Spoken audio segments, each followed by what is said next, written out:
guys. Another installment of my Saturday evening stream. So, we have one in the house. So, whoever you are, I hope you had a great week. Hey, PLE, good to see you. How are you doing, Pierre? I hope you are okay, and I hope your week has been great. Thank you, Pierre. I appreciate that. It's good to see you.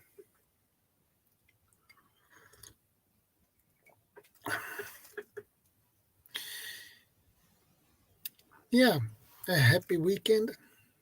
It's always nice to have, my friend. Well, that's good, Pierre. Well, why complain? It doesn't help much. Actually, Pierre, it's tea. Um, it's a puka tea, peppermint in licorice. I love that one.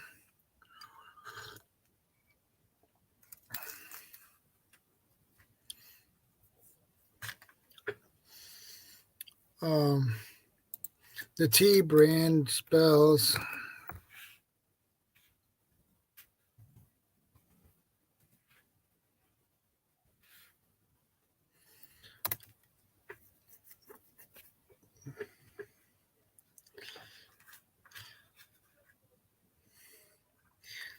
that is the brand of the tea.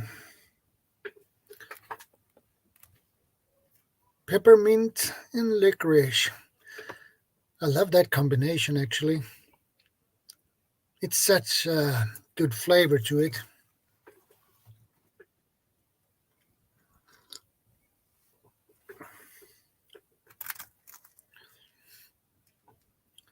I just wanted to have a cup of tea today rather than coffee.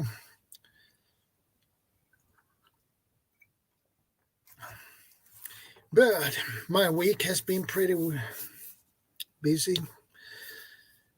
A lot of things to do at work. But it has been a good week after all, so I can't complain about that. But we had a pretty cold week. We had around, at most, minus 17 degrees Celsius.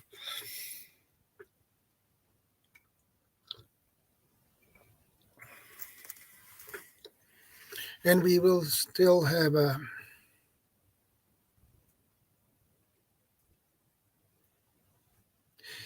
okay, PLE. Copy, must find out. Otherwise, I'll do the mix. Yeah, that works too.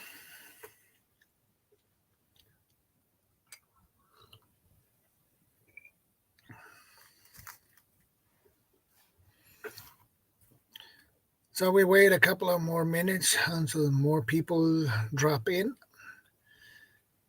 And peppermint licorice. Yeah.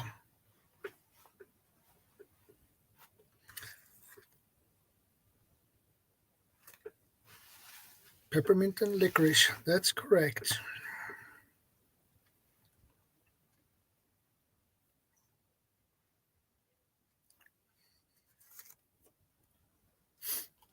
It has a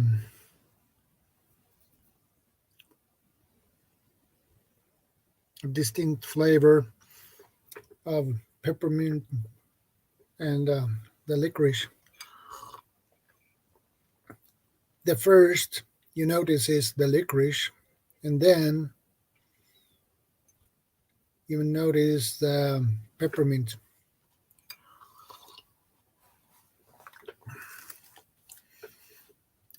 Very Very tasteful tea.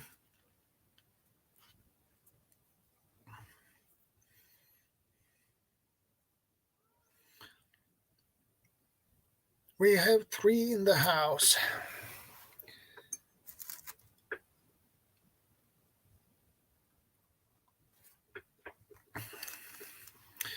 Please, those who join, please put a comment so I know who you guys are.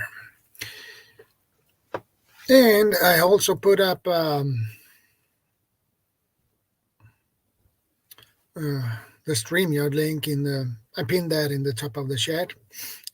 I missed the Norwegian chocolate with licorice caramel.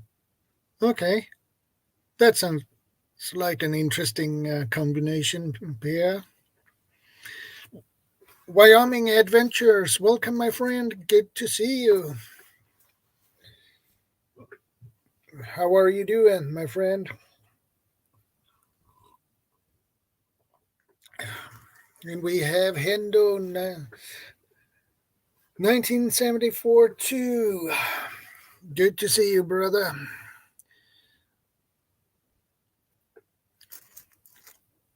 I hope you had a great week.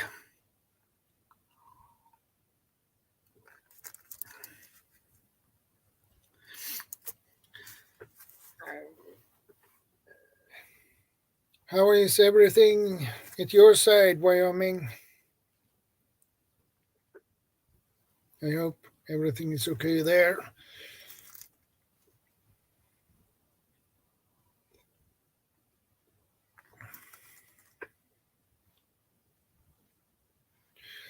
Yeah, we're expecting more snow here in Sweden as well, so probably we will have it at Monday, more snow.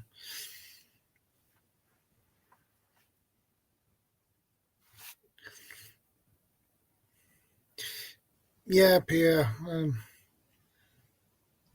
Yeah, I agree. It sounds strange, but you are probably correct. It is probably not that bad.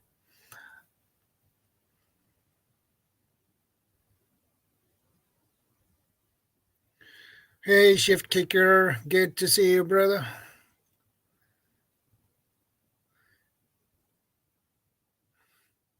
Okay, you have a lot of snowing there too, Shift Kicker.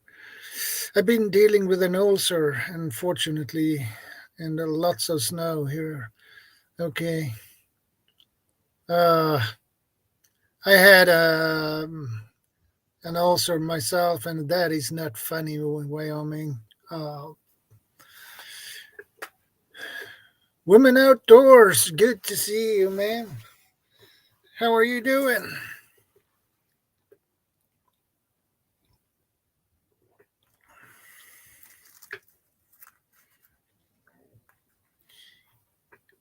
How has your week been, Women Outdoors?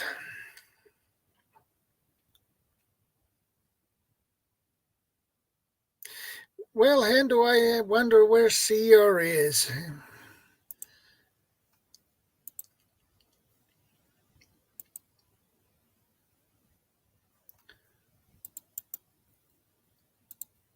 He will probably join us sooner or later.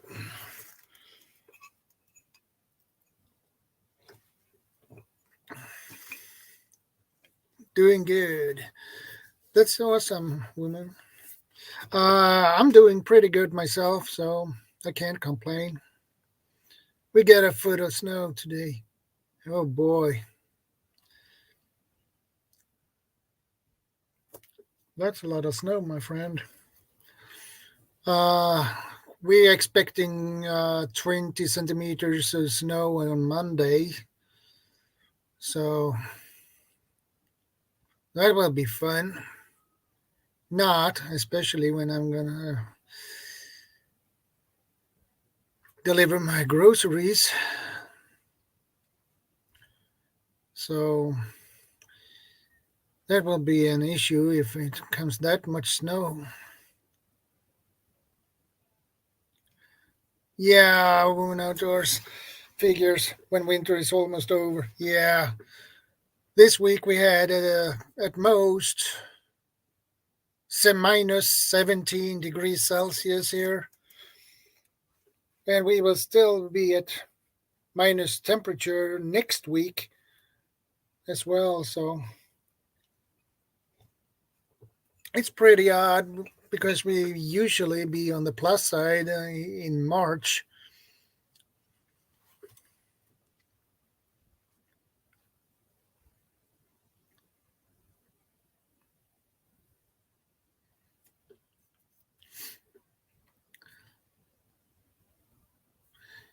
And I say it again. I have pinned the StreamYard link in the top of the chat, so if anybody are up for it, feel free to join me.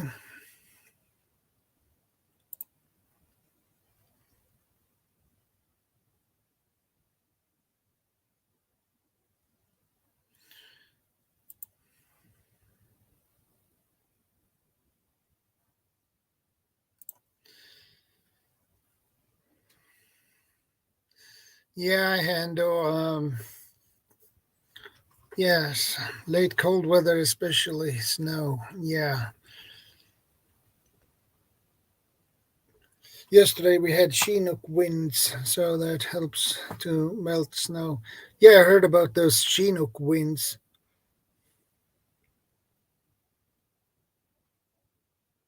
Waited all winter for snow to use my hot tent. Now that I packed it away. Uh, well, woman outdoors, there will be more winters coming, so you will probably get some use for it.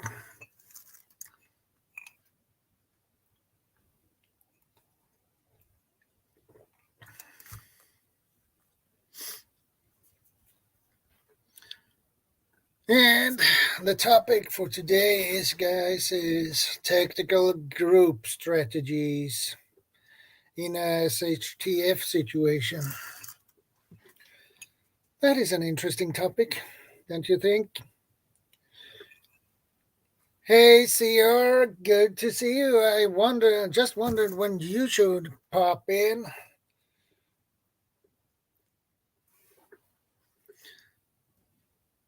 Okay, thanks, thanks, CR, for that. I appreciate that. Yeah, Hendo, now CR in the house.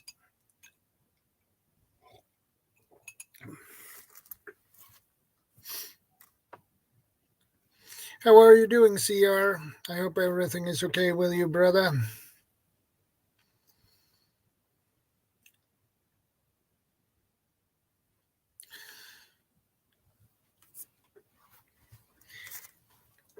And feel free to join me up here. The StreamYard link is pinned in the top of the chat, I hope. Or otherwise, yeah, it is pinned. So if anybody is up for it, please join me up here.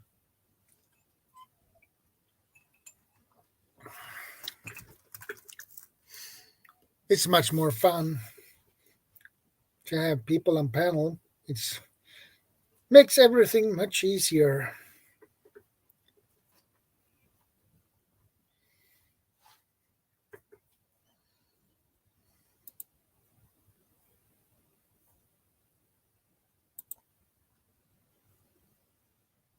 Okay, CR, no problem.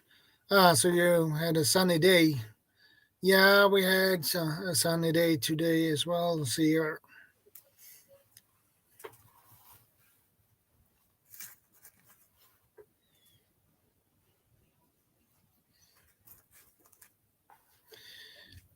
Do what you have to do.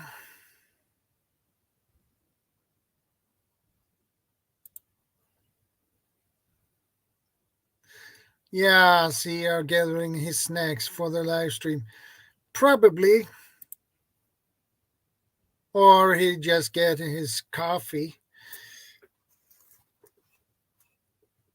You always need some coffee.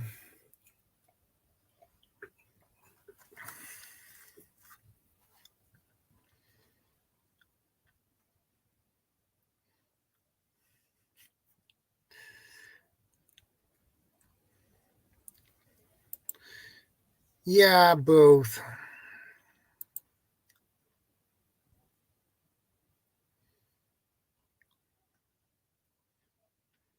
Both coffee and snacks.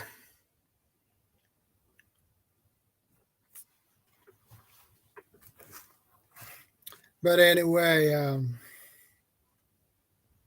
feel free to join me up here if you want to. Yeah, Hendo, we know CR too well. I agree with that.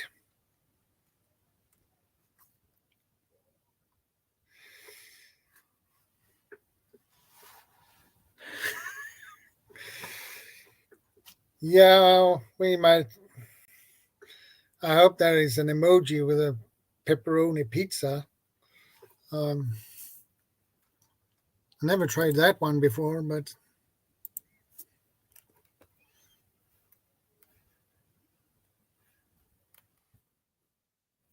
let's try some.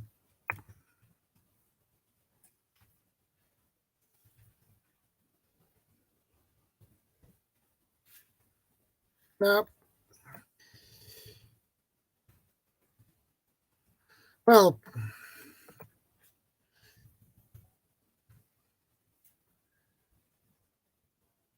okay, Wyoming Adventures. Go to the pharmacy. You need to get your medication, my friend. But thanks for stopping by, Wyoming. I appreciate that. And I hope you have a great day, too.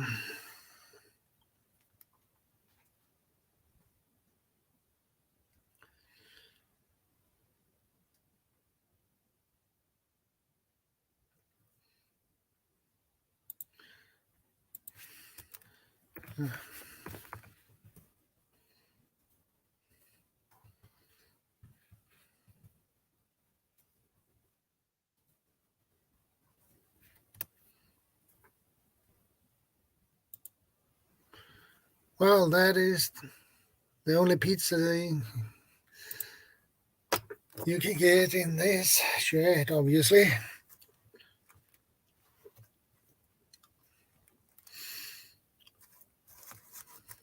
A pizza slice, but that works too.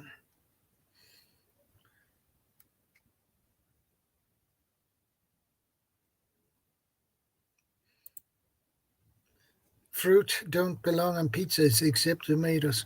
I like pizza with a banana on. Yeah, ham and pineapple work.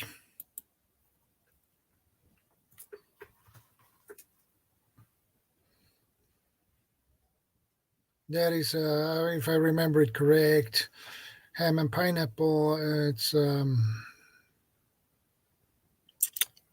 I believe it's an Hawaiian pizza. It's pineapple and ham, if I remember it correct. It was a long time ago I ate a pizza,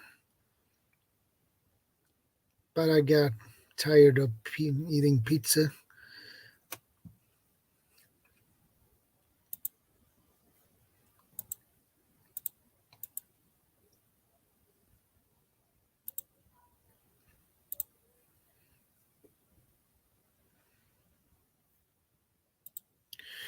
I take it. Citizen Guardian is still suffering load shedding, no electricity again. What? Yeah, yeah, he has some issues with that.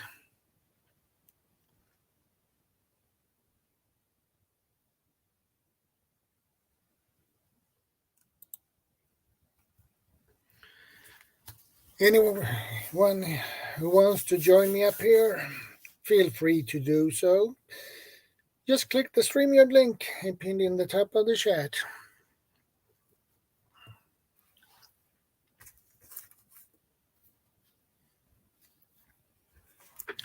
But anyway, I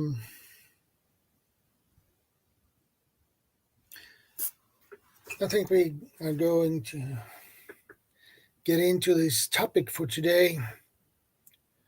Tactical group strategies in a SHTF situation.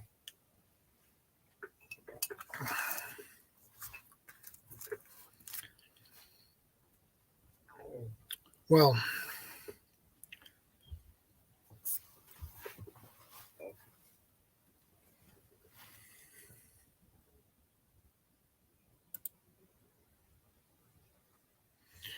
EU in deep troubles, especially Germany.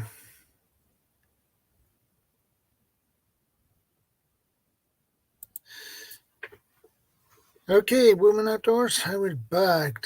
I got to get ready for my premiere. Nice to see you and nice to meet you, Hendo.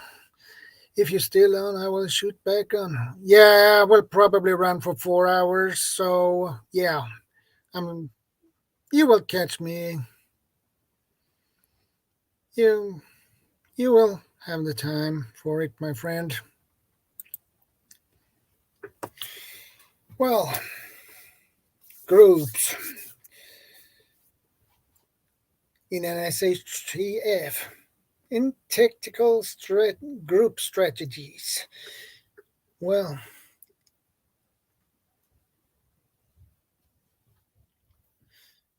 yeah, I agree, Seer.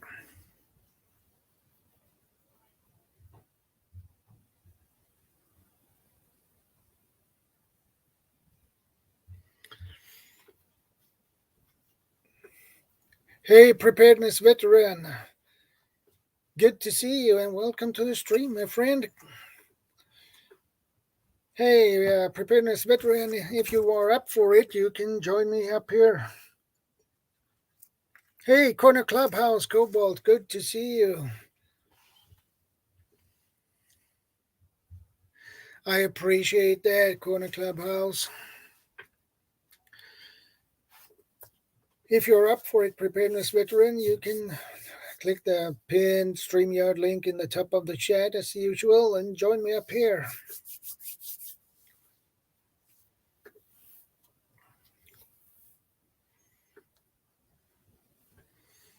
It's good to see every one of you here. Okay, preparedness veteran, no problem.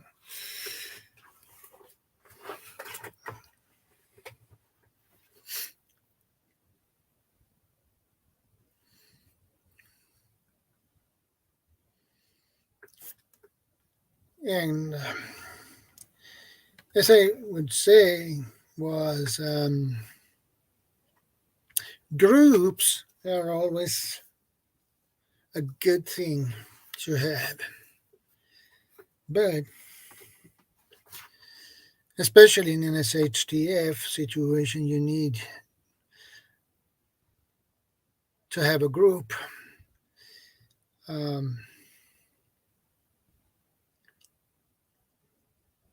Alone, you will have real big issues and serious problems.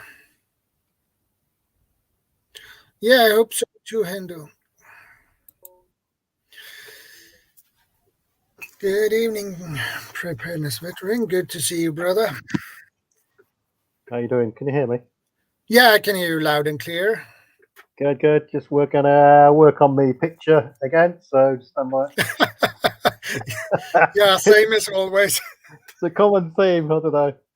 Yeah, it's a common theme, but it's fun. Let's have a look here. Yeah, there you go. Right, I'm in. Yeah. So how are you getting on? Right. Yeah.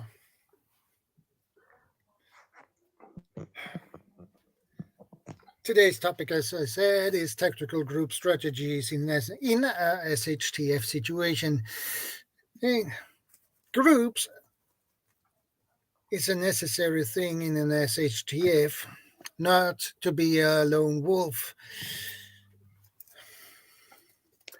because you have some advantages in a group rather than alone.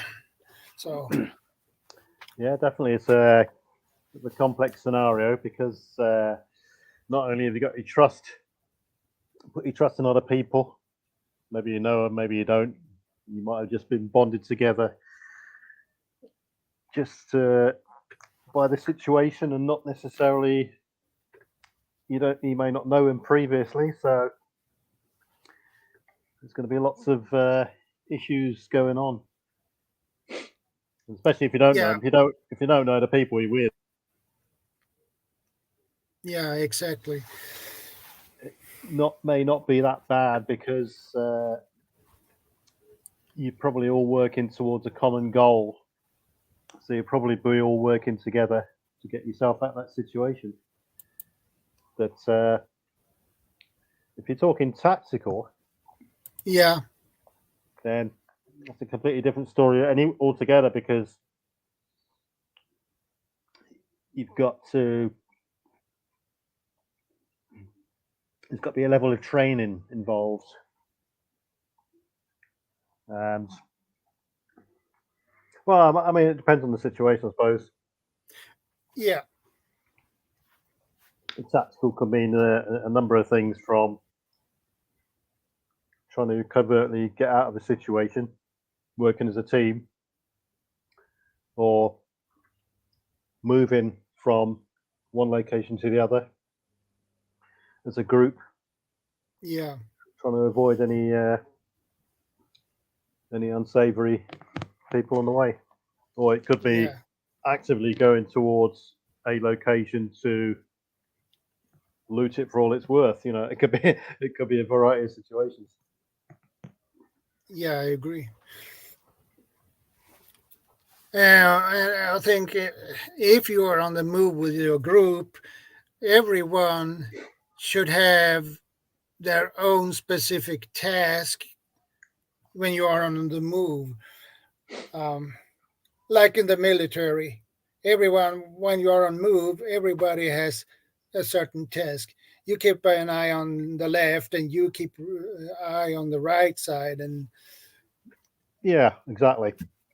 I mean, I was working in small teams for most of my army life, and we were working in 4-man teams up to 8-man teams in tactical situations, anywhere from Central America to the Middle East. So training is key. And if you're part of a group, let's say you're part of a prepper group, I mean, you should be training all the time, regularly, and you should be trusting who you're with. I mean, let's take a 4-man team, 8-man team. Each one of you got your, well, they should have a dedicated set of skills. Team leader, medic, communicator, so on. And each of the other guys should know part of your speciality. Because if one man gets taken out, for instance, in a 4-man team, that's 25% of your capability gone straight away. And if there's no one else trained, or no one else who's done some overlap training in your particular area, then you just lost your communicator, or you just lost your medic, or you just lost your DEMS guy, Yeah.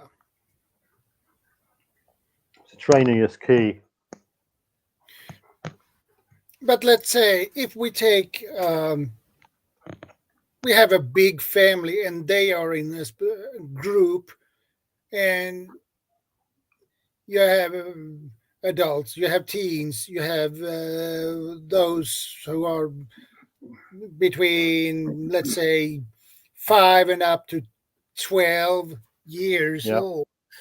That will be a different tactic because they don't have military skills, or they are not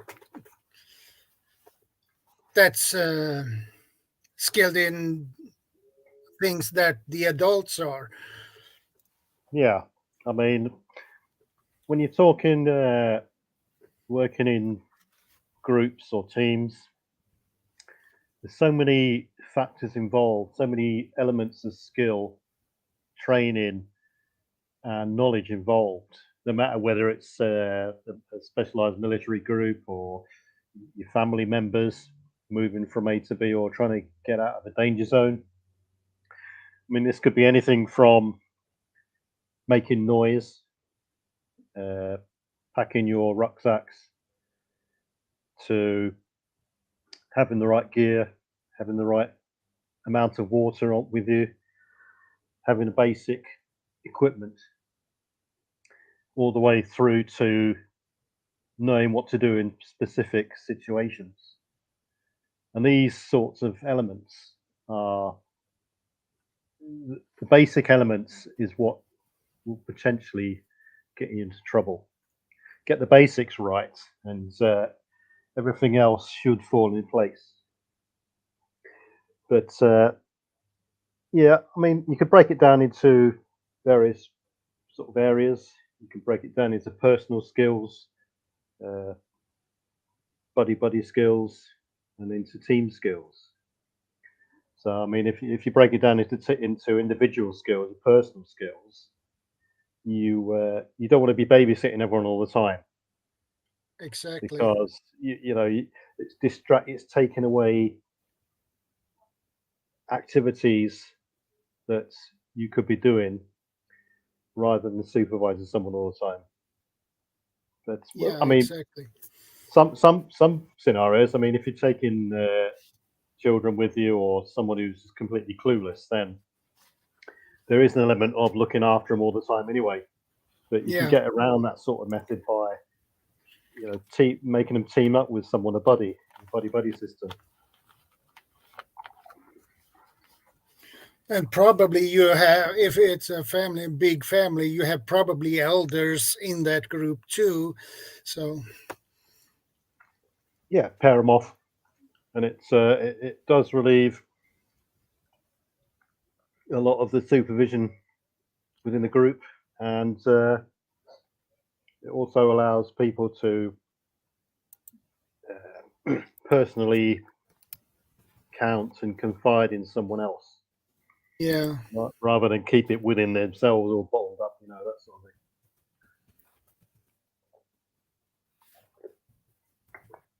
of thing. But yeah, like I say, there's so many factors involved. I mean, when we're in a four-man team situation, there's so many factors of training involved. You have to start at the basic. You have to get your fitness right. On a personal level, you have to make sure you're fit enough. Then you have to make sure your certain area of responsibility, for instance, was up to speed. So if you're the medic, make sure you were up to speed with the current first aid and trauma providing skills. You made sure you had all the equipment for that particular job. But you also had to make sure your personal equipment was all up to speed and squared away. And if we relate it to an FHCF situation, you could say, right, as an individual, have you got your bug out bag sorted out? Have you got your fitness sorted out? Are your boots done up properly? Have you got the right clothing on? Yeah. And then you can start to stage it up from there. Do I know who my buddy is? Are their skills up to speed? Am I going to have to be the person who relies on them, or are they going to be the person that's going to be reliant on me? Or is it a cohesive team? Do we all know what we're thinking about? Or, do we all know the common sort of goal that we're working towards? And then you just gradually scale it up towards the bigger picture of things. Can we all move from A to B efficiently, quietly, if possible, towards our intended goal? If a driver gets ill or injured or taken out, can someone step in? Are we all fit enough as a group to get from A to B, and so on? It's just, there's so many factors involved. It all comes down to some sort of premeditated training, or even just a series of get-togethers and talk about various scenarios. We regularly practice. I can't think of the name, but We regularly had a thing called actions on.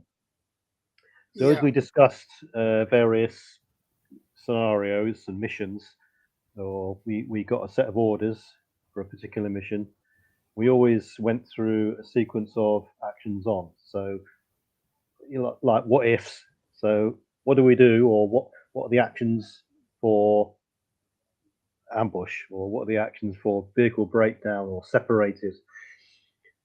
And then we went through those in very specific detail. Because if you skim over things and you actually come to the event itself, then it's too late. You can't ask questions, and there's just people just fly off in all sorts of different directions, and that's when things just get worse and worse, really. Yeah. But yeah,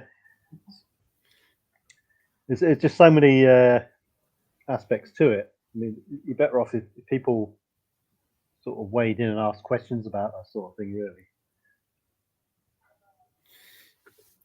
Yeah, I was thinking about a tactic. I believe it was the Viet Cong and the North Vietnamese Army did when they were on patrol. If they were, let's say, 44 guys, the first two went ahead of the rest of the group, and those who were last in the line, they were further back from the group. So you have those in the front, they were the scouts, and then if something happened, the rest of the group come. But then you have those guys further back. So that was a pretty good tactic. Yeah, that sort of thing would probably be learnt as a result of previous actions and previous scenarios within a certain, I mean, in that situation, certain conflicts. And you build up your drills and procedures and your SOPs pertaining to sort of lessons learnt, I suppose. But in SHTF, like I say, you could have the best plan in the world, but you could always pick up the odd person, stranger, straggler, who you've rescued or has tagged along with you, voluntary or involuntary, that could scupper things, and you've got to be able to factor that into previous thinking and decide what you're going to do and how you're going to play it in that sort of scenario. Yeah. No matter how much practice and training you do, every best laid plan could fall apart at the last hurdle.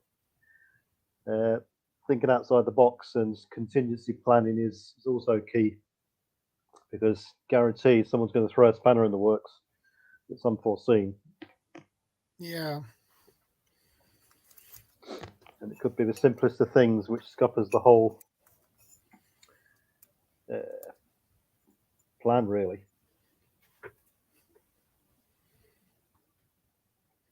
One thing I don't really hear about or see is people talking about prepper groups training for certain scenarios. You might get people just talking online about it or meeting up, but from what I see and hear, people meet up, haven't seen their group for weeks on end, or they haven't even seen their group at all, and it just turns into a day out, so to speak. Yeah. I suppose the best scenario could be if you can get all your neighbours on board and regularly talk to them and train with them. But in this day and age, not many people actually know their neighbours. Especially if you live in an apartment, you barely don't know the neighbors that well. So Yeah, I mean, you might know the person next door. And hopefully, I'd hope that everyone does know their neighbour next door and taken the efforts to speak to them and interact with them and have some sort of positive sort of interaction with them. yeah, But you get other people that they just know their neighbour by face, and I bet they couldn't even tell you what they do.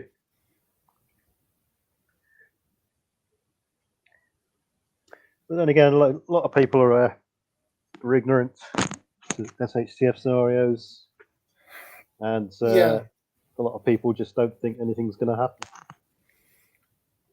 yeah. I have heard that many times here in Sweden as well. No, that will not happen. I That mean, will not happen. a good example at the start of the COVID pandemic.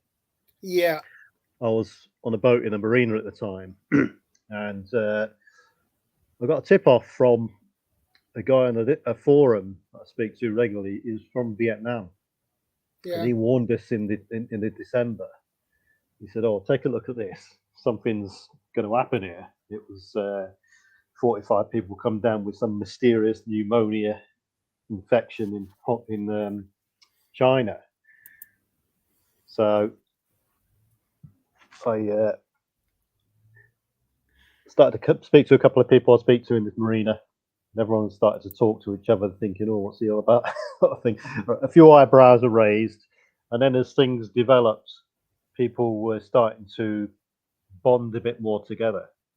yeah, But I think it was only the fact that we were in an out of the way location, fairly secure, all independent, all off grid, so to speak, that people weren't really that bothered. But the key point is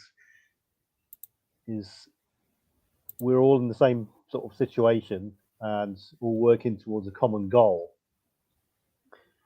And it wasn't really, I mean, when the situation started to develop, there was a way out, and people knew it wasn't going to be that serious on the pandemic scale. It wasn't going to be a world ender, so to speak. And yeah, people were a lot more, they were talking to each other a lot more, and it sort of brought the little community together. But there were still people who were ignorant of the fact that they've just locked themselves away and let it happen. So yeah, when you're all working towards a common goal, things are all right. yeah, And when the resources exist, things are all right. So as a group sort of strategy, how many people are going to be holding back within that group? I mean, if you're all working towards defeating a common enemy or working towards extraction out of a certain area, fine. But when the resources run thin, will it tear the group apart? yeah. It's a question for every Hey, individual. Vanessa. Yeah, so hey folks, how you doing? Hello, Bob. Always watch Bob's videos. Miss Worm, Vanessa, CR, of Hey, Miss course. Worm.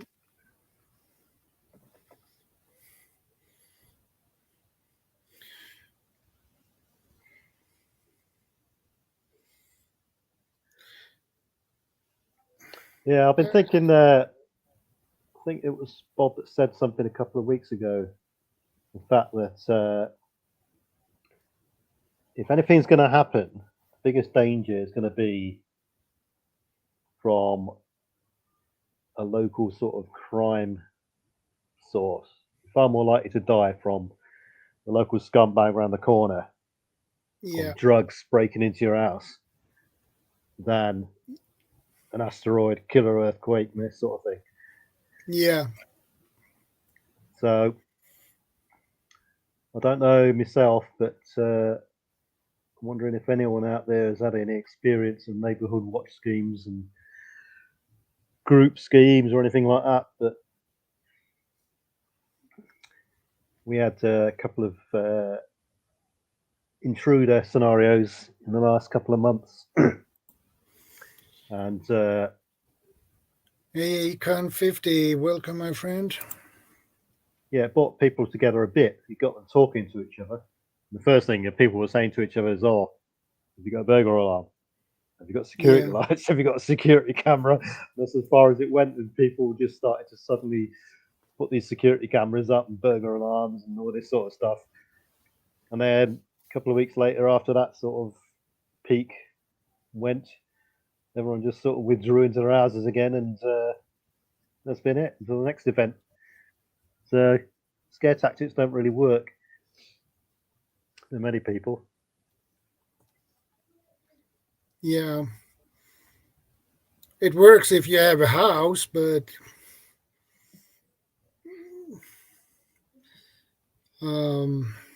it's more complicated when you live in an apartment because you're restricted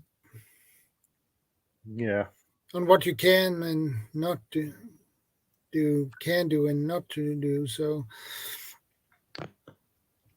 there was next. I've been trying to contact her this week. There was this nurse. Yeah, she was a Canadian nurse, and her and her family moved from Canada to Nicaragua, of all places. This is 4 or 5 years ago. Hey, Bob. Hello. Hey, Bob, you all right? Oh, good, thank you.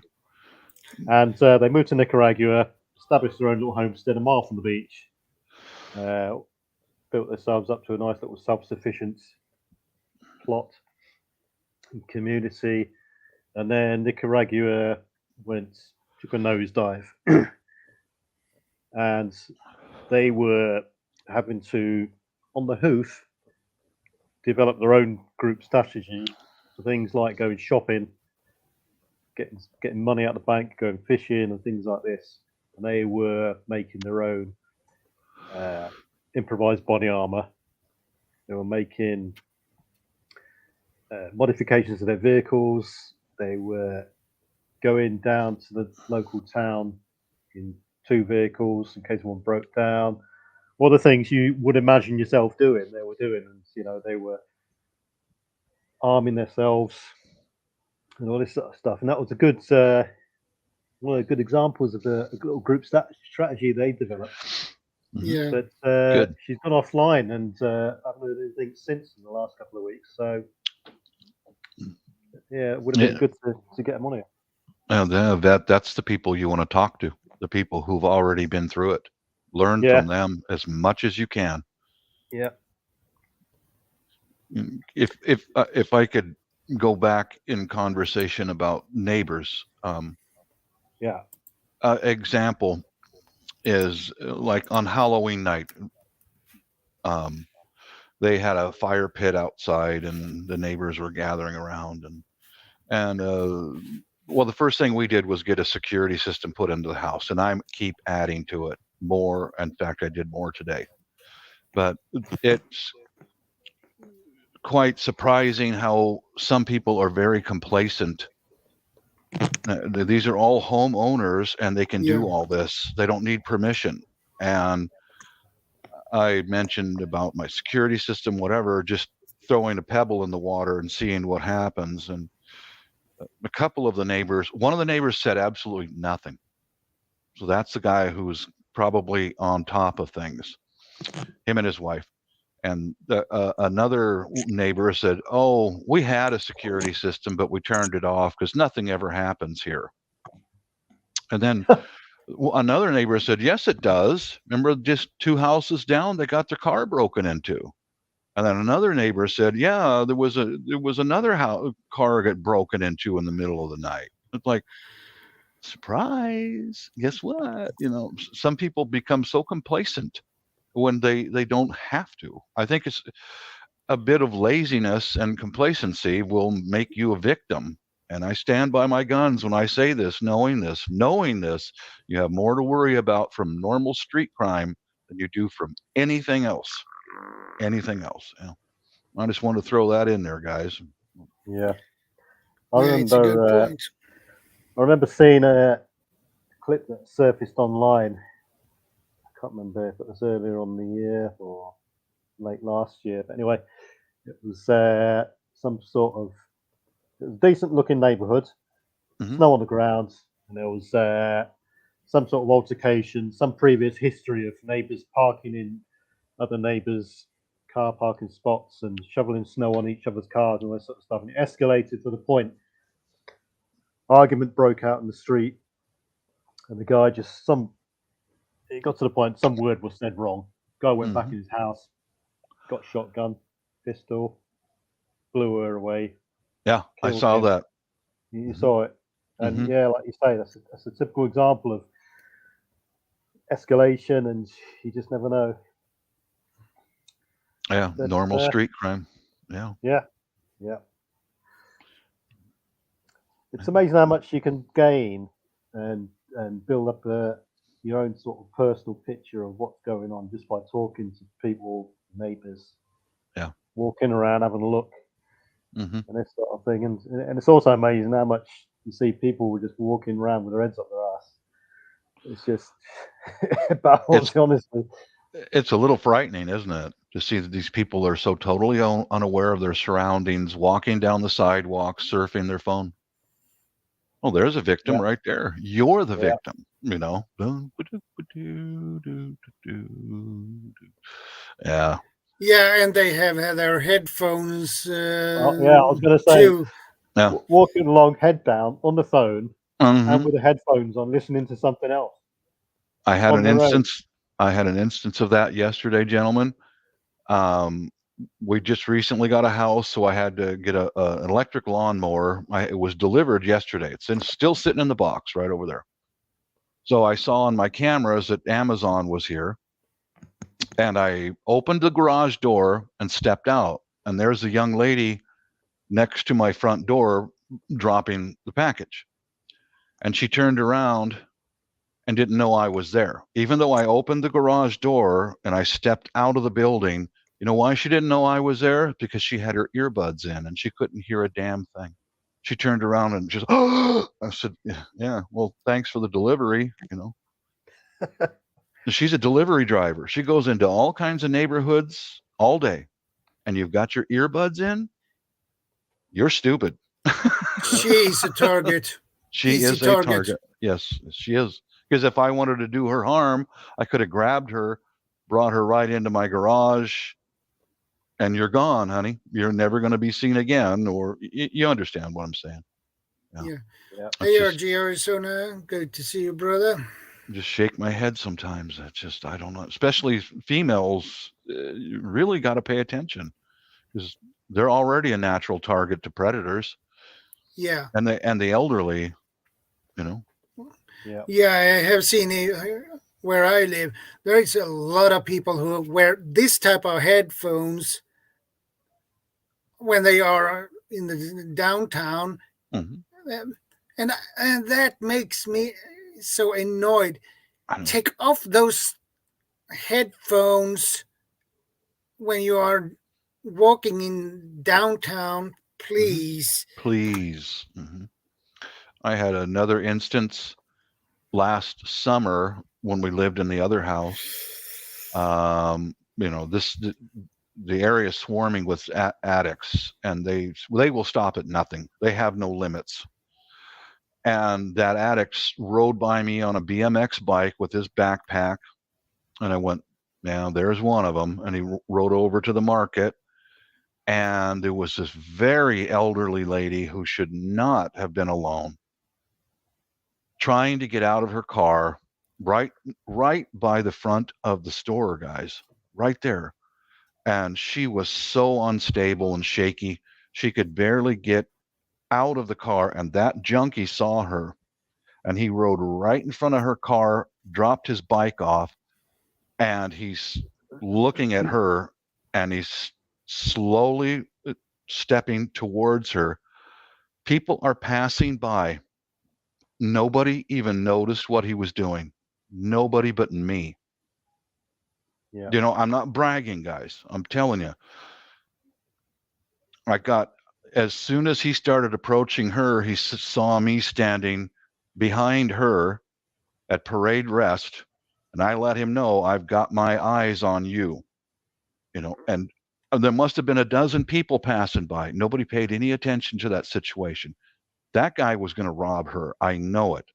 And if he had pushed her down, she probably would have died from the end result. You know. Yeah, or break something. Yeah, and Break usually an arm, a leg, or whatever. And that can kill an elderly person. A broken bone can kill them. And there was at least a half a dozen or more people passing by, several of them scrolling on their phones, and nobody saw what was going on at all. Nobody.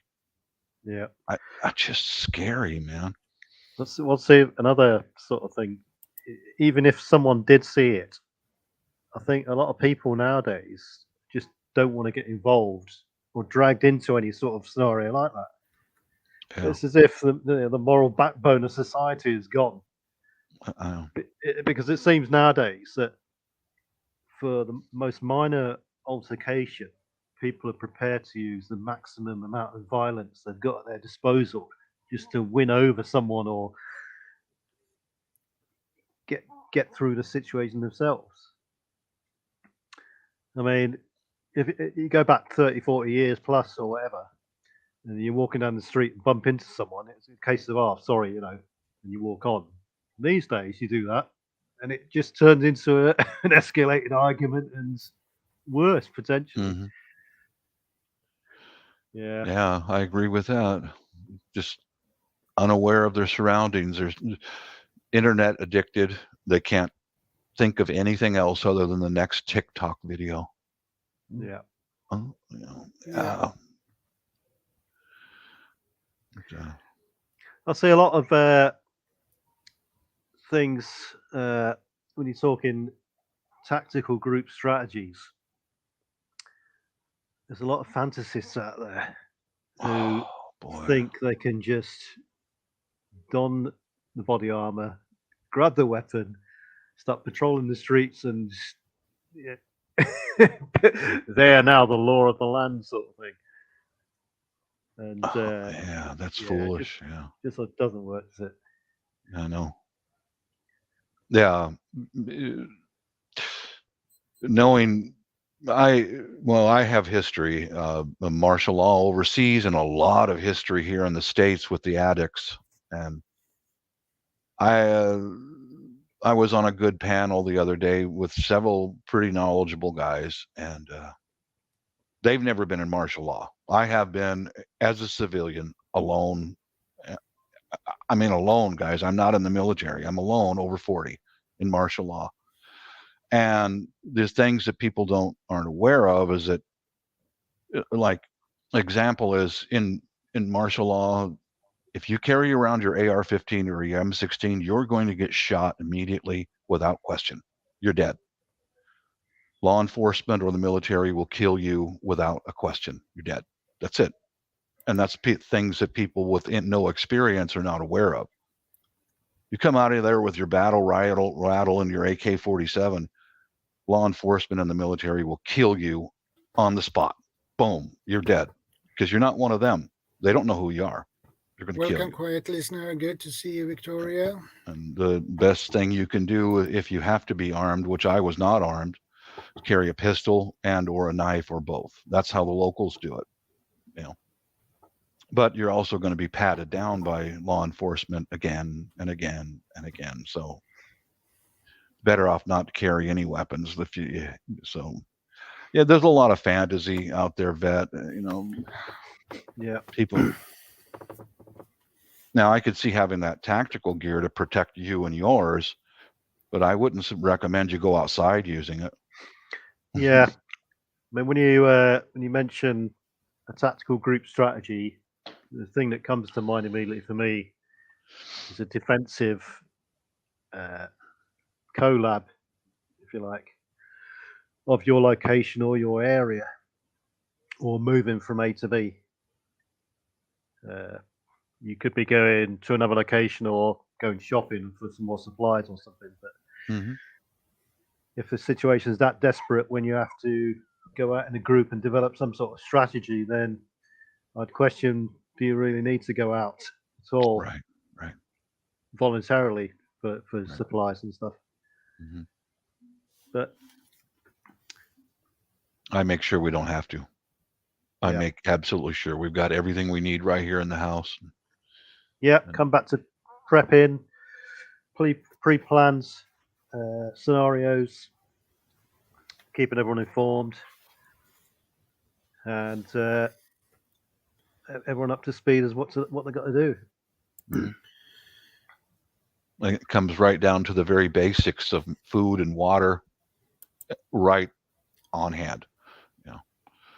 Well, hello, RG. Been armed for 45 years, and I know my surroundings at all time. Good for you, RG. Stay that way. Arizona Homestead. All right. Good for you. Can I tell a quick story about one of my relatives in the Philippines? He's in the Philippine Army. Yeah, please do.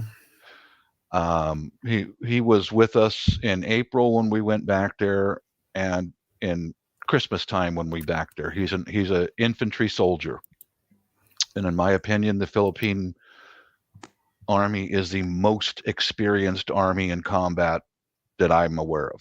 Period. Them and the Koreans. And we went for a drive up in the mountains, not far from where he just recently got into combat, and he showed me and my brother-in-law where he was at on a mountainside over there.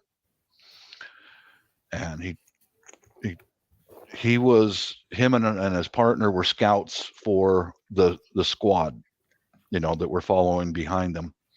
Yeah. And there's rebels out there called the NPA, the New People's Army. They're communist forces, and they're dead as soon as they're seen. Period. The Filipinos don't play. And him and his teammate were point scouts. And bang, there's the enemy right in front of them. And so these two soldiers are far more disciplined than these rebels. They opened fire immediately. He killed 4 of them. And I think he said about 4 or 5 more got away. And I'm not really going anywhere with this, but that's the guy I talked to. I wanted to talk to. I want to learn from him. That's the guy, That's the kind of people I seek out. And same with people who are from refugee status, like you're talking about the Salvadoran. That's people I want to talk to. I want to learn from you, Yeah, the Nicaraguan. Nicaragua. Sorry. Yeah, they were saying that the police were at one stage were just shooting people on sight in the street randomly, just firing amongst the crowds and all this sort of stuff. They also said they were flying drones over people's locations and this sort of stuff.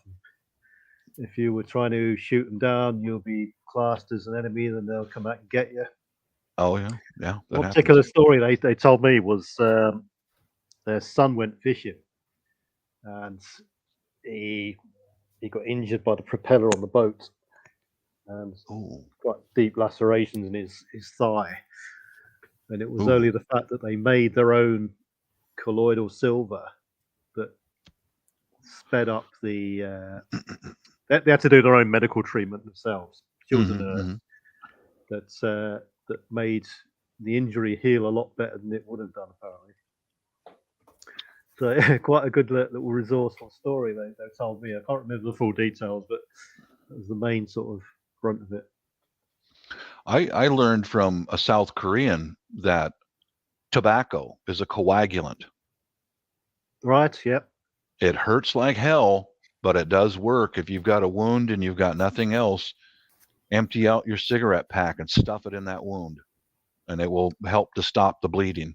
Now, I didn't know that until I met someone from Korea. He was in the South Korean Army and speaking from experience. Yeah, there's a couple of things like that. Coffee as well. Coffee granules is another one that coagulates really well. What's the other one I was thinking of? But I mean, yeah, improvisation. It's all well and good, but you got to be able to think on the spot and applicate it at the time. This is the sort of thing. It comes down to training as well. Yeah, true. You know. Yeah. Well, I agree with you about the training, and I think that's why he's married into the family, this soldier over in the Philippines. That's why him and his partner were immediately on target and started shooting right now because of the training. Don't hesitate. Don't stand there and breathe heavy and think about it. Just start pulling the trigger. And that's why he's still alive and 4 of the rebels are dead. Yeah. Yeah. Yeah, CQB stuff, especially in the jungle. I mean, oh yeah, presuming it was jungle territory. It was, yeah. Oh my God, man, the jungle there in Mindanao is so thick. Oh my God, man. Yeah, I bet it is. It really is. It's almost impassable. You know, You probably need a machete to get through there. Yeah, you do. Yeah, that's why they issue them out bolos, or a bolo, if you don't know, is a Filipino machete. It's heavier. I know. Yeah, it's heavier than the ones from South America because of the undergrowth is very woody, and oh my God, man, I would not want to go out there. The blade is a little bit thicker too. Yes, it's heavy. Yeah. Similar to a golok. Oh, right. Like what similar. That's what the Thais use, if I remember right. But the Filipino bolo was sharp on one side, one edge only. It's like a pair of pruning shears. You know, it's flat on one side, beveled on the other side, and it's a farming implement. But yeah, I don't want to do any fighting in that jungle. Oh my God, man, that's crazy. It's not for me. The two worst places you could be is either the jungle or the Arctic. Yeah, I can imagine with your whole family has to move through that type of jungle. That must be a nightmare. Oh, you know it. Yeah. You see people go on a jungle course or an Arctic survival course, and they always come back and say the same thing. The instructor tells them, if you can survive in the Arctic, you can survive anywhere. If you can survive in the jungle, you can survive anywhere.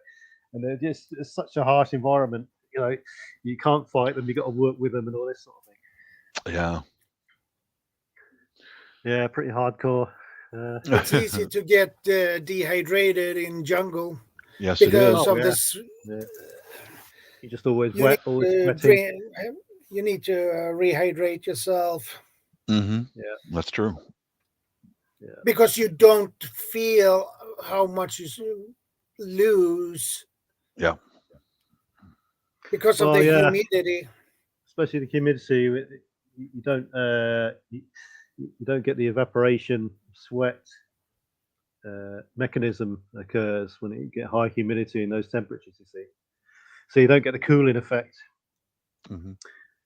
Yeah. Oh, there's no place cool in the jungle. Oh, even in the shade, it ain't cool, baby. It's freaking hot down there, man. Oh, I think as far as being preparedness, how I did it was food and water first. That was the first thing. Then come up with a way to protect it. So if you have normal street crime, someone breaks into your home, they can't put their hands and steal your stuff. So I can weld and all that. And from there, you start branching off into other things, candles and all that, Yeah. It's just. Yeah, the good situation we're in at the moment is most of the scenarios have been panned out before. Most of the locations people have lived in before. So if you can research a lot of things now and preempt them, It just Mhm. comes down to the actual physical action you're willing to take Yeah, on the day.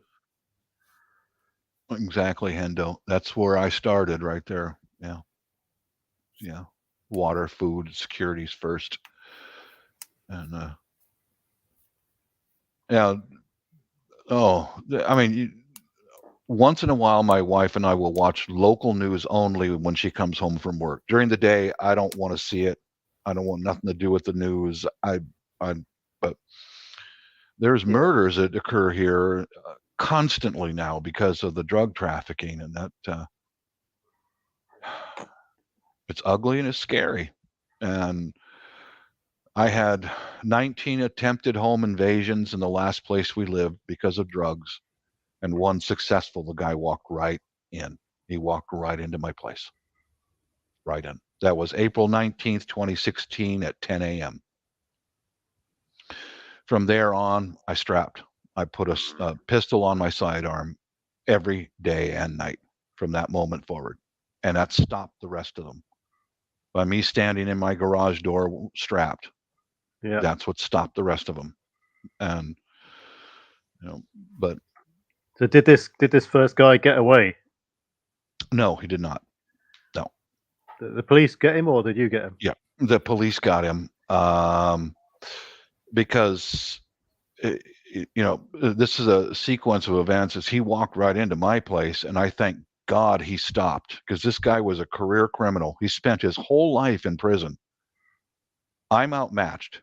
If he went to hooks with me, he would have beat me half to death. I mean, seriously, I'm no badass, and I don't pretend to be. He would hurt me bad, but he stopped. And he had a partner in the front of our houses who's checking the front doors, and he's going around the back of the houses. And so I stepped out, and he's waving, "Bye, friend. Bye, buddy. I'll see you later," acting like he's my friend. Do you understand? In case anybody Yeah. witnessed. Okay. Yeah. At that moment, my neighbor opened up his garage door, and he's got his Chow attack dog on by the collar. And I said, "Hey, man, that guy just walked into my place. And this guy's a firefighter. You don't want to fight him," but my neighbor at the time.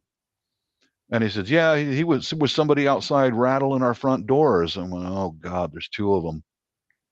This fellow who came into my place, he walked down the laneway, and he's checking every door and every window on every house. Totally fearless. He doesn't care about apprehension. He doesn't care. It's just going back home to him. Yep. So what my neighbor do, the firefighter, he talked to the management of the housing complex. I called the cops. So the cops showed up later that day. I picked him out of a 6-man lineup. And prior to this, the same guy, now that happened, I got my shotgun sitting next to me from after that. He showed up at my house again in a brand new stolen car, backed right up to my garage door, and I had a can of bear spray and a hammer. And I said, "Dude, I didn't call the cops before, but as soon as you leave, I'm calling them now." And he said, "Sorry, my friend, I can't carry all this stuff." Meanwhile, he had wrapped his shirt around his tattoos. He knows the system. Yeah. He went on my side patio, and he had boxes of Huggy diapers stacked up on my side patio that I didn't even know he was there. You understand? Yeah. And he packed all those up into his car. He said, "Sorry, my friend, blah, blah, blah, blah." And I went, "Now I'm going to call cops. That's it. You got to get off the road, dude." The cops already knew him, and they knew he had just been released about 5 hours prior to coming into my house. 5 hours, and that's all. He was free for 5 hours and already right back to crime that quick. Those are the people that you've got to be aware of that are out there, and they're animals. They have no limitations, Hey, RG. Good to see you. Hey, RG. RG. Yeah, Bob, you've made every mistake that you could possibly make. Oh, thank you, but I'm still alive. Yes, you've made every mistake that you could possibly make because you want to remember, gray man, you don't want to advertise you have weapons, you don't have ammo. They're going to make you a target now once they figure out that they want to take you down. Most of the people out here on the world have never been in combat. I have. Okay, go ahead.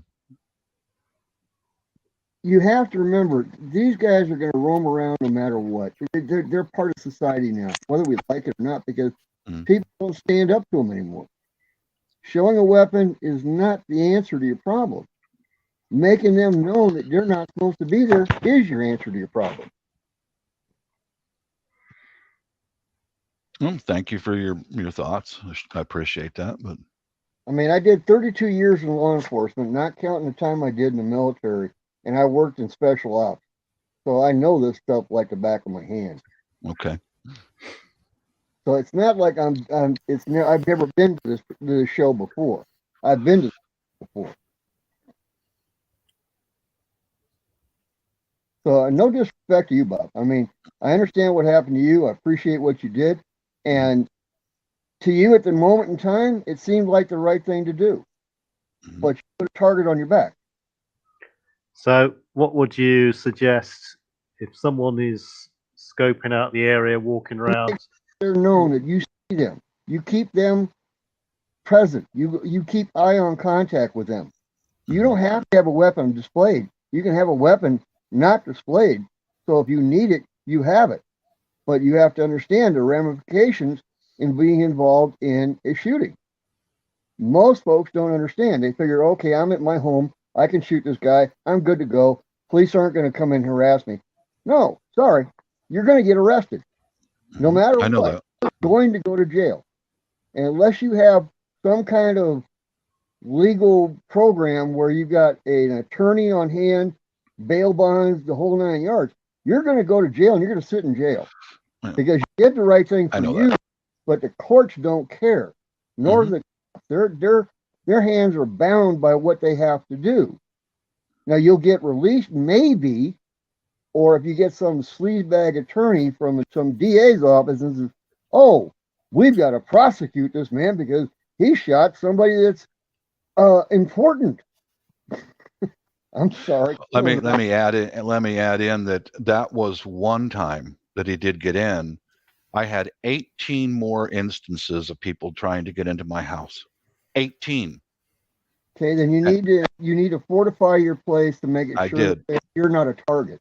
You got to make sure that they know that.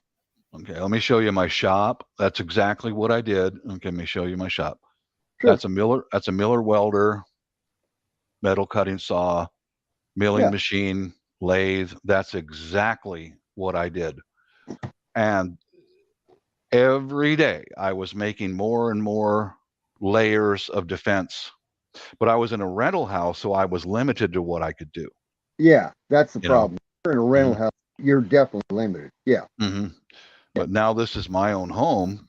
Now I can do whatever I want. You have cameras in front of your house?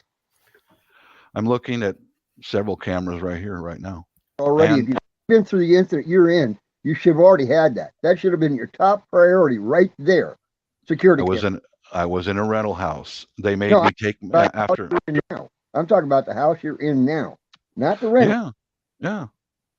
Okay. Yeah. Do you have light sensors around your house that come on and off? Of course. Okay. Dude, I've got driveway. I've got layers of defenses now in a rental house. Well, you can't. There was so little I could actually do. And the deciding factor for us to get out of that area is when they made me take my cameras down. The management made me take my cameras down. We don't want this to look threatening. And I said to the manager, do you live here? Is that one of those gated community type things that you lived in? No, it wasn't gated. It was wide open. Association type? No, these were rental houses in a corporate owned buildings. Those are associates. So yeah, they can control that and they can tell you can't do this, that, or whatever. Yeah, I got you. I got you. Yeah, well, like right now, let me show you a photo about what I'm setting up now. Just got done with some more modifications outside. Just today. Dog wants to get in my lap. Yeah. Believe me. Now, everyone that saw me with a sidearm on my hip, or when they were looking in my garage, I'd take my pistol and go, "I'm home. Hello, I'm home." Now, They where do you, never came back. are Never you? came. What Huh? state are you in? What state are you? Seattle. Oh, you're in a real good place. You'll definitely go Yep. to. You'll definitely go to prison. The I'd liberal rather. activity. Yeah, I know that. I'm very well aware of that. I know. But here's some more lights that I just installed today. Strings of lights to light up my backyard and my neighbors also. Oh. But yeah, I'm very well aware, and just be understanding that I've been doing this for years. I've already looked into the laws and had consultations with attorneys and all that stuff. So, and law enforcement, sheriffs, and local. Get some kind of like homeowner, or not homeowner, but weapons protection program. You know, if you get involved in an OAS, the officer involved is what we used to call, but in your case, a civilian involved shooting. Trust me, it's expensive. It's extremely expensive. Even in Arizona, which is where I'm at, you're going to go to jail. There's no ifs, ands, or buts about it. And this is where you can, if they cross your property line via AK barbed wire fence, you're still going to go to jail with signs saying "Do not trespass."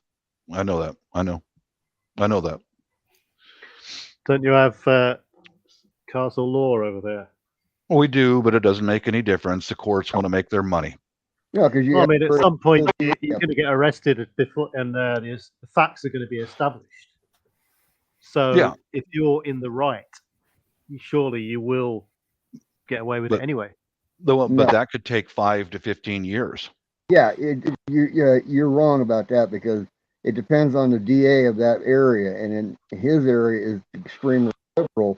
So you're going to go through, like you said, 5 to 15 years before it's finally resolved. And they'll milk out every bit of income from the homeowner that they possibly can. You can lose your house, everything you own from that one. I mean, at the end of the day, what do? You don't just let them come in, walk all over you, unscathed, potentially stab you, kill your wife, husband, whatever. Okay, I can answer that. I've already got a plan in place and all that. If they come, one of them comes through that garage door or through the front door right now, I'm going to hold them off with my handgun or my shotgun and go out the back. Yeah. Have anything in this house you freaking want. But if my wife is in the house, that's different. Yeah. You're defending someone else beside yourself. Bingo. I learned a great deal over the last 10 years, man. It was the same situation back when my daughter lived with us. She's since grown up and moved on. I'm not going to allow anybody come into this house with my teenage daughter up on the second floor studying. You know, that's. I offered mine for sale, but they wouldn't take her. I threatened mine with a French Foreign Legion, so I'll send you to the French Foreign Legion. Yeah, exactly. CR.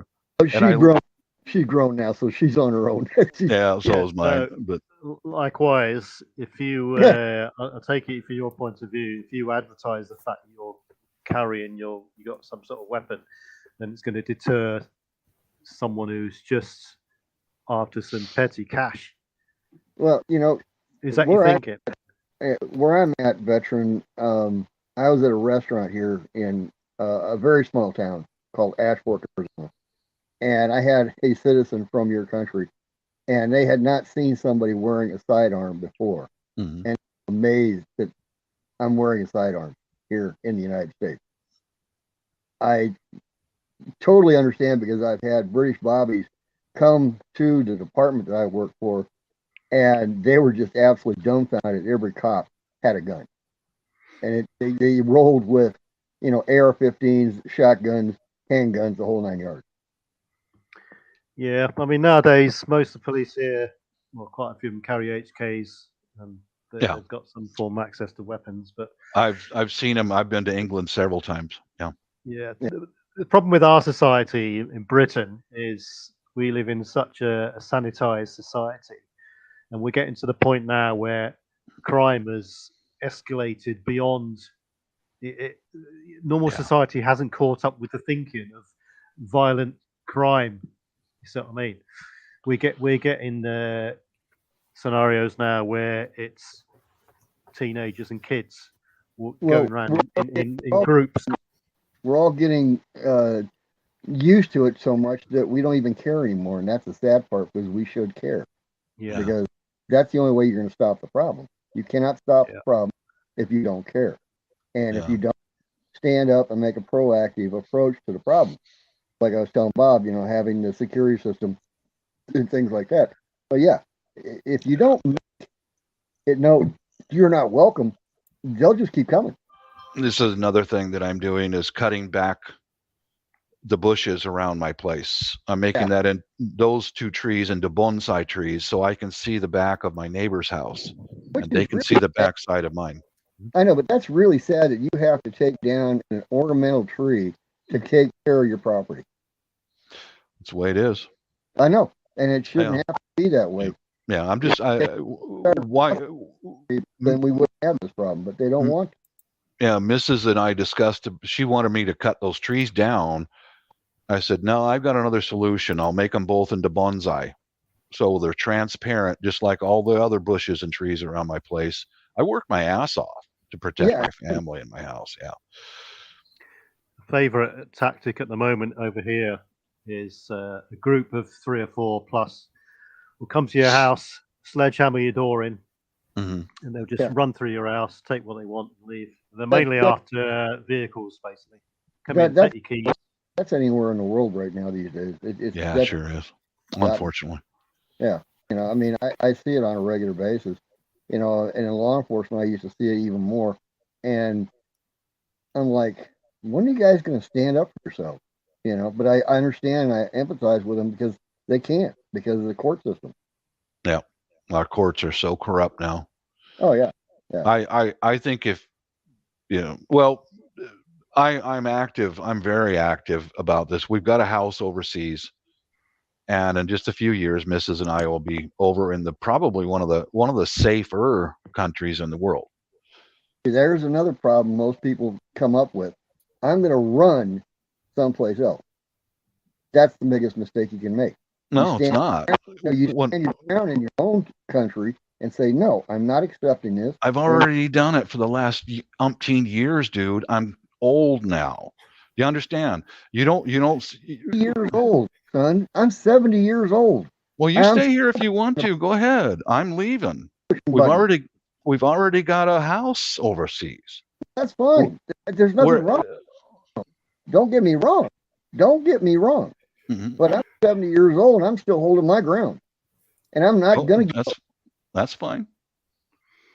We've got all our cities and towns now have descended into a big crime pit, and we've come to the conclusion that we're far better off moving to a nice suburban area. Let them get on with it, because you're not going to stop it. No, you're not going to stop it. No. Let them crack on. If you stay in these places, you're just going to be that's it. That's the life you're going to live till you die. Yeah, that's how I lived for over 10 years in the last house. I had to carry a sidearm 24/7. Yeah, I see what you mean, because a lot of people aren't in the position to move. I totally, don't get me wrong. I'm not angry with you or upset with you. You're doing what you think is best for you, and I applaud that. Don't get me wrong, but I will stand my ground. I fought for this country, and I'm not going to. So did I. Mm-hmm. Well, I'm not leaving. I'm sorry. Well, you go hide it. You go wherever you want to go. It's still I'm not hiding. I'm not hiding from anything. I don't agree with that. I'm not hiding. I'm going to a safer place to live. It is safer.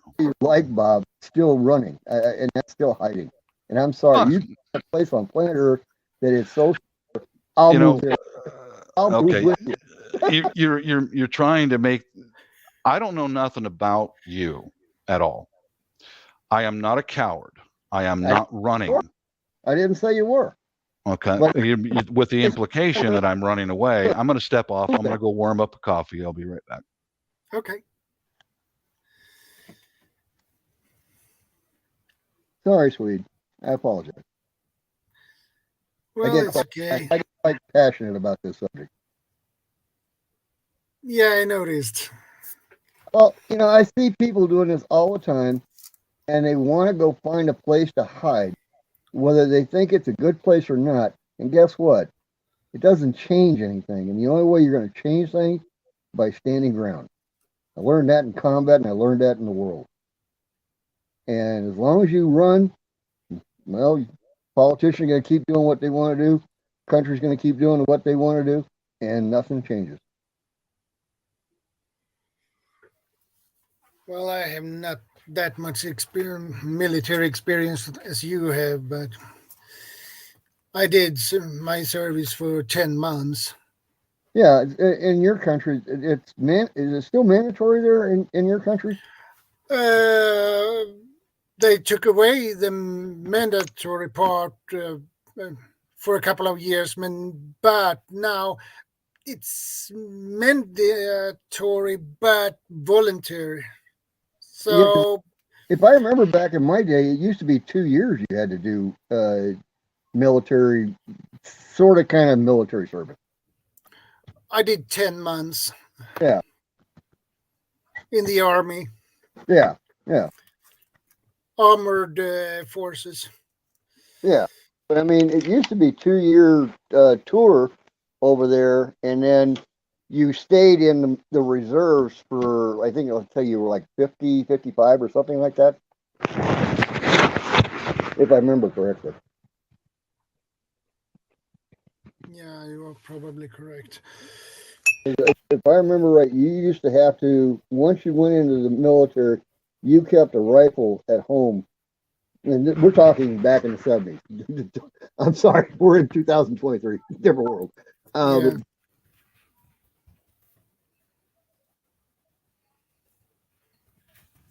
Hello. Hey, Teresa, good to see you.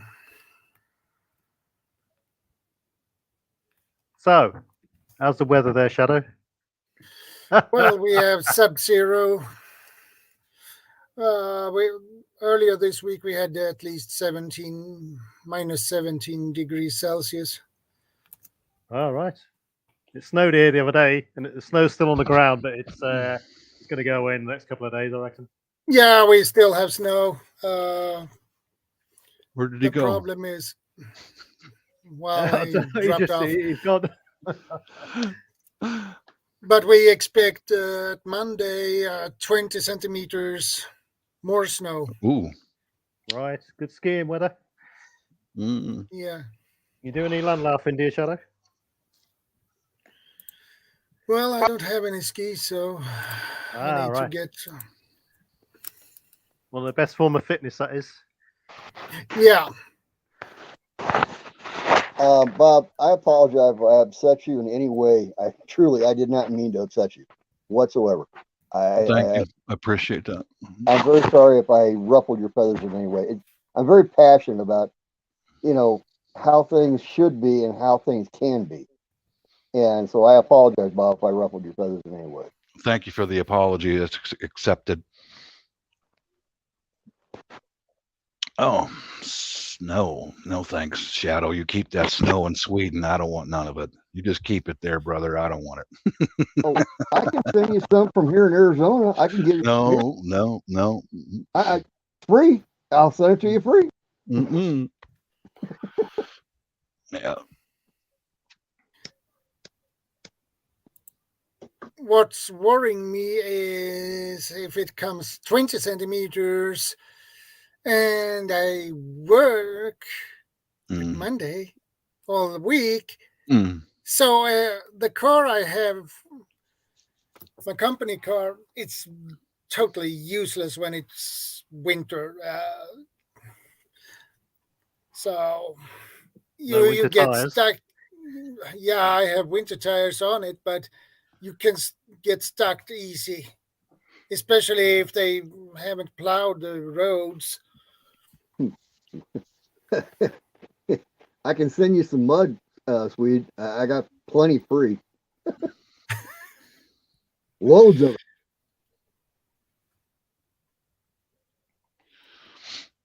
I live on a dirt road, 6.5 miles to the hardtop. And if I rain or snow, we play the mud derby out here in Arizona. I live off grid.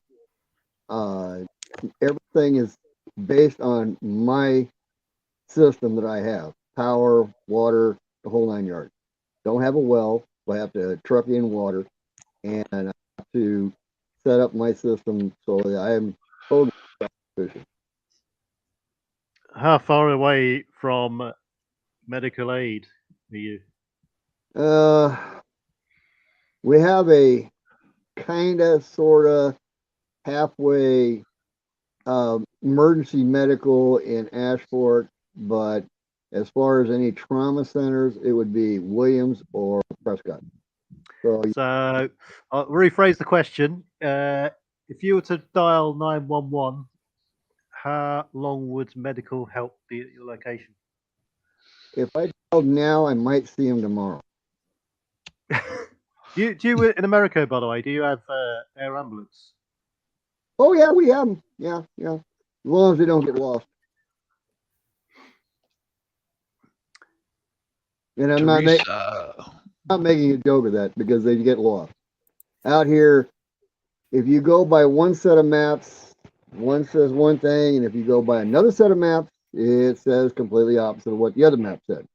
So they get lost a lot. I've had sheriffs show up and ask me if they're on Ringer Road, and I said, no, it's another mile down the road.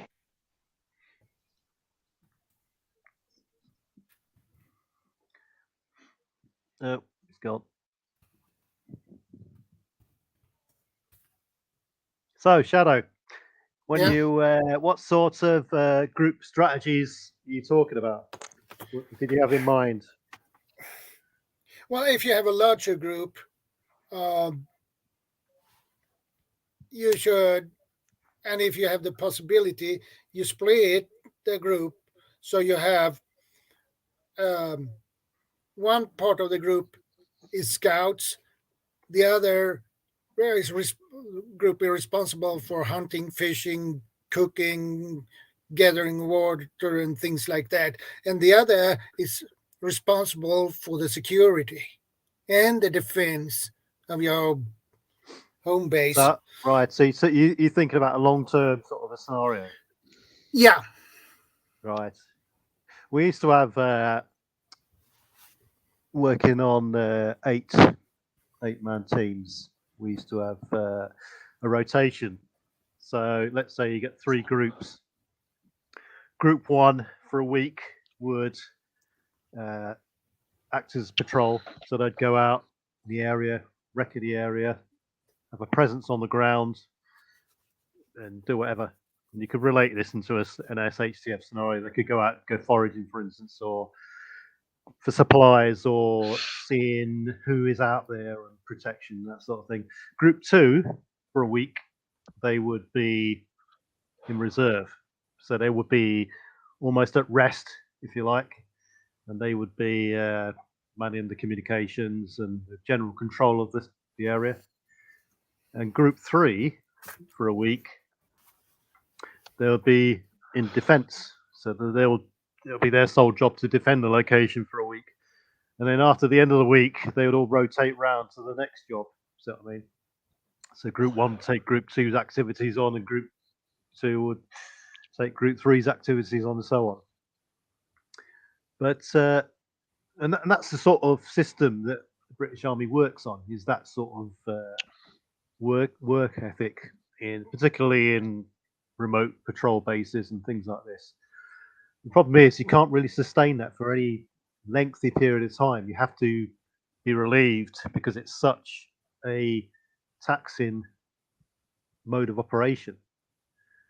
So, I mean, you'd expect the longest you could endure that for would be, say, 3 months, because it's so hard and so exhaustive on the body. Yeah. So another group will come in, replace you. You'd go back to the rear, so to speak. But that would depend on if you're relating to this to a civilian SHTF scenario, then you're going to have to downscale it, upscale it, reconsider tasks, and it'll all go back to training and the integrity of each individual. Because one individual drops out or doesn't come up to speed or goes sick or dies or whatever, then it's another element of your capability gone. So it's a very, very work intensive system. Anyway, that's just one sort of way of doing it, I suppose. Yeah. There are many more, no doubt. And in my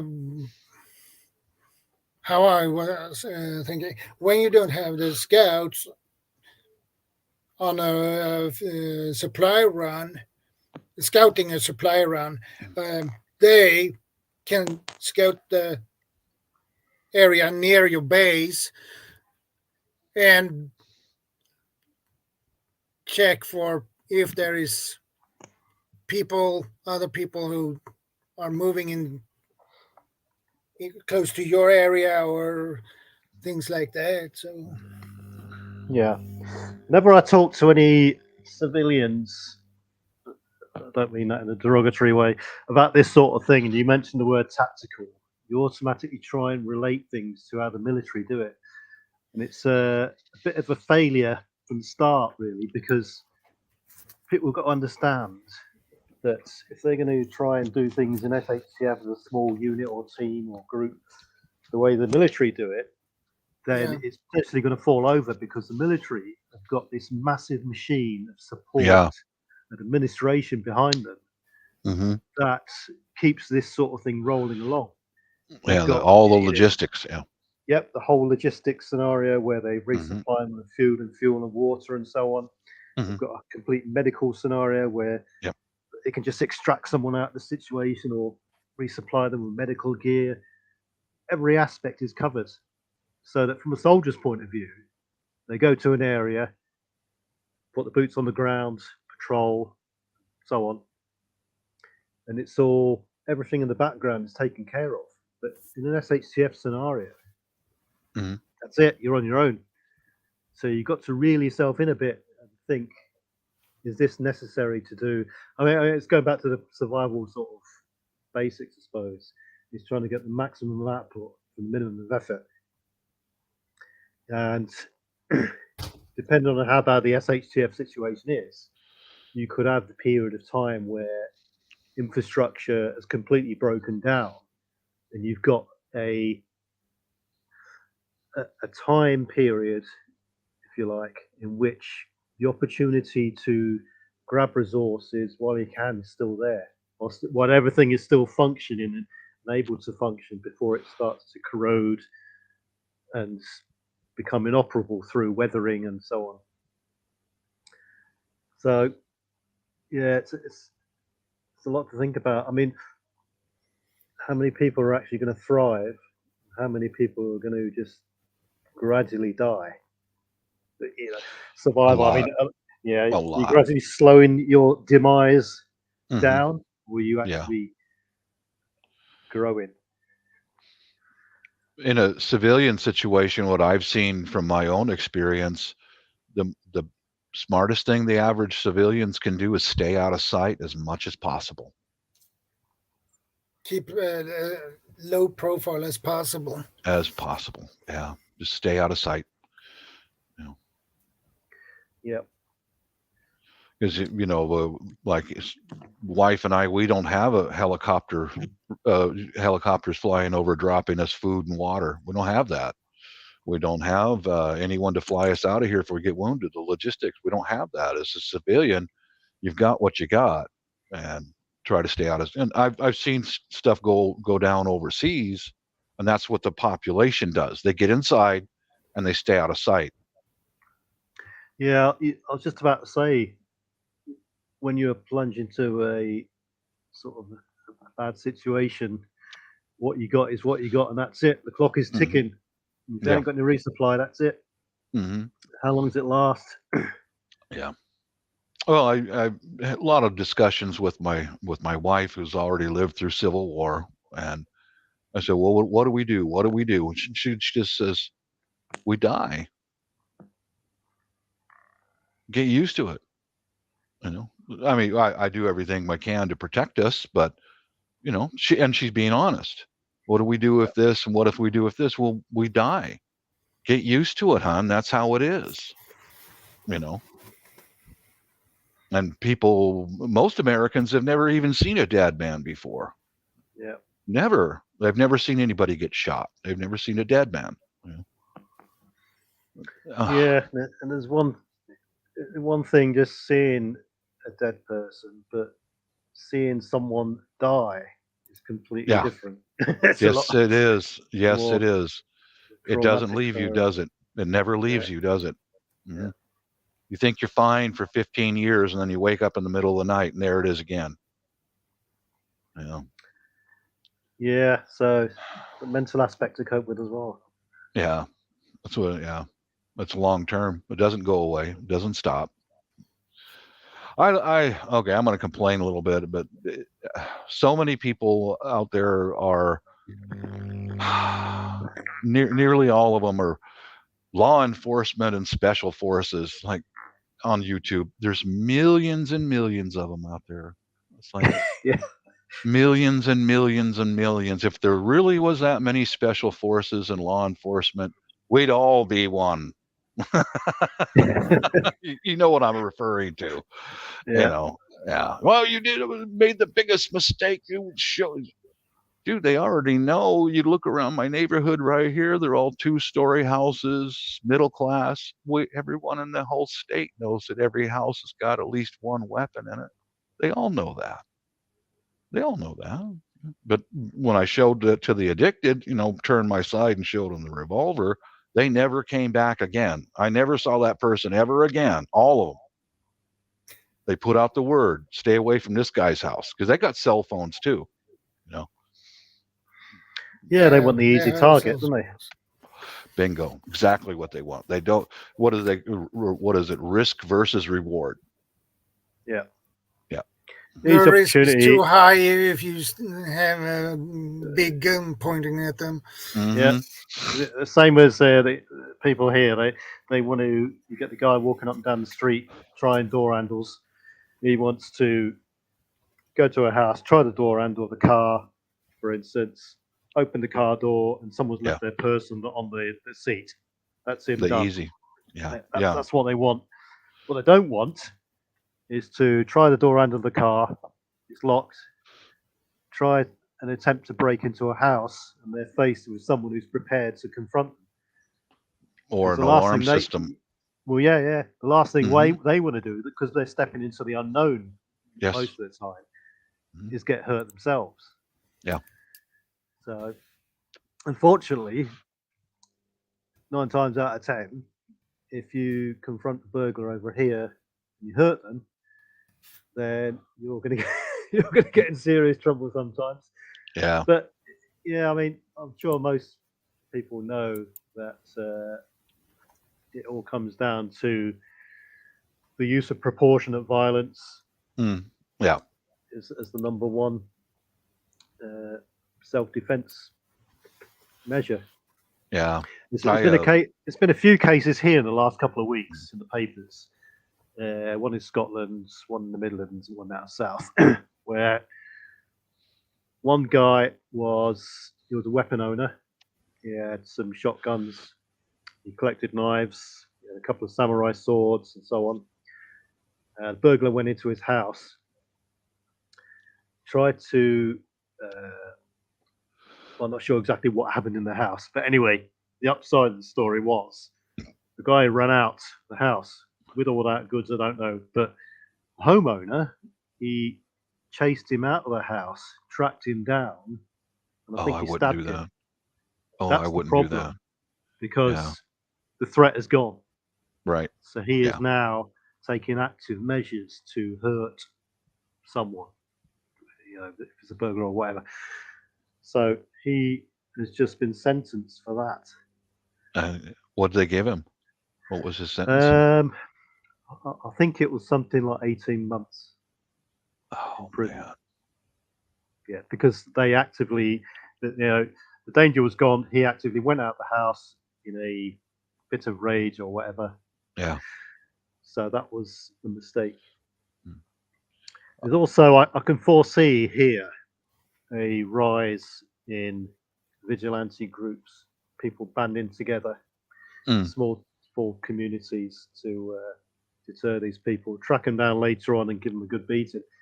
That's happened before. Yeah. Many times, actually. Yeah.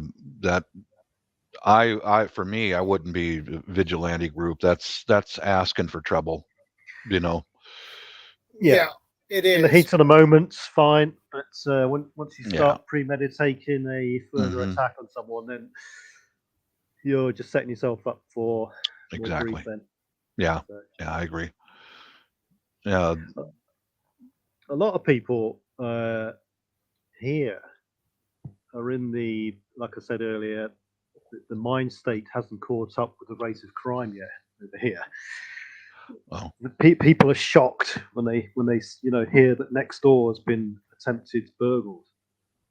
People are shocked that someone was following them down the road. Oh, that doesn't happen here. Well, it does now. People's minds haven't caught up with that sort of thing yet. That just takes time. We've been experiencing this here in my area for years, and it just takes time. Like I mentioned out there around the fire pit on Halloween with my neighbors, the one guy who sat there quietly and said nothing, that's the guy who's aware of the situation, and he's probably got his house layers of security like I do. Yeah. But I noticed it like a friend of mine I used to work with. He didn't even think about home security at all until after he got broken into and robbed. Yeah. Then he went and started thinking about home security. But that's how a lot of people are. They're complacent and they're lazy, and they don't take any steps to secure their home and their family until after they've been a victim. Yeah, there's a lot of people that are just too trusting at the moment. Yeah. Here there is anyway. Yeah. I mean, as far as vigilante groups, the only thing I would maybe participate in is being with your neighbors standing on your block. Yeah. But pursuing someone, no, don't do that. That's just asking for. That's just no, not here. That's a I big won't do it. mistake. Yes, sir, it is. I agree. Too risky. Mm-hmm. I would say if you're tracking someone down like that, that person can then ambush you easily. Yeah, because they're experienced. If someone like the one guy, all the people who tried to get into my last house, these people have been in and out of incarceration their entire adult lives.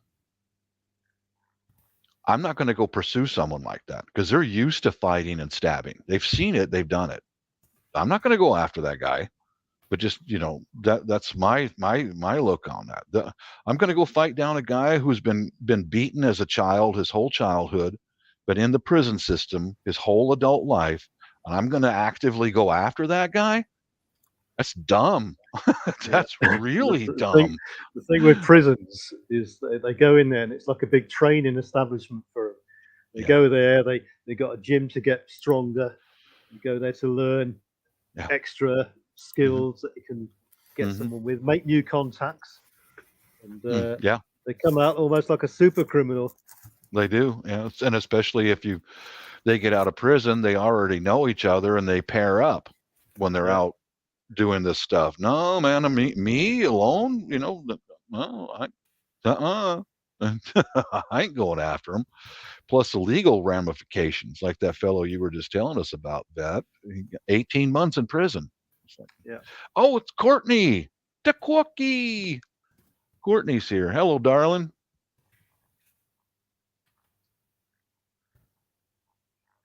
Is that Wide Family Farm? Yeah, that's Courtney. Yeah, right, I like Corky. She's the sexiest. She is the sexiest lady in the whole state of Ohio, right there. She's awesome, and she's She is. funny. She is smart, got a good wit, motivated lady. I like her. And a lot of humor. Yeah, she does. And she puts up with my BS too. So, so does Shadow. Thank you. Oh boy. Yeah, so if someone was to, hello, Wide Family Farm, WFF. If someone was to ask me about a tactical group strategy, one of the first things I'd say is that the people in your group must be fully functional and fit. Yeah. And that's going back to the army. That's why a big key factor, in fact, one of the number one factors in any sort of military unit is the fitness aspect. Yeah. Such an emphasis is put on fitness, and then you've got to thrash out your scenarios. And I think above all is having the mindset, the integrity to carry out and function with that group. Because if you haven't, I mean, it's all right having all the skills, but it only takes one person to bring it down. Yeah. Whether that's through negligence, which can be rectified through training, or just plain stupidity. I mean, it comes back to having contact with the group members and regular meetings and talking with them all the time. And you were in the Army, I was in the Air Force, and you know, we're all physically fit, and we all live and eat together, we all sleep together, we all know each other very well, you know, but you get a group of civilians together, you don't have that bond. That's right. Yeah. And well, especially you get the bond through adversity. I remember getting along so well with the fellows in my squadron, and you know, they get pictures of their sisters, and well, we were so tight, you know, hey, here's my sister, she sent some pictures, and we dude, can I fuck your sister? That's how we were in the military, and that was you know, usually that would wind up with a punch in the chest or a punch in the shoulder or something like that, but I kind of miss those days. You know what I'm talking about, Vet. Man, your sister's hot, dude. God damn, hook me up, man. Some of the things, some of the things are cringeworthy. Oh yeah. In Afghanistan, we had there was a big board, and people used to write to these girls and stuff. It's called the pig board. So they get a photograph and they pin it on the wall. At the end of the tour, it'd be left with all these pictures of these women, you know. Yeah, so you called it the pig board? Yeah, the pig board, yeah. Pig board. Oh my God. Oh, that's good. I like that. Yeah. I mean, we also used to have things like it was only us and the Australians that seemed to get this one. I mean, on the camp there was Romanians, Americans, Canadians, Aussies, New Zealanders, and we used to get rocket attack every 2 or 3 days. And anyway, someone come up with this. Next thing you know, in this in the HQ tent, there was a big satellite photo of the area we're in, the camp we were in, and it was divided into squares. And the deal was you bought a square for say $1. Yeah. And you can have a maximum of 5 squares. It's called rocket roulette. And if the rocket attack landed in your square, you took the money out of the pot, you see. But if someone got injured within your square and you didn't avoid, it would roll over to the next week. Yeah. Rocket roulette. Rocket roulette. I love that. I love that. It was in bad taste, but Yeah. Oh, I love that. Yeah, it's a different mentality in the military, isn't it? Yeah. Yeah, I know. Mm-hmm. Yeah, I've been in the army for 10 months. Mm-hmm. I mean, you got to adopt that sort of mindset, because when you're constantly faced with adversity and the threat, of injury, and all this sort of stuff, then it's these little, but moments of morale, humor, which gets some people through it. So, and this will be the case in any sort of SHTF event, because they're going to be traumatic to the majority of the population who aren't used to it. Yeah, it's not in their scope of everyday existence that people are dying or they're not interacting with anyone here. I mean, we all saw the basic effects of lockdown, and that affected many people. Yeah, yeah. Can you imagine what real hardship would do to those people? They would literally fall apart. You're adjusting your whole way of life, thinking. When you're in a fearful sort of mind state, you just can't make proper informed decisions. You think differently. So, I mean, it could be rectified through pre-exposure, I suppose, and training again. But yeah.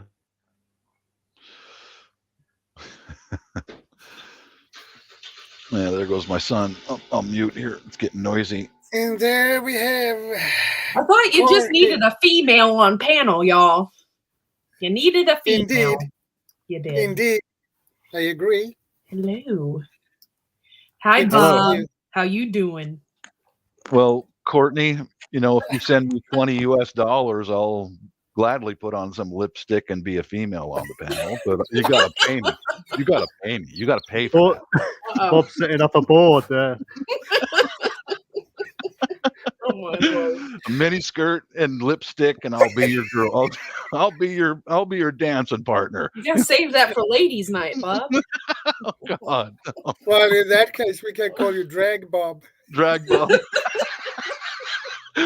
Bobette. Hey, good to see you, Corky. I hope you're doing good there. Oh, just dealing with the sick kid. That's it. Oh. How you doing, Shadow? I'm doing good. That's good. I'm laughing my butt off here, but it's okay. Vet, would you dance with me if I put on a mini skirt and some lipstick? Would you go dancing with me? Oh Lord! If you send me a photo first, it'll be on my board. Put me on the pig board. Whoa! What did I miss? I'll see how I want to take it. It's Bob going drag. Oh, whoa! I gotta catch this replay now. Wait, what time is it? Let me. Okay, we're 2 hours in. Okay, just past the 2 hour mark. Okay, everyone. 2 hour mark, everyone's gonna watch. Okay. I'm about to give out an address to send your photos to, CR. Oh my God, that would be the day. Oh my God, no. I didn't think that was so tactical. No. I mean, my missus is tolerant of my nonsense and sense of humor, but if I did something like that, boy, I would really get that one raised eyebrow look. You did what? Yeah, that's why you never dress up for my ladies' nights. No, hell no, that ain't me. Sorry, honey, you gotta go down the street to find that. You won't find it here.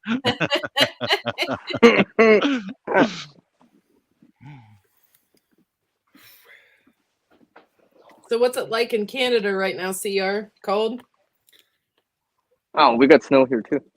You did? Oh, yeah. We got a slight dusting. You did? Everyone's got. Yeah. Everybody's got snow apart from Bob.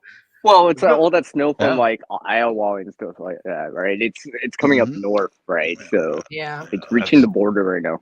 That's our weather right now. Yeah, just dreary. That's like every day in Ohio. Just no sun. Just snow sun. Yeah. Yeah. Great. Same here in Washington. Skies. Yeah. Britain's like that too, isn't it, Vet? It's just dreary. I like that word. dreary. Yeah. from say October all the way through till Mm-hmm. mid-May, just Yeah. concrete skies. Yeah. Yeah. Mm-hmm. Mm-hmm. I mean, the simpler it was things sunny like here. that, even just that sort of thing gets a lot of people down. Not seeing sunshine and blue skies. Right here. Oh, yeah. I do, Seasonal affective disorder, like sort of stuff. I do. Yeah. As Yeah. I get Mhm. older, I have less resistance to it. That's why one of the reasons why we'll go in the wintertime to the Philippines, so I can get some sun and go outside and get out of here, because I get seasonal depression. It's not real bad, but I don't like it. You can get those satellites. Don't know if they work, but Yeah, I've tried them. I've tried it, and get your D3 in the winter. yeah, I tried those, and all it did was prevent me from. It really interrupted my sleep. So it's like, Right. they work for some folks, but they just didn't work for me. Better for several years running, my wife would hand me an airline ticket and the reservation, and go to Manila, go get on the airplane and go. And I'd go there in the hot sun and walk and walk and walk, and it was very good for my health. It really was. Yeah. Mm-hmm. Huh. And the girls are pretty too, so that helps. Of course, that always helps you. I mean, that's a given. Indeed, it is. Mm.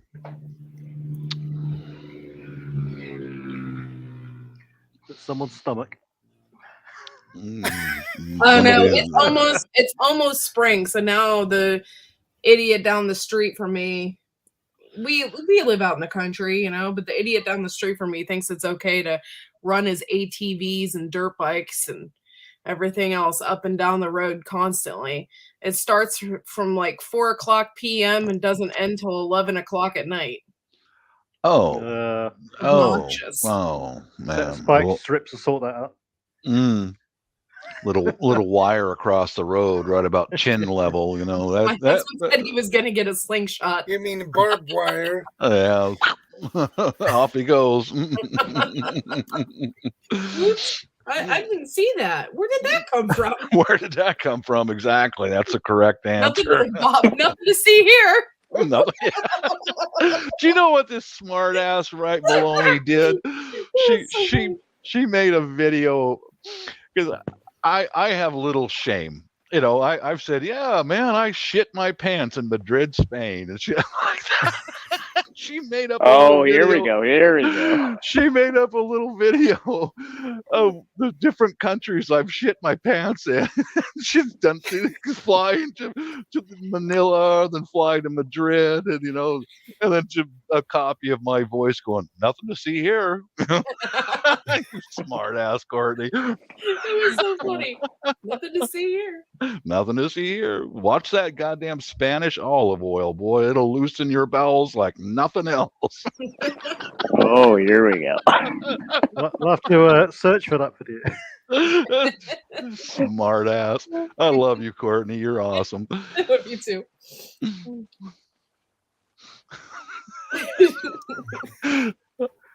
So, Shadow.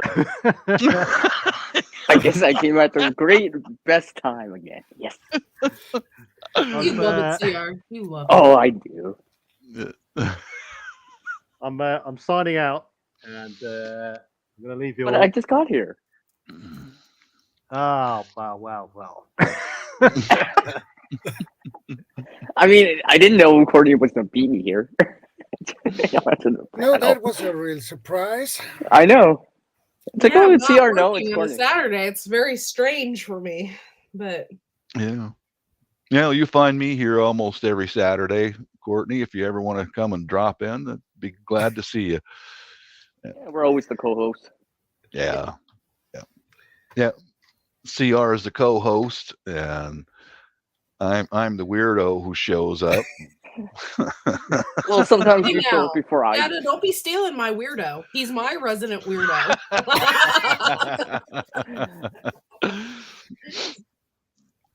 Yeah,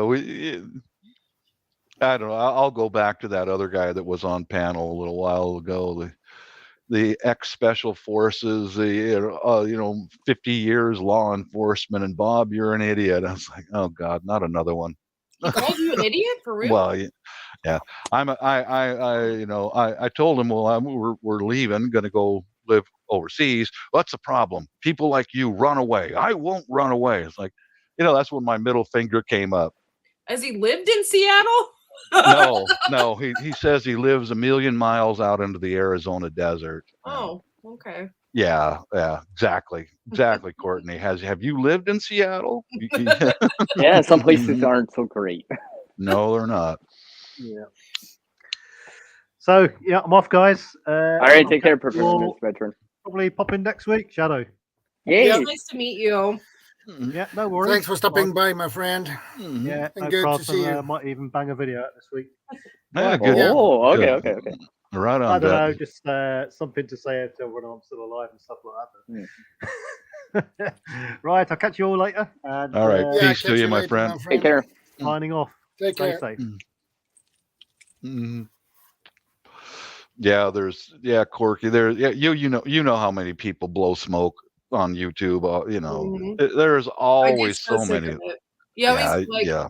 I don't want to mention anybody's name, but I had somebody come up on my panel Mhm. and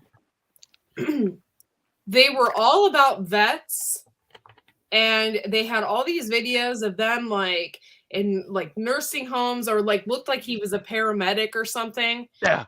And With a badge around his neck. yeah, but he wasn't any of that. Yeah. I was so confused. I even asked him, I said, Yeah. I said, what branch of the military service were you in? Oh, I wasn't. Okay. And then I was like, oh, so are you, because he was acted like he was a police officer. So I said, I'm like, are you a police? Because he's from San Francisco or something. And I said, so are you a San Francisco police officer? No. I'm like, then who the hell are you? Well, I work on the federal level. I work for the feds. Remember that, Corey? I remember that. He kept going like this and showing the badge around his neck. He did that like 3 times during. It's an Amazon badge, for fuck's sakes. It's like, you freaking chump. Yeah, his whole channel is about salute, and the banner on the top of his channel is all about veterans and guys with M16s and But he didn't do any of those things. He didn't do any of those things, and he had like 20,000 subscribers. He paid for them. Yeah.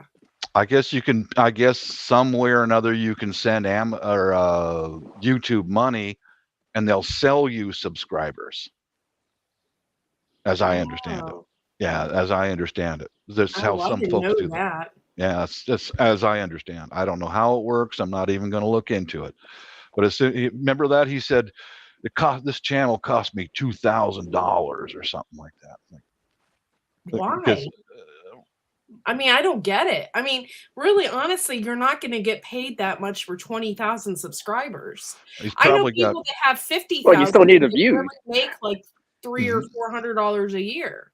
He's probably got stuff out there on different websites where, look how important this guy is. Yeah, look how important this guy is. He's got 50,000 subscribers on YouTube. Salute for the veterans. I think he's probably looking to get a return on that. Yeah, different avenues, I suppose, but it was just very disappointing once I really looked into it, and then disappointing with all the people that couldn't believe that I had him on my panel. Remember, he wanted to come up on my panel because they couldn't believe I had him on my panel. Remember, he even brought his own fangirl with him. Fanboy, yeah. Carol pointed him out. You're his own fangirl, aren't you? Oh, this guy's great. This guy's great.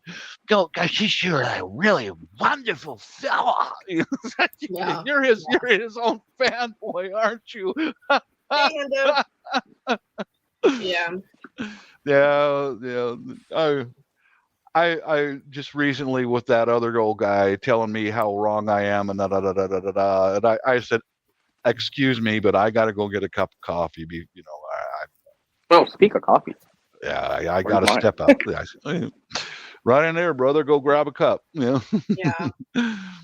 I don't understand people like that. Like, I would like to say that I would say maybe there's 1% of the people on my panel that are very egotistical.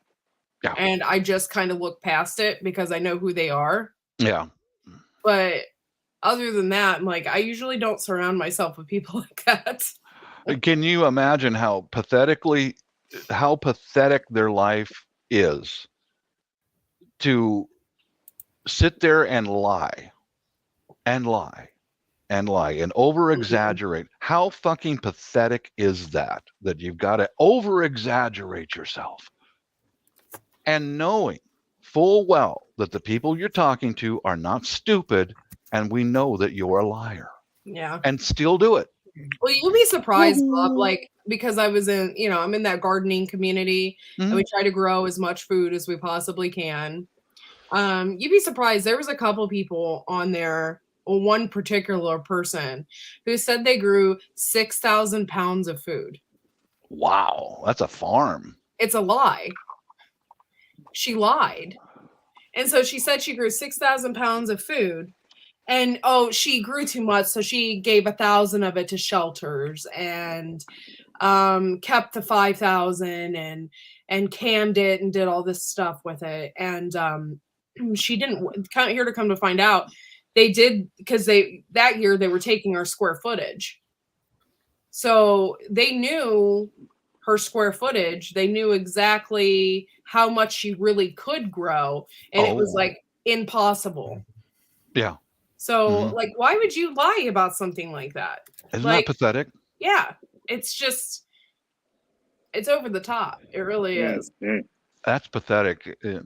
I'm glad to be with the gardening community because I've learned so much from you guys, but. Well, I'm learning from you too, Bob. And you too, from me. All you guys. And Shadow. Sorry, we got to include Shadow here. Mm-hmm. Yeah.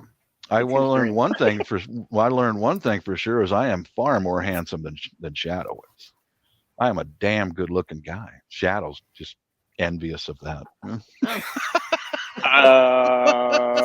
What do you think about that, Courtney? Yeah. I have no comment about that. Nothing to see her, folks. No.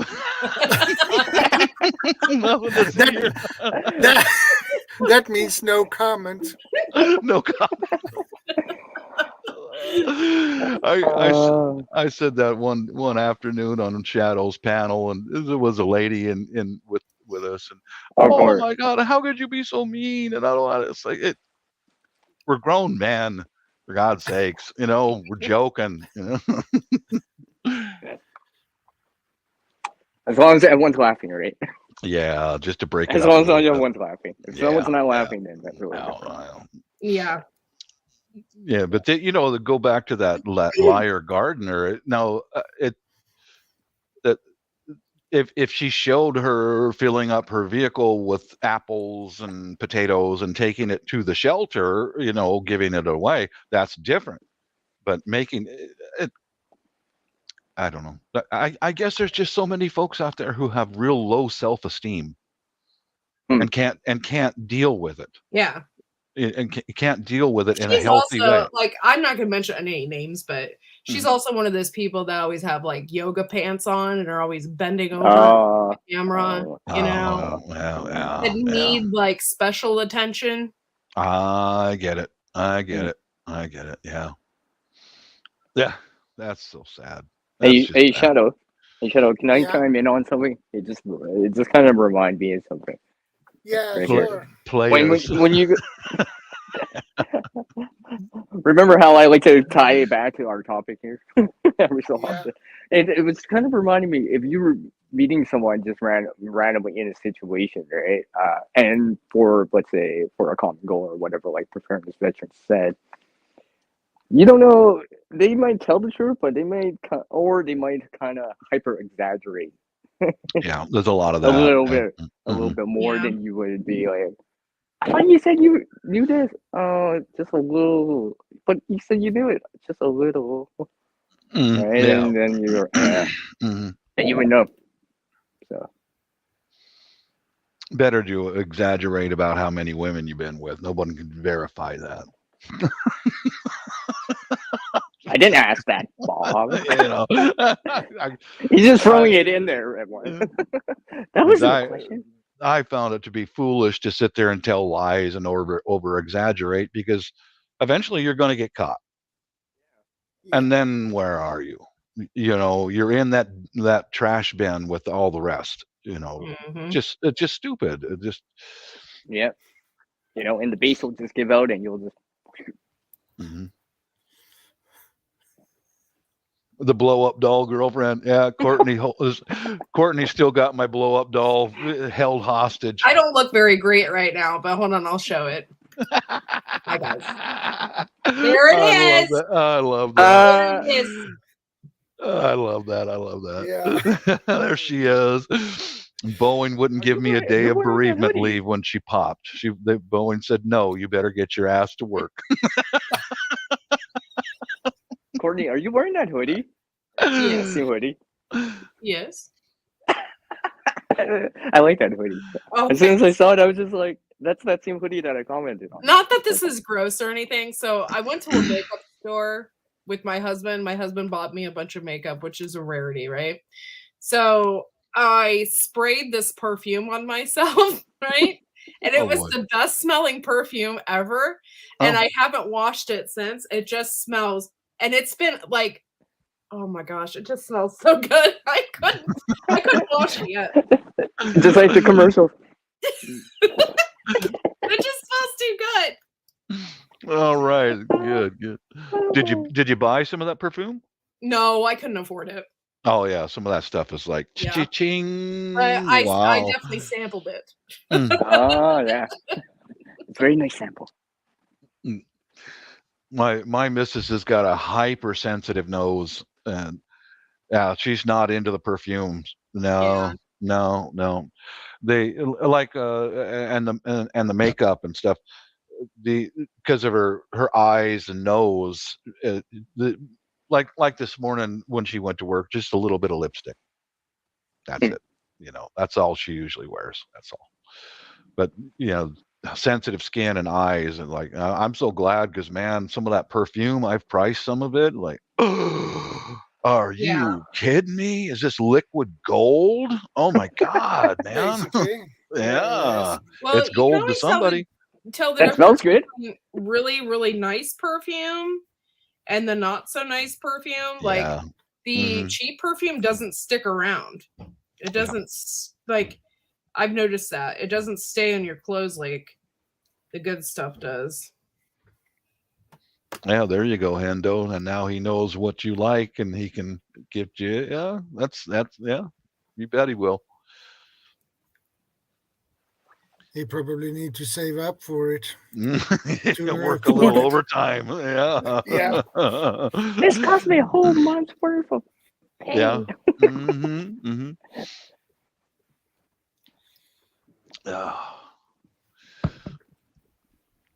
Well, it's nice to hear that you're feeling better, Courtney. You sure sound better. Yeah, I'm better. I'm just trying not to get pink eye. Like my son just cannot stay away from me and my face. Like I've just been trying to stay away from him, and if he touches something, I bought spray Lysol and I just spray the shit. Yeah, that's good thinking. I don't want to get pink eye again. I've already had it, you know? It's just so frustrating. Hopefully in the next couple of days he won't be contagious anymore, and everything will be fine. But I'm just scared to death to get it again, because then I have to like throw my contacts out and everything, you know? So once bitten, twice shy. I came down with pink eye on the job one day, which the managers got pissed off about it. And we have a medical department that had some registered nurses and usually one PA at Boeing. So I went over there, and my eyes just like nasty. And I said, I think I got something in my eye. And the RN will do an assessment before you you see the PA. She goes, oh no, that's pink eye. And I went back to see the physician's assistant, and he goes, that's pink eye. You're going home right now, and don't you come back to work until you have a doctor's note, because this spreads so fast. Yeah. You know? Yeah. And he said, go home. Don't come back until you're well. Okay. I didn't really realize. I can sympathize with you, honey, because it spreads like wildfire, you know. Yeah, and it hurt. Like, I don't know. I still have. I've never wrong had with pink my eye, from so having it. So I'll take your word for it. Yeah, I remember the RN looked at me at a distance. Went, I'm not touching that. Nothing to see. Nothing to see here. I took Fred to the doctor 2 days ago, and she looked in his ears, and she said he didn't have an ear infection or anything. But 2 days later, or a day later, I took him to school, and the school said, you know, something was up. And I was like, I don't know, whatever. And then he started acting up. I started seeing the goop in his eye, and I'm like, oh no, I know what that is. Yeah. So I took him to the Minute Clinic yesterday, and that woman was so not good with him. I was like, I wish she was a real, like, she's just a nurse practitioner. She wasn't a doctor. But I wish she was a doctor, because if she had a practice, I would have followed her. But like, she did really good with Fred, and she's like, oh yeah, he has a double ear infection in his ears, and he has pink eye in both eyes. And I'm like, oh, the poor guy. Oh no. Yeah. Oh man. I really got to mention this though, Courtney. I got pink eye from my manager at Boeing. He was one of those hardcore, dedicated to the company kind of guys. Yeah. And we all looked at his eye like, dude, what's it? And no, I'm nothing wrong with it. You know, and I came down with it, and so do several other people on the crew, because he's touching the same surfaces that we are. He spread it. He spread it because dedicated to the company. And dude, you spread it around all of us. Thanks. Yeah. You know, yeah. Thank you, boss. Yeah, thanks a lot. You know, I always hated people like that. Or like, I worked with a woman one time. She was like, oh, I have the flu. I just threw up in the bathroom. Oh, go home. And I'm like, then go home. Yeah. I don't want that crap. Nobody doesn't. Somebody else has to miss work. Yeah. That ain't right. Yeah. I ran across an instance like that. Was we had different flow days to build the airplanes, and one of the guys on another crew ran out of the airplane and puked in a trash can between the airplanes. I looked at him and went, dude, go home, man. It's okay. And he ran right back in the airplane, went right back to work. Next thing you know, that crew, about a week later, that crew had several absentees because he spread it among the rest of them. Thanks, dude. Thank you. Thank you. I can't, I'm sorry, but a big corporation doesn't care about you at all. They if you're sick, for God's sake, stay home, have some mercy on your coworkers, not the well, company. not only that, I worked in an office with 6 women, and we basically, we ran the phones for an entire company, right? And the swine flu came in. It was when the swine flu was really bad, right? Yeah. And my boss ended up getting it. Well, we were all freaking out because she touches the same stuff, same files that we touch and stuff like that. Then before you know it, we have 2 people in the office, doing the job. And I'm like, boy, why didn't they just send, the swine flu is highly contagious. Why didn't you just send everybody home for a couple days to get over it? And then we would come back in. No, they wanted to operate with 2 people. That's Boeing was like that too. Yeah. Now the product matters, that guy who came outside and puked in the trash can, and that manager too was, I haven't used 1 day of sick leave in all these years because I'm, you know what, I'm not impressed. I'm not impressed, Well, my aunt worked for Kent State University. She was a bigwig there, and she also didn't use a drop of personal time or anything like that. When she retired, she cashed in her personal time at $30,000. Oh, that's a good bonus. Yeah. Yep. But still, but was it worth it? Was it worth Was it worth all that? Yeah. Yeah. Was it? No, it's not. Because that 30,000 spends like that, man. Yeah. Really, Nothing to see. Nothing to see here. Yeah. Mm-hmm. Dang it! No, I'm gonna start saying it all the time. Well, there's Amazon, the neighbors across the street. I know. Every time that Amazon truck pulls in, you get all giddy. I do. That's not It's the like only time. Christmas. That's not the only time. I get crazy sometimes, even. Oh, I got a good idea from Star Homestead. He made a about home security. My brain is, don't look inside my head.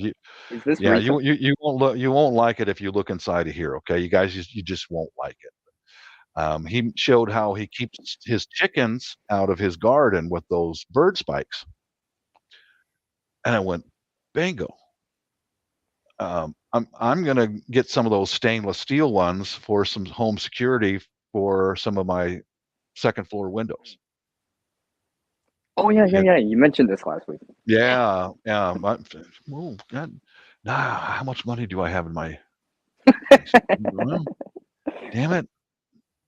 Yeah, but I'm gonna get some of those and weld them together in strips for my second floor windows, because there's a couple of locations in the back of my house that you can volley up and go right through the window. Oh yeah. So, but of course I'm going to have to modify them a little bit.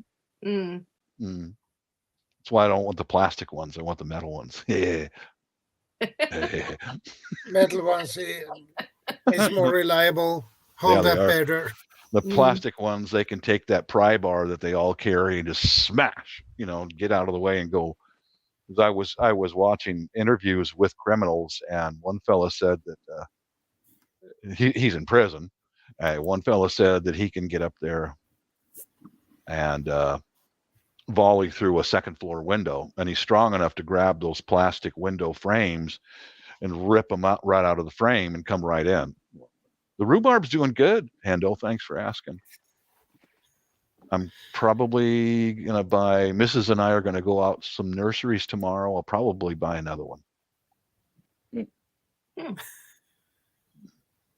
Oh, the tree pruning. Yeah.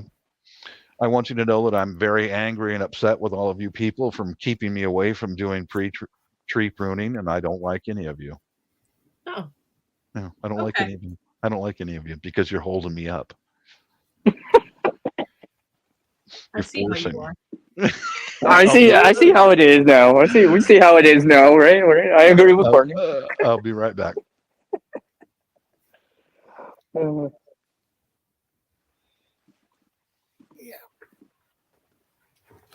Is he actually going out to go? I have no idea. I'm just like, he just spoke of it. Maybe he is. I didn't think he was serious.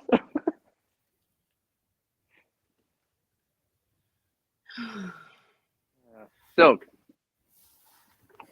Courtney. Yeah. What's up, CR? What's up?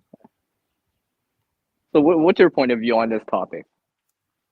Yeah. I'm sorry. There were several different topics. Go ahead. No. The topic that he has for this stream. That he has for the stream. Okay. Tactical strategies when shit hits the fan. I don't know. I mean, there's several different strategies. I think it is best to, a lot of people say it's best to work with groups. I don't think it is. I think it's best to work on your own.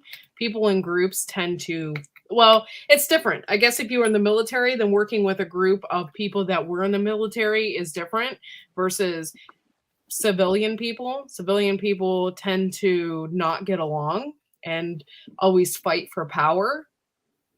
So if I were to work in a SHTF situation, I wouldn't be in any group. I would be my own group. Yeah, me and my family. Well, local, very local, as in family first. Kind of. Yeah, but I wouldn't be with anybody else. Yeah. Unless it was like my brother or something like that. Blood Yeah, relatives. My brother's a nurse, so Blood relatives. yeah. But Yeah. but yeah, when you're in a group with military people, that's different because they all get it, they understand it, they're not going to fight for power. But civilian people always tend to be a little more psychotic, especially in an SHTF situation because they don't get it. They've never been in that situation. They don't know. No so experience their in it. mindset is going to be completely different. So I'd be better off by myself. And you look at the volume of liars just here on YouTube. Yeah. Yeah. People that exaggerate or hyper exaggerate. Yeah. Hypocrisy in the group. Yeah. And yeah, that's one of the first things I asked Mrs. about, her experiences. And she said, no one comes in this house under any circumstances unless they're a blood relative. And that's it. Period. Even you have to watch blood relatives. I don't trust everybody. I've got a brother and sister. I would never let them in the house, even right now. And I wouldn't, especially if they came no, you stay away from me and mine. I couldn't trust you during the good times. I sure as hell can't trust you now, Understandable.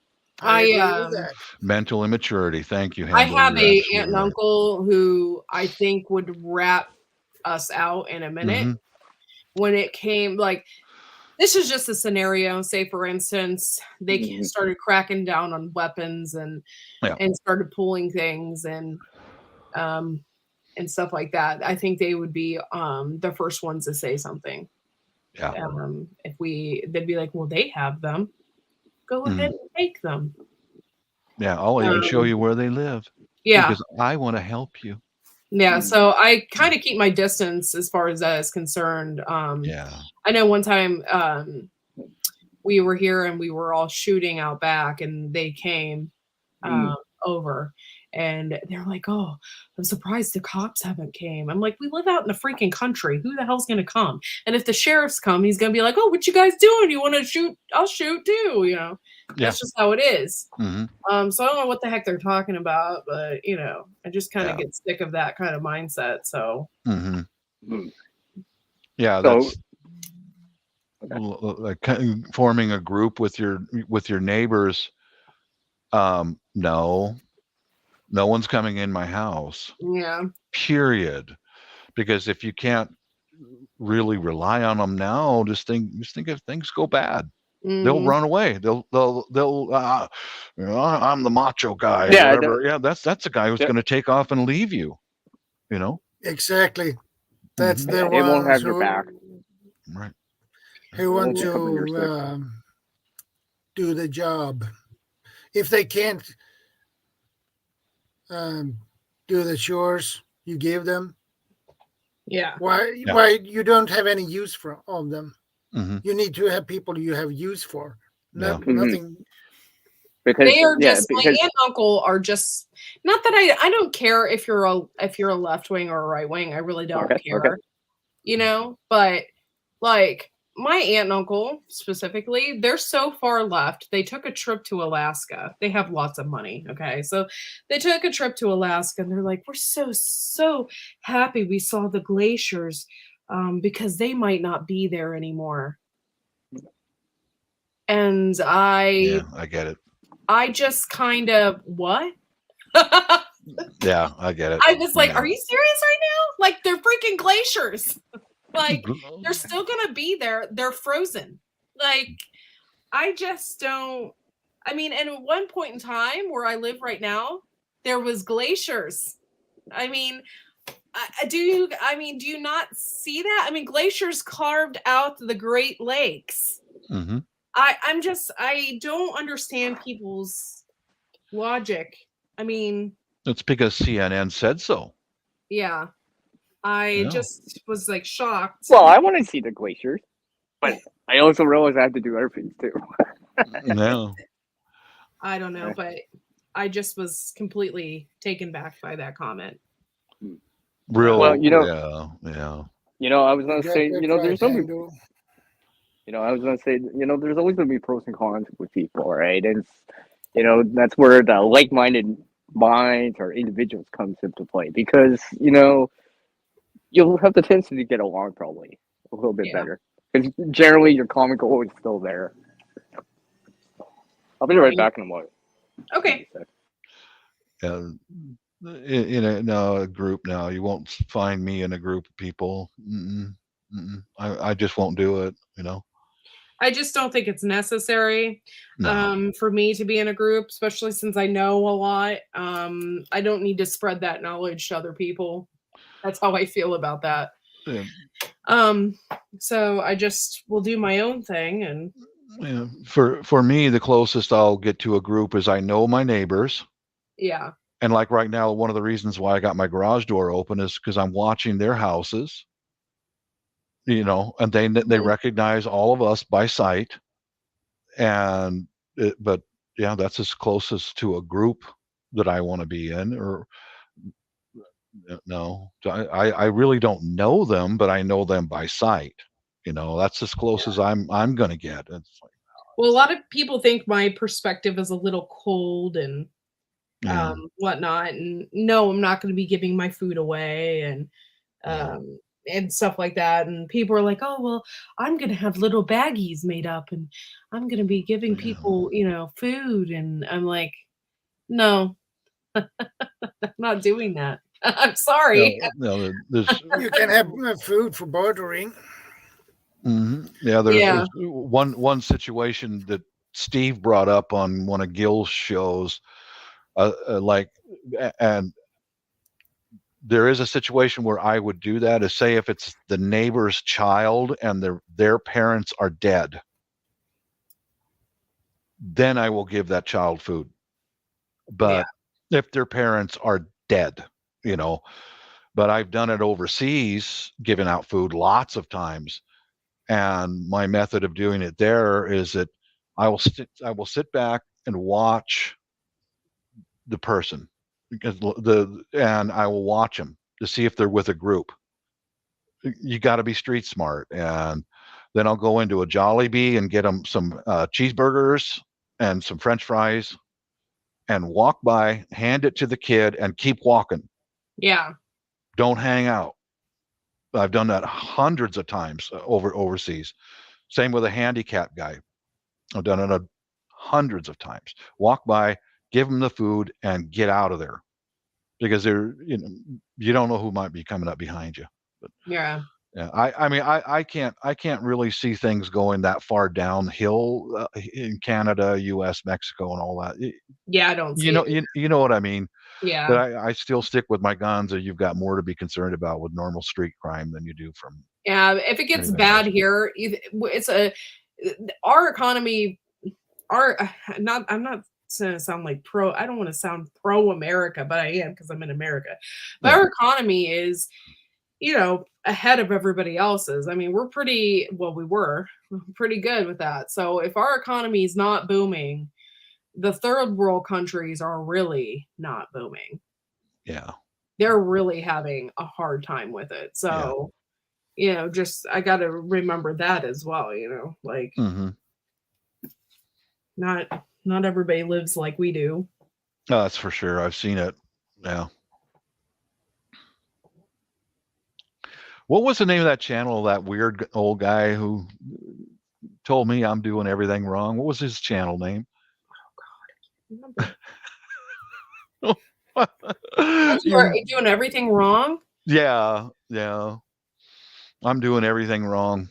And I got pissed off when I, flipped him off, and I was like, I'm going to step away for just a minute and get a cup of coffee. Yeah, I can't remember. That was right here on Shadows. I'll go back and watch this again, and I'll probably share that video with you later, Courtney. He's another one on YouTube. He was former special forces and law and a cop. He didn't say cop, or law enforcement for 50 years. You're doing everything wrong, Bob. You didn't live here. Yeah, and you know what? And the UK lives pretty well. They have a pretty good life. So when countries like the UK are not doing well, it just makes you wonder. Things like you like things like Africa in general, South Africa, they're not doing good. Like it's not good. Yeah. God, that pissed me off. I'm sorry. That guy pissed me off, man. I mean,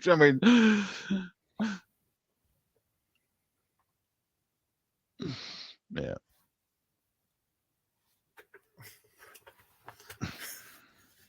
Who do I blame now? Canada or Sweden? Which one, Courtney? Canada or Sweden? Which one do I blame for this situation? I don't Just know. not me. Just not me. Just not me. Shadows in Yep. Sweden, so Yeah. Nothing to see here. Nothing to see here. Yeah. Can I just chime in on something? I was just thinking about this while I was listening to you guys. Okay, go ahead. Being in someone else's shoes, right? Sometimes someone's worked in or broken the shoes already for their shoes, right? So if you wear a different pair of shoes, well, it's different. Yeah, So, it is. Mm-hmm. I agree. So, yeah. I'm using that as a metaphor, but I understand the point of view. yeah. Blame CR. Blame Canada. Blame Canada. Whose side are you on, Hendo? I'll share this video out with you in your email, Courtney, and I want you to pay attention to Shadow's face while that guy is insulting me. Shadow's like, dude, you're setting yourself up. Watch out, you're about to get bit in the ass. Just watch his face. I don't know, but that did bother me. It's like, how dare you, man? How dare you? Yeah. Still, Canada gets the blame. Sorry, CR. Love you, man. But Canada gets the blame. I don't know if I should. Just kidding. I'm joking around, man. But do I? Oh, wait, I do now. Canada can take. Yeah, they can use to be. Nah. They can.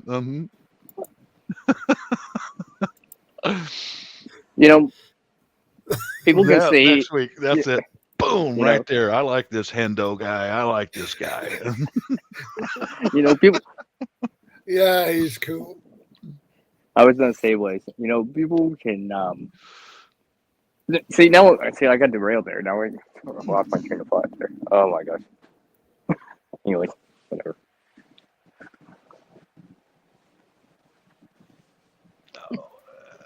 I did a little bit of home security stuff today, and I'll eventually get off of here and go back to trimming my trees down and stuff like that. Yeah. Here's a little photo I took of. No, not that one. Where is that one? Gallery. There it is. Oh, okay. Let's go. Oh, there. Yeah, Courtney, are you there? Yep, I'm here. Okay. Yeah, this is some of the stuff I did today. It's hard to see, but it's a 50-foot long strip of lights. I readjusted them, and that's a fishing pole attached to my deck to hold those security lights up in place. Yeah. Nice. Yeah, that's what I got done today. I shifted the whole string over to cover all of our backyard and a little bit over the neighbors' yards too. So, yeah. Cool. Yeah, I've always been a big fan of lights and security cameras. You bet. They're passive. Mm-hmm. Yeah, and generally you would see it kind of or expect to see something like that. Yeah. Not out of the question to see like a camera on a doorbell, right? I mean, that's becoming a little bit more likely to see that. Yeah, they're now visible from the street and from all sides of my house and all that. So that it's kind of a visible thing that says, this guy's watching. Just, you know, Yeah. this guy's not Yeah. lazy. He's not going to sit back and be a victim, you know, which is a good thing, I think, and be a deterrent. Well, yeah, I mean, there's dash cams. I mean, like, there's all this footage you can see on here on the platform, right? You can see Yeah. all that footage, Mhm. all that stuff, right? So people know it's out there. Yeah. Some good resources to watch is just type into YouTube "interview with a thief," and these thieves are giving interviews with law enforcement while in jail, and they'll tell right out there the things that they look for and targeting a home for burglary and all that, and you know, things like cameras and all that. They're Yeah. looking for that, and the number one thing that they say is alert neighbors.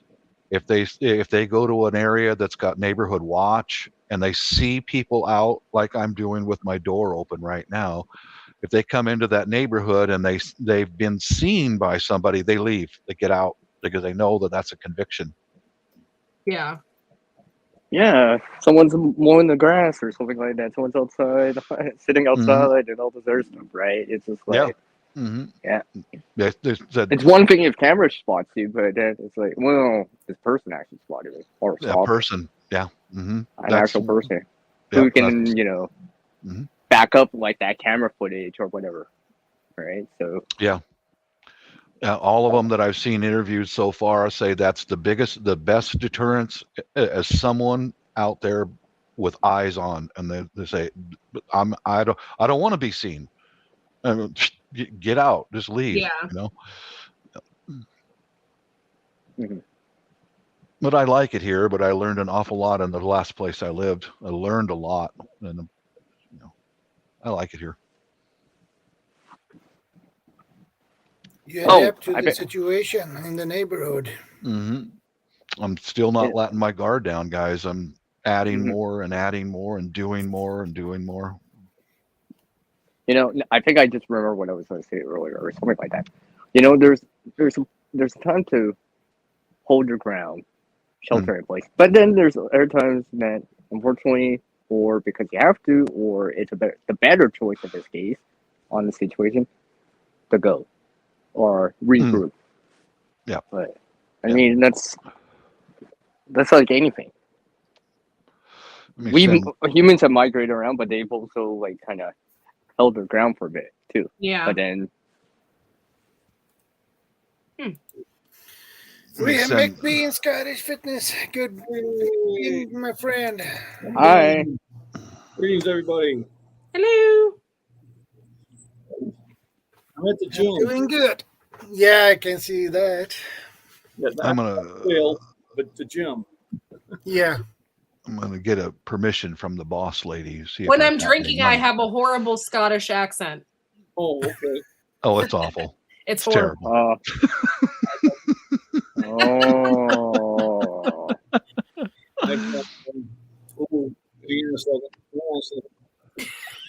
There we go. I had to. Did I mute the wrong one? Uh-oh. No, you're good. Okay. Well, I'm not hearing anybody else. Well, as long as you can hear me, that's good. There we go. All right. No, I mean, nice. I mean, nice. I had StreamYard and YouTube doing it, and I was getting double talk. I was like, uh-oh. Yeah. What am I gotta do? So yeah, I would have been out in Utica enjoying the St. Patty's Day parade, but Mama got a stomach bug, so Uh-oh. I went to the gym instead. And then I'm getting ready to go to the grocery store and pick up stuff for dinner and that. Yeah. So I saved myself some money, and I had about a 2-hour bench session, Right on. which good. I did upload on my channel if you want to check it out. So it's so far been a good day. Been kind of relaxful. I'm going to stop at the food store. I'm going to stop at the beer store, and then we'll stop at home and probably grill some steaks. And thanks for stopping by. Oh, here's my birthday present. My daughter's got me. Oh, let's see. My McBean Scottish Fitness gym bag. Right on. I'm looking professional. Right on. And on the other side, they have working on that crazy old man fitness. I like that. You got a good daughter. I there. like that. Well, both daughters. Nice, So nice, both nice. my daughters. Of daughters, okay. Did that. So, and then they got me a coolie too, which I didn't bring in. But so I said, now I look professional, except I come in the gym wearing jeans. Sometimes work boots. What we got in here now? So I got CR. How you doing? Oh God, I gotta get. Hey, and doing well. That's what the Lord is trying to join us with. Anyway, let me go to full screen. Yeah. He's from Wow. Canada. Hey, Bob, 940. But yeah, I can have 6 people. The Corky. There we Hello. go. And of course, Creative Redundancy. Greetings. And then we got someone else spinning. Because there's 6 of us here. And Yeah. ShadowScoutSwede. So how's I the never- weather in Sweden? Say it again. How is the weather in Sweden? We are on sub-zero temperatures. Oh, We had minus 17 degrees Cold. That's earlier this cold. week. Yeah. That's 0 Fahrenheit, by the way, for you guys in the U.S. yeah. We're still on Imperial. I'm a chemist by trade. I do know the metric system very well. We The use a metric chemistry system because- is much easier than the well, yeah, 'cause it's imperial. based on 10. You Mhm. try to do calculations in 16 ounces and yada yada yada. You're like, yeah, who developed this stuff? What's Oh, Trump in the industry. yeah, especially like with drill bits. Oh yeah. Oh, yeah, because I remember, I'm an aircraft mechanic, retired, and I got a 13/16 diameter hole, and the hole's not straight. Now I got to go up to the next size. So now you take 13/16, add 1/64 to it, or no, that's still not a straight, clean hole. 64th or Yeah, I was like, oh my God, are you? What is me- the first socket you lose? The 10 mil. Yeah, and in metric, a 4 millimeter hole is not true, clean, and round. Okay, how about we go to a 5 millimeter hole? And in Imperial, you got to sit there and do all the math. I think you gotta go- 13/64. Gotta go to a 3/16. Then you got to take the fractions and convert them into decimals so you can get the correct drill bit. Yeah. So, oh my God, man, I agree. Metric is very simple. Yeah, it's based on 10. Mhm. You know? Yeah. They were talking about it in the late 70s going over to it, but that's all they did was talk about it. The most they did was like cola bottles, the 2-liter bottle. Right. Yeah. Like, That was it. What? Why'd you stop there? Because they're going to get more money because 2 liters sounds better. Yeah. Mhm. You know, you can't say it's less than a half a gallon. Yeah. It's 2 liters. Mhm. Yeah. Half full, not half empty. So I had kind of a fun trip into the gym. I got to videotape a bald eagle on the Right way on. in, and a turkey vulture on the way in. So it was a big bird action today. And Boy, they are big, aren't they? They are big. Wow. Oh, beautiful. So I passed them. And I said, I'm turning around for this. This is where turn around. I'll just sit in the middle of the plowed field. So then I got up and flew. So I'll be posting that on my farms and prepping channel. There, McBean, I got a funny story about turkey vultures, and wife wanted to buy a knife for her to carry, and we selected these, and at a big store, and she was in there doing something, and I'm standing outside waiting for her, and it's huge birds flying over, huge, got everyone's attention. Whoa! Here comes Is that an ostrich? Jack's last name was Ass. Jack Ass comes stand next to me and goes, "What kind of bird is that?" And it's got feathers on the tips of its wings. And I said, "That's a vulture, dude. They're rare here." And he goes, "No, it's not. No, it's not. It's a bald eagle." And I said, "Well, what if you know what it is? What the fuck did you ask me for?" It's a vulture, dude. Come on. Did it have a white head? If it didn't have a white head, it was No. vultures are not rare. In this area, there's not many. But Where are what you kind at? of bird is that? It's a vulture. What state are you in? Washington State, Western Washington. Yeah. Washington. My daughter worked out in Washington after she got out of the Navy. She really liked the Upper Washington. I competed in the Highland Games in Tacoma, Washington. Right on. That's not far from me. I got third place. Right on. I was by far the oldest person there competing. Yeah, I went to the Highland Games up in Enumclaw, Washington. Okay. That was fun. That was a good time. She took me up there for Father's Day to watch.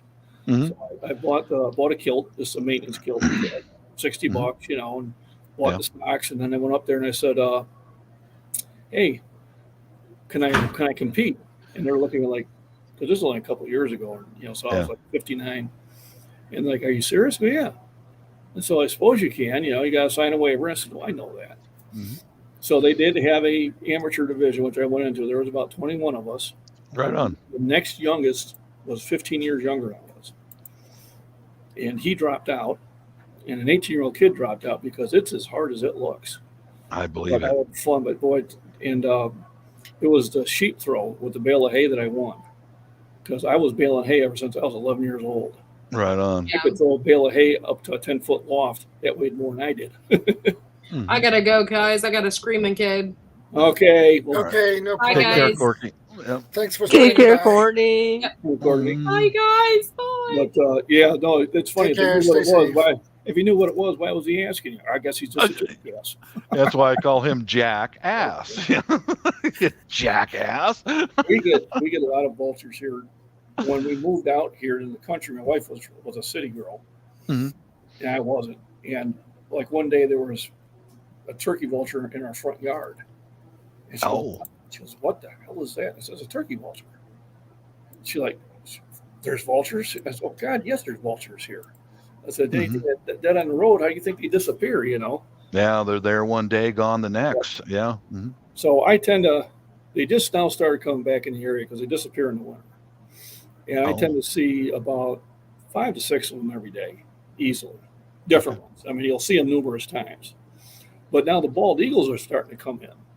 And the reason we're seeing more of the big birds is back in the 70s, to see even a red-tailed hawk was a rarity because all the DDT they used in the field. Yes, I remember that. I remember. Mm-hmm. So the DDT would kill the rats, and they would eat the rats. And what would happen is they would lay the eggs, and the shells would be so thin that they would break when they nested on them. I remember that. Yeah. Yeah, when I was a kid, it was a rarity to see any sort of large raptor, and now they're quite common, which is a good thing. I agree. I've seen that myself right here in Washington State. Now, as it is currently, I could go near any of the rivers now, and I almost guarantee you're going to see at least one bald eagle up there fishing. And when growing up, they just disappeared for decades. Yeah, because of DDT, the bald eagles, the owls, the red-tailed hawks were almost near extinction levels. Yeah, because of that. And I mean, I remember if I seen one red-tailed hawk during the summer, I considered it a good summer. And now, if I drive to work, I'll see 3 or 4 on the way to work. Yeah. So, I'm now seeing one of the things the EPA got right. Yeah, they did. Yeah, I agree with it. I agree. Yeah, they were got a lot killing of things them wrong, but at least they got this one right. Yeah, I see now bald eagles, golden eagles, red-tailed hawks, lots of falcons, all that. The raptors have just come right back, man. It's amazing. But I'm going to have to bounce out here and go work on. Because I got to buy some medicine for the wife. I got to get some Imodium AD for her tummy. Well, thanks for dropping in. Yeah, I'm absolutely. Gonna go out and work on some home security stuff and get it all wrong. Now, I'm going to go buy some steaks and grill them. All right. Peace, you guys. Take care. Take care, Bob. Take care, Bob. Bye for now. All right. How do I leave? Here we go. Everybody have That always seems to be the thing. Yeah. How do I leave? Yeah. Find the right button. How do I leave? Oh, yeah, it's right here. So, yeah.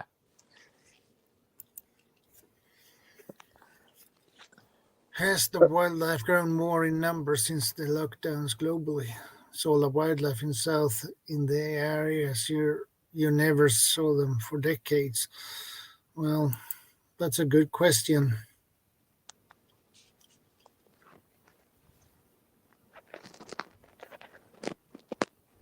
I'm not an expert on how it is in US, but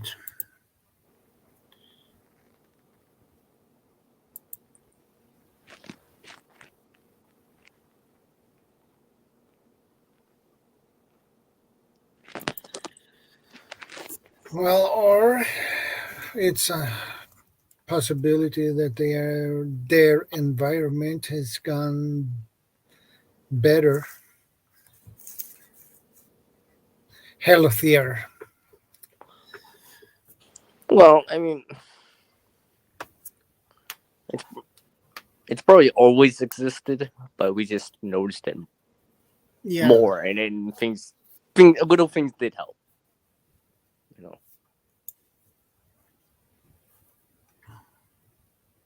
because these kind of programs have existed for a while.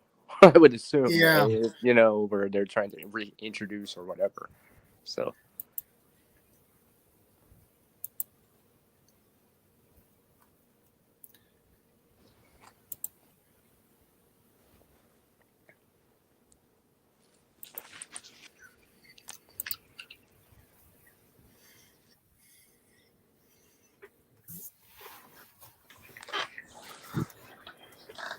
So, Shadow, do you have anything planned for this spring?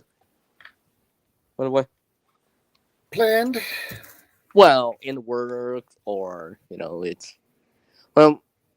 Because I'm noticing, well, okay, for you guys in the US, it's warmer, closer to the equator, right? But for me, I'm starting to notice that transition period now. It's more I always say it as the freeze and thaw cycle because that's how I know that generally it's starting to get a tad warmer over time. Okay.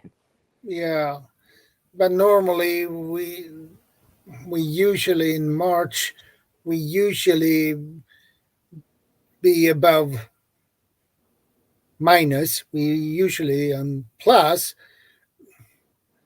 but Mm-hmm. we were on we were 6 7 plus degrees Celsius, but then it turned back down to some minus again. So and now here we are. So it is Yeah. really weird. It's really weird, Well, actually. I mean, I'm used to seeing that kind of freeze and thaw cycles that happen because I know during the spring, as spring comes along, it's gonna happen, right? There's gonna be that transition where it starts getting gradually warmer over time. Yeah, Where see one of the first signs I notice is like when I see certain things, like I'll see the water vapor coming off, like let's say a roof or something like that, just because it's actually getting warmer. It feels warmer, and yeah, the ground's drying up more or whatever, melting. Well, the melting is more when you see it when it starts getting closer to the freezing point and over. So yeah. Henda says sunset is later now and morning's not so cold except for a few days. Okay. oh yeah, you're kind of seeing that we're transitioning into that equinox period where generally most places get equal amounts of daylight in nighttime, or more or Yeah, less, right? Kind of, we're near one hemisphere is tilted towards the sun more. Well, yeah, basically, right? Basically, that's how it goes. So that's why we see kind of that 12 hours a day and 12 hours a night kind of deal. yeah. So yeah, I can't wait for spring. I I think I'm really looking forward to it a little bit more this year than some other times. Yeah. Start some of that more of that gardening stuff. I have like things lined up for it, so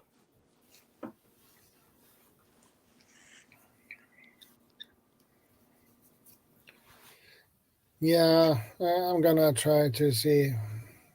Hmm. Try to get some gardening well, and make some more too. progress. Yeah, I Hopefully, got like the everyone else tray out there, for right? it. Making So some progress in it, and yeah, whatever it is.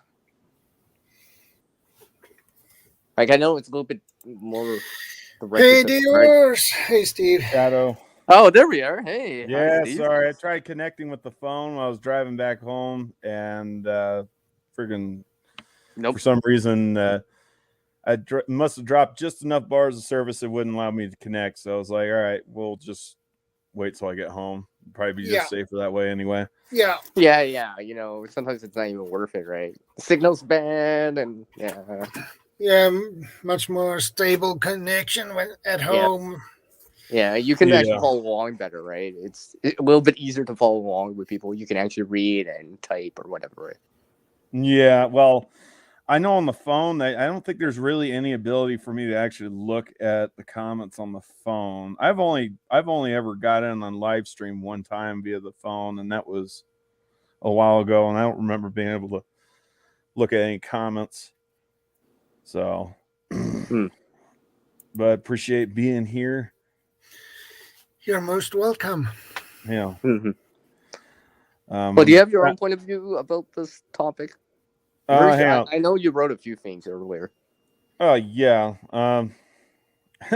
As far as tactical related stuff, look, I'm just a regular guy. I'm just a normal guy. Look, I served some time in the Navy, but I was a torpedoman's mate on a submarine, USS Minnesota. So nothing high speed or quote unquote tactical.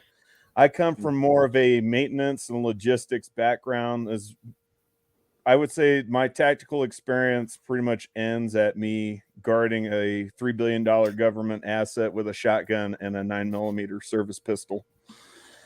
So, unfortunately, like I said, I know a lot of these guys that come out with different point of views, and which I find interesting. And like I said, a lot of these guys have been saying, yeah, we freaking hate the fakers. I hate fakers. I don't know Creative Redundancy if you know who Steve Corsair Trainers is, but he's been one of my newest, like one of the newest guys I started following. Yeah, well, the only of course, one I know. The only one who's newer is obviously ShadowScoutSwede and Gil, but like. Oh my God, like he just makes me laugh so hard with the stuff he comes up with. Like, basically he refers to these tactical kids as Cheeto eaters. It's just so funny. Oh yeah, he's mentioned that. Yeah. It's just like, it's so true though. And like Bob was saying, and I remember that one chick that she had the little turkey logo was saying, it's sad, these people come up, and it doesn't even have to be people that claim to have come from a tactical military police background, those fakers, it could be the ones that are faking, oh, I did all these good deeds, I gave away all this food, I'm a farmer, blah, blah, blah. Like I said, it's sad, you got all these people that claim that they are this, that, hyper exaggerate. Yeah. I'm gonna say it like that. They hyper exaggerate. I mean, there's one thing to exaggerate, a little, but it's like, I thought you said 6,000. This is only 60. Or something like that, right? Yeah. That's a little much. Yeah, right? you're missing a zero at the end of your number. Yeah, a couple zeros in there. Yeah. It's not like, oh, sorry, I was half a pound off or something, all right? Whatever, but I'm so glad for Gil because, like I said, I wouldn't have known who ShadowScoutSwede is. I think I might have seen your logo at least one or two more, 2 times in other people's streams there. Creative Redundancy. Like I said, I've only begun to scratch the surface. Pleasure to meet you. I didn't know you too well, but I mean, obviously now we are. So yeah, well, like I said, I don't know if either one of you guys know who Ada Near is.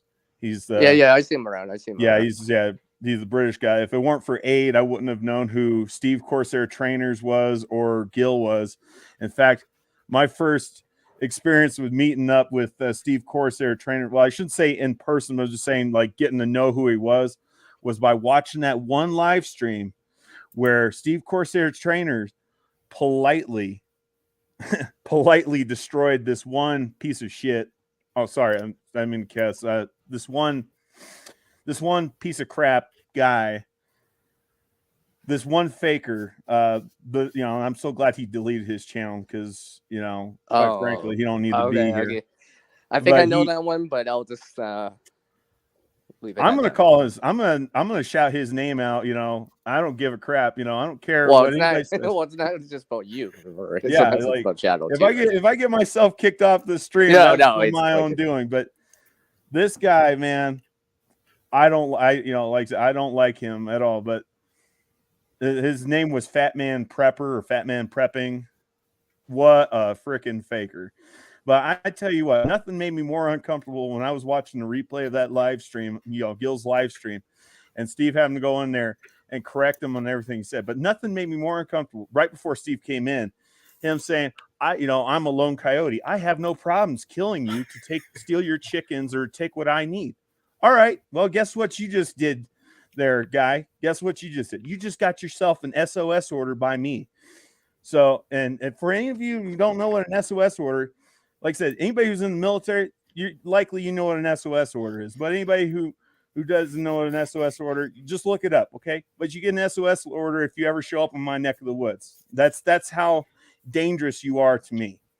That's how dangerous you have proven yourself to be to me. Not only your ignorance is going to get you killed, you're going to get other people killed. Anybody who follows you, you're going to get in your ability. It's one thing. In some cases, it might be appropriate to fake it till you make it, but when it comes to this stuff right here, this friggin' WRL, SHTF, Teowaki, the end of the world as we know it, the second coming of Jesus Christ, whatever people want to call it. When it comes to that, there is no faking it until you make it. Either you know what to do or you don't. Either you get it right the first time or people die. Yeah, because you may not even get a second chance at all. I heard an expression for those so-called fake channels, prepper channels. Yeah. I heard the expression armchair preppers. Yes. Or keyboard warriors. Yeah. Yeah. I heard that one too. Yeah. ShadowScoutSwede. And I know you know this, and I know Creative Redundancy knows, and I know Bob knows this, and I know Gil knows this, and pretty much anybody who has any validity knows this. Talk is cheap. Actions speak louder than words. Why do you think I'm going to school right now to, try to get my lineman apprenticeship started? So that way I can get myself in a better financial situation and be a little bit more better prepared and hopefully get enough money saved up again. Like I said, I had some money saved up before to do a down payment for a house, but I had medical bills. I'm not going to talk about the one thing that YouTube don't like us talking about, but I was sick with that, that cerveza bug, the China virus. I was sick for 2 months, for 2 months I was in the hospital, and that ate up pretty much everything I was saving up money for. But like I said, that's why I'm doing that. And like I feel you on that one. Like I said, I can't. Like I said, I put a comment on Steve Corsair's trainer's video they did yesterday. It was either yesterday or the day before, but he's talking about tactics. It's like, look, I've got ideas about tactics, but I am not the guy to go to. I'm absolutely 100% not qualified to talk about tactics. I'm really not. I've got ideas. And that's all they'll ever be until I get a chance to actually, put them to the test, actually use them. That's all they'll ever be. That's it. And that's what these armchair warriors don't understand. Well, I mean, it's just a theory until you start proving it or validating it or experiencing it and all that stuff, right? I mean, that's why when I came here, I'm listening to everyone a little bit more because this is definitely not my specialty. I don't know why to say much, but I will say a few things. Yeah, well, like I said, and if anybody has questions for me, like I said, I've been driving trucks for, like I said, in May, I will have had my my Class A CDL for 5 years. I've been driving trucks for a number of years. I've been in the industry, and from many different angles. I've done local truck driving. I've done hook and drop. I've done dock bumping. I have done live loading and live unloading in my truck. I even drove garbage trucks for a little bit there. So like I said, I've got a pretty good idea of how the trucking industry works and how logistics works, the basic logistics works, and how just-in-time inventory works, and what would happen if we were to lose the trucking industry overnight. If people knew what was coming down the pipeline, and they went out and panic bought everything off the stores, the store shelves would be empty in a matter of hours. Everybody's saying nothing to see. Yeah, sorry, I had to throw that in. And it's funny, and it's like I said, these channels, they talk about, in good times, stores only have 72 hours worth of supplies on their shelves at any given time, which is true. But that's only if people aren't panic buying.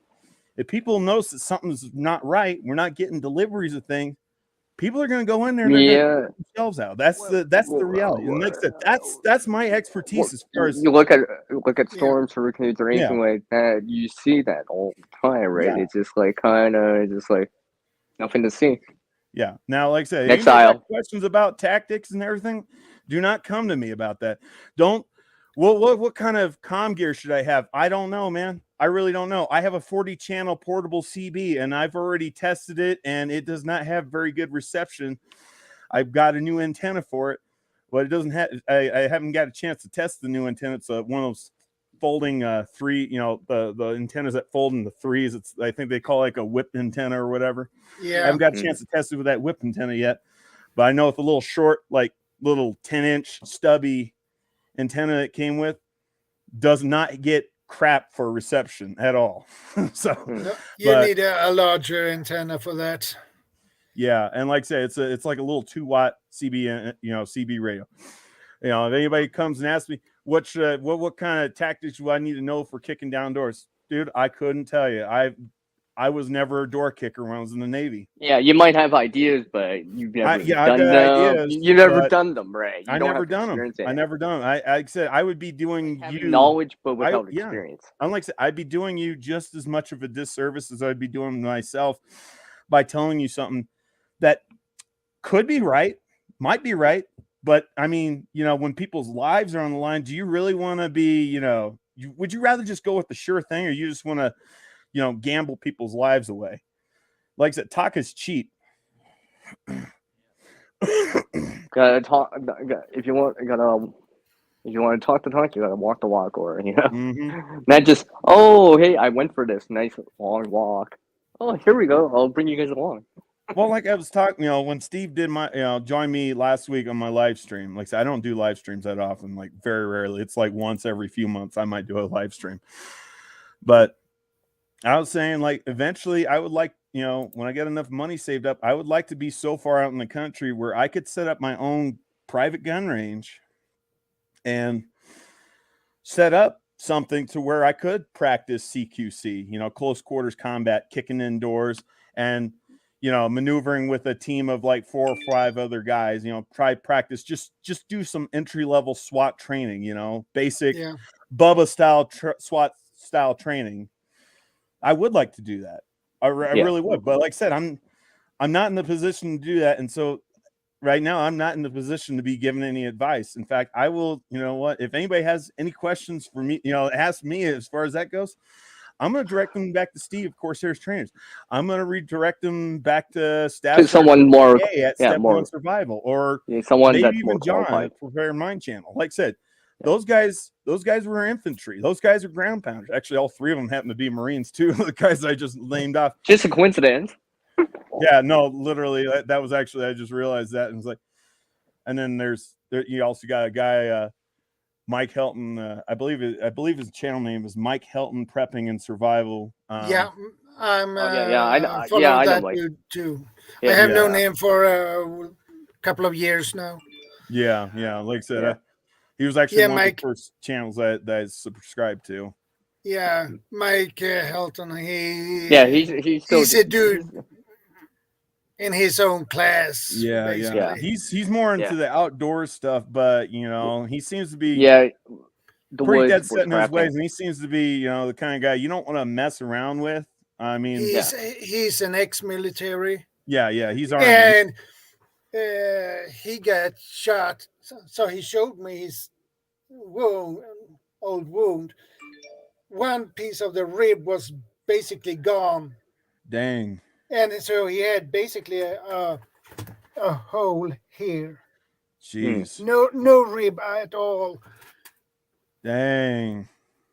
See, He got shot Well, with 2 or 3 bullets or something. I don't Wow. remember, but he's one of the lucky ones, I guess. Huh? yeah. I mean, just going over against There aren't so by many with people that. that walk away from the gunshot wounds and live to tell about it. It's like you don't even look like it. It's just like Yeah, bro, and take then a look. yeah, and that leads me on to something else. Like I said, we got all these people that like to talk a lot of big talk. You know, it's like forgive me if And we if can all I, talk about it. Forgive me if I built my hang on one second. I built our range in our back sand pit when we cleared a field for cows, 180 degree with 100 yards. So not too bad. And what's up, Flora? We got to say hi to him. Yeah, we didn't say hi to him. Well, I didn't say hi to him. I'm on yeah. Like I said, that's something I I would like to do. But anyhow, back to what I was trying to say. Like I said, forgive me, ShadowScoutSwede, if a curse word does fly out of my mouth every now and then. Like I said, it's Navy, former Navy, curse like a sailor, kind of thing. I try and do my best not to do that.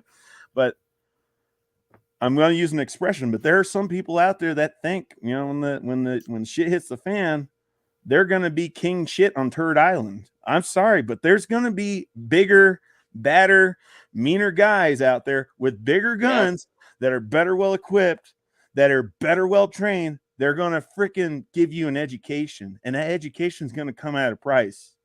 It's going to come at a price. It's going to come at a price of you losing all your stuff.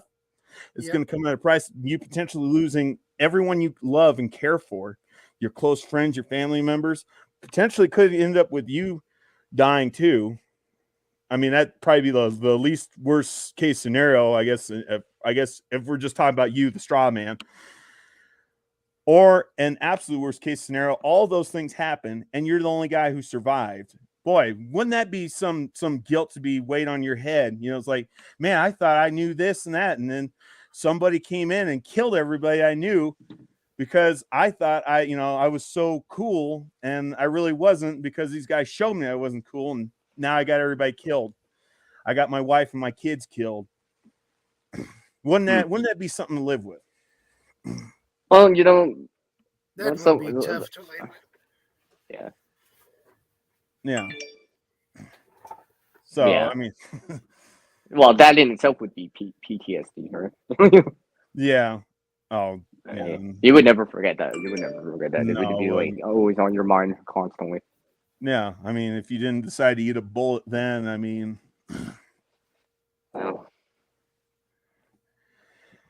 yeah. Now, like I said, I've seen your channel a couple times. I'll have to take a look at your channel there, Creative Redundancy. There's so many channels out there. No, I understand, right? I mean, like, I'm trying to follow along so much. I'm like, I am so far behind. I'm not like Aid. He watches. He keeps up with all of his subscriptions every day. It's like, geez, man, he's got twice as many subs as I do. Well, like twice as many subs as he follows, I should say, as I do, and he's able to keep up with every single one of them. It's like, you haven't watched this guy? He's like, I haven't even heard of him, man. I'm sorry. Well, there's so many, right? And you like, this is why we network and do all this stuff, right? Well, and you think about it, it's just like that mutual assistance group. Obviously, this is not quite the same because it's in a virtual environment, but and unfortunately, we're all in different parts of the globe, different continents. Yeah, and all that. Yeah. So this is more like a desktop exercise, right? Yeah. We're just talking about, but doing it is a different thing, right? Yeah, I'm hoping eventually to get to a point where I can do it. It's just I couldn't keep doing the over the road truck driving thing. It's just I didn't have time to do anything when I got back home. At best I'd get like a day and a half, maybe 2 days tops time to myself. Just enough time for me to do my grocery shopping for the week, wash all my laundry, wash my bedding, get my bags packed so that way I can get back on the road that following Monday or Tuesday. And maybe drop in for like 30 minutes somewhere or give some time to some people, but I mean, you gotta find the time too. Yeah, like I said, my only You saving know, grace right now is that I'm not married. I don't have kids. That's my only saving grace at this point in time, because then I would absolutely not have any time. The only thing I got that's close to a kid is a little 4-legged furry kid called a cat. Mm. And thankfully they're not too demanding. They demand your attention when you get home, but that's about it. You know, oh, you're home, you're home, you're home. Yep, yeah. Once you pet them a couple times and they're good, and then they walk off, it's not like I gotta change diapers or make sure I'm keeping up with the kids and their homework, and you know everything's good. And Just the kitty litter. yeah, just the kitty litter and put a little food in the bowl. The cat's pretty self-sufficient, despite the fact the popular belief saying that cats are antisocial. They're not. You know, they're solitary creatures, but they do require some socialization. Well, they enjoy it. Yeah, they enjoy it too. Yeah. Yeah, I have 2 They enjoy cats that myself, so. Yeah, they enjoy that interaction.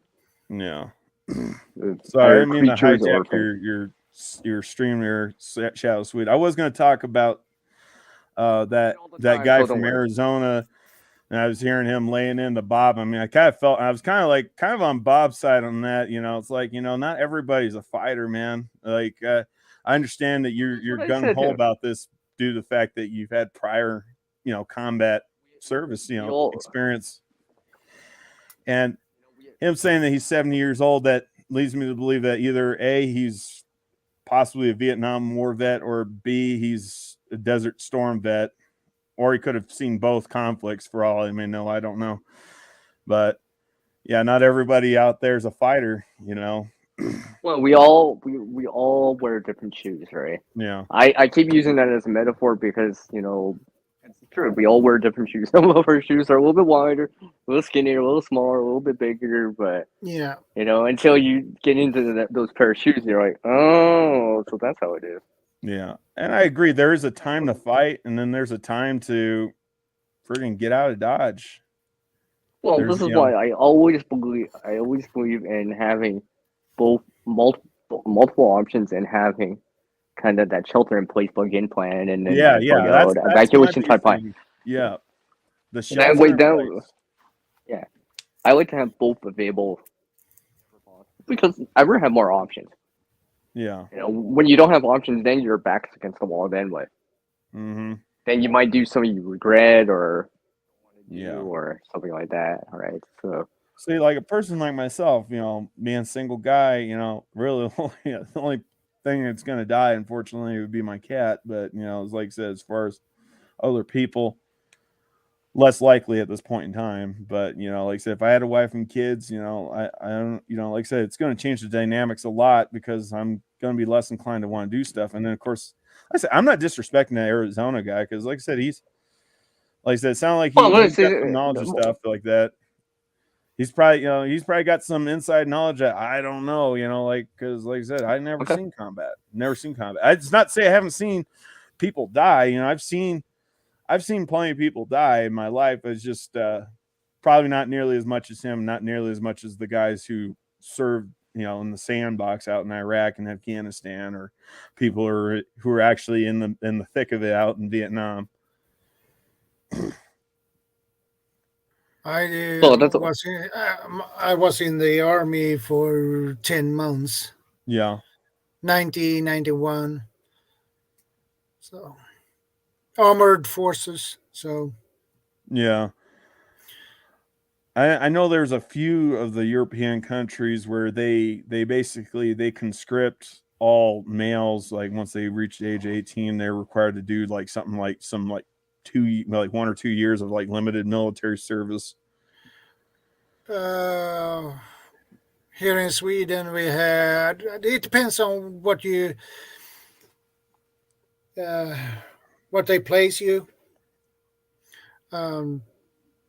Let's say if you are a private, 10 months.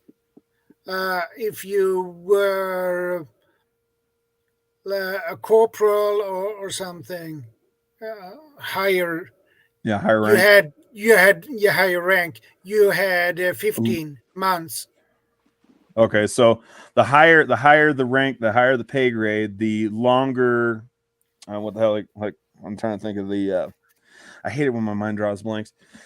But basically, the longer your terms of minimum military service you're required to, I guess, perform, it basically it bumps up with the rank and the pay grade, right? Yeah.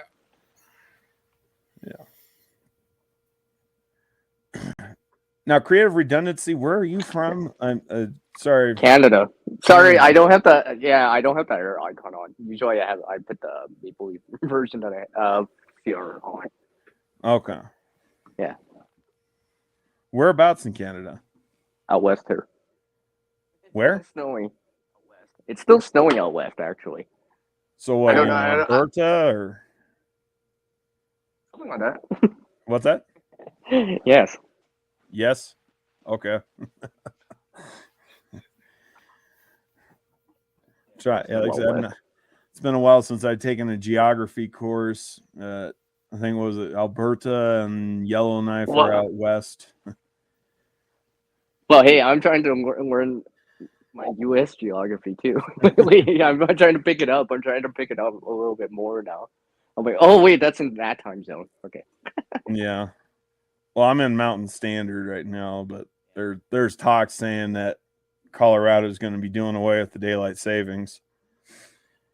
So I don't know. It's not going to matter to me because I won't be here for that much longer. As soon as I graduate, I'm out of here. I'm moving out of the state. I'm done with this state.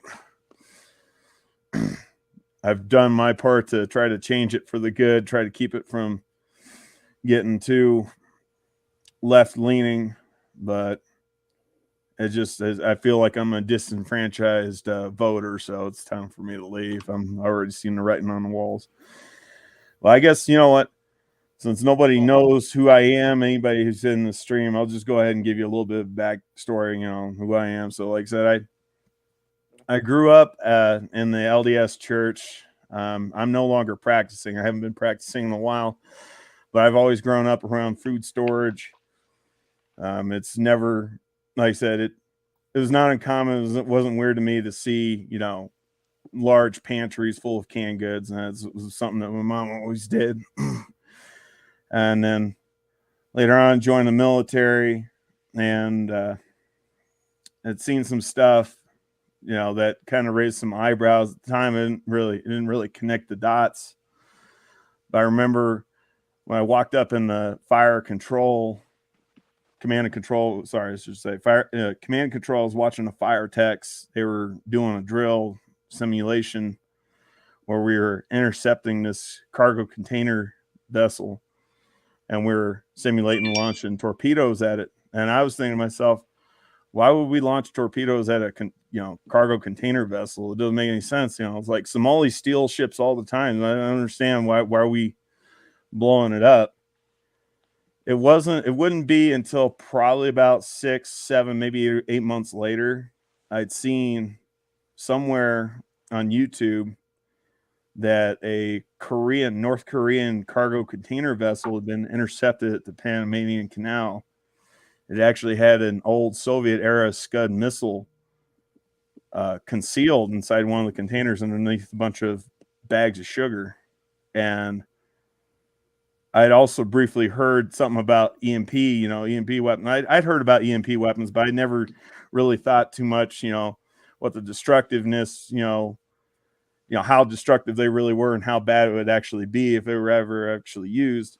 But like I said, I heard about, when I heard about the EMP weapon, and then afterwards I heard about there being a Scud missile inside that cargo container ship over there in the Panamanian Canal.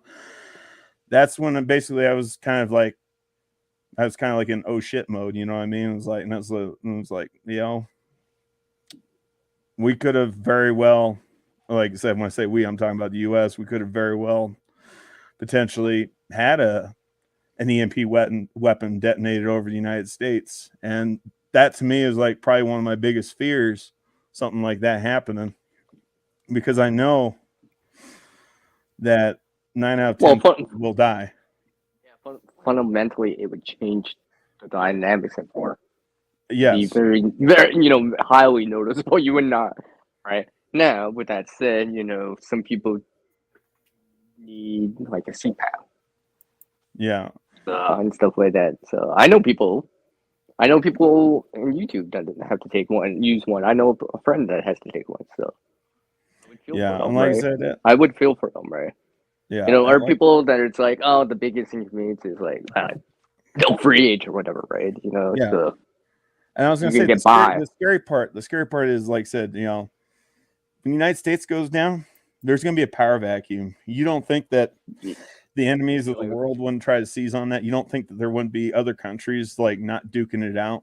You're wrong. All you have to do is read books like 1 Second After, read books like I believe Equipping Modern Patriots was another one. There's another book series called Going Home by American. All three of these book series that I'm mentioning, by the way, they're about, you know, like I said, they're fictional.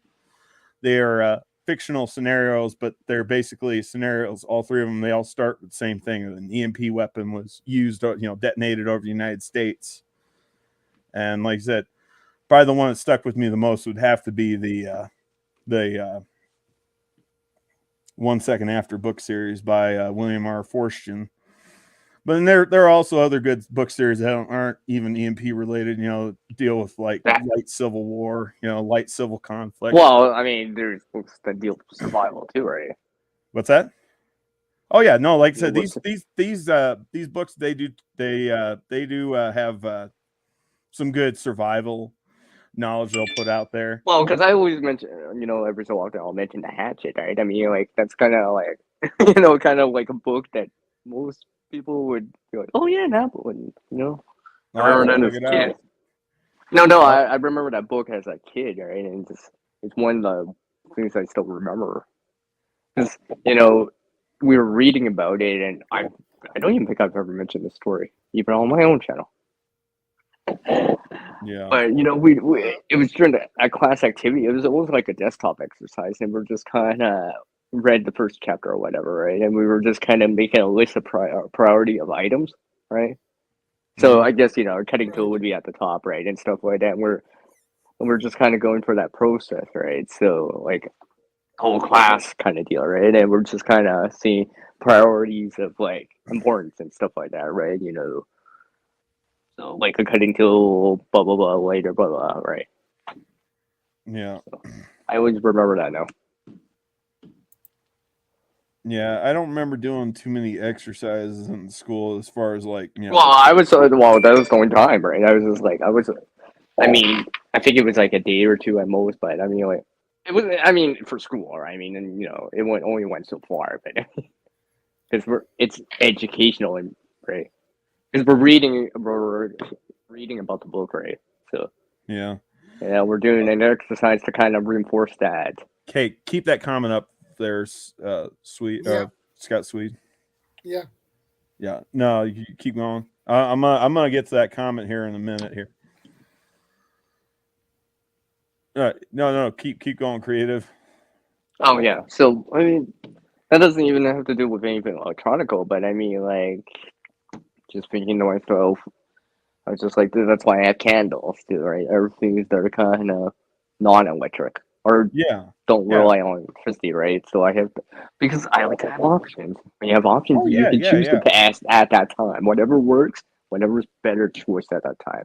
Yeah, and I like I said, I've got flashlights. I've got because if it's, let's just say the grid's down because of power outage. Let's say a store, and let's say, and that this does happen, right? We even just say well, yeah, localized, right? And look at the scenarios that have happened in the last couple of years alone, right? They're always on the news. You hear about it. Texas, Buffalo, in the U.S., places here in Canada too, right? Yeah. So I mean, like, it happens, right? So this is why I'm like, okay, but what happens when those flashlights aren't working, or you can't use them for what? If it came down to that, well, it could be. It's not that the flashlight doesn't work. You just don't have a way to charge the battery anymore because your main unit is fried. Yep. You know. Well, like, you know. I got this flashlight in this EMP proof. Yeah. Okay, fine. They got those.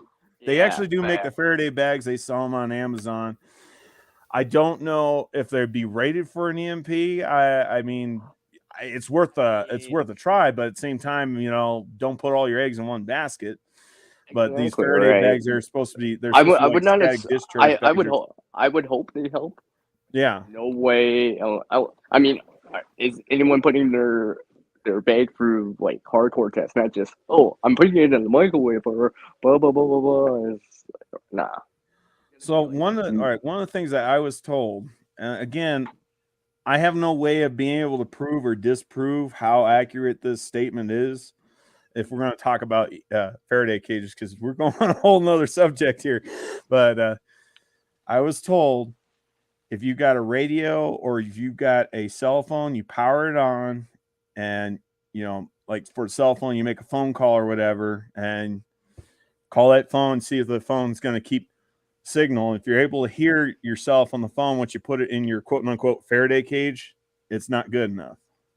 Well, it's not just that, but remember, the radio waves have different frequencies, right? Yeah. So certain radio waves can still penetrate. Yeah. Just because you don't hear it on this one frequency doesn't mean that the other parts of the spectrum you wouldn't be able to get some sort of interference or whatever, right? Or it could be able to conduct that frequency in. Yeah.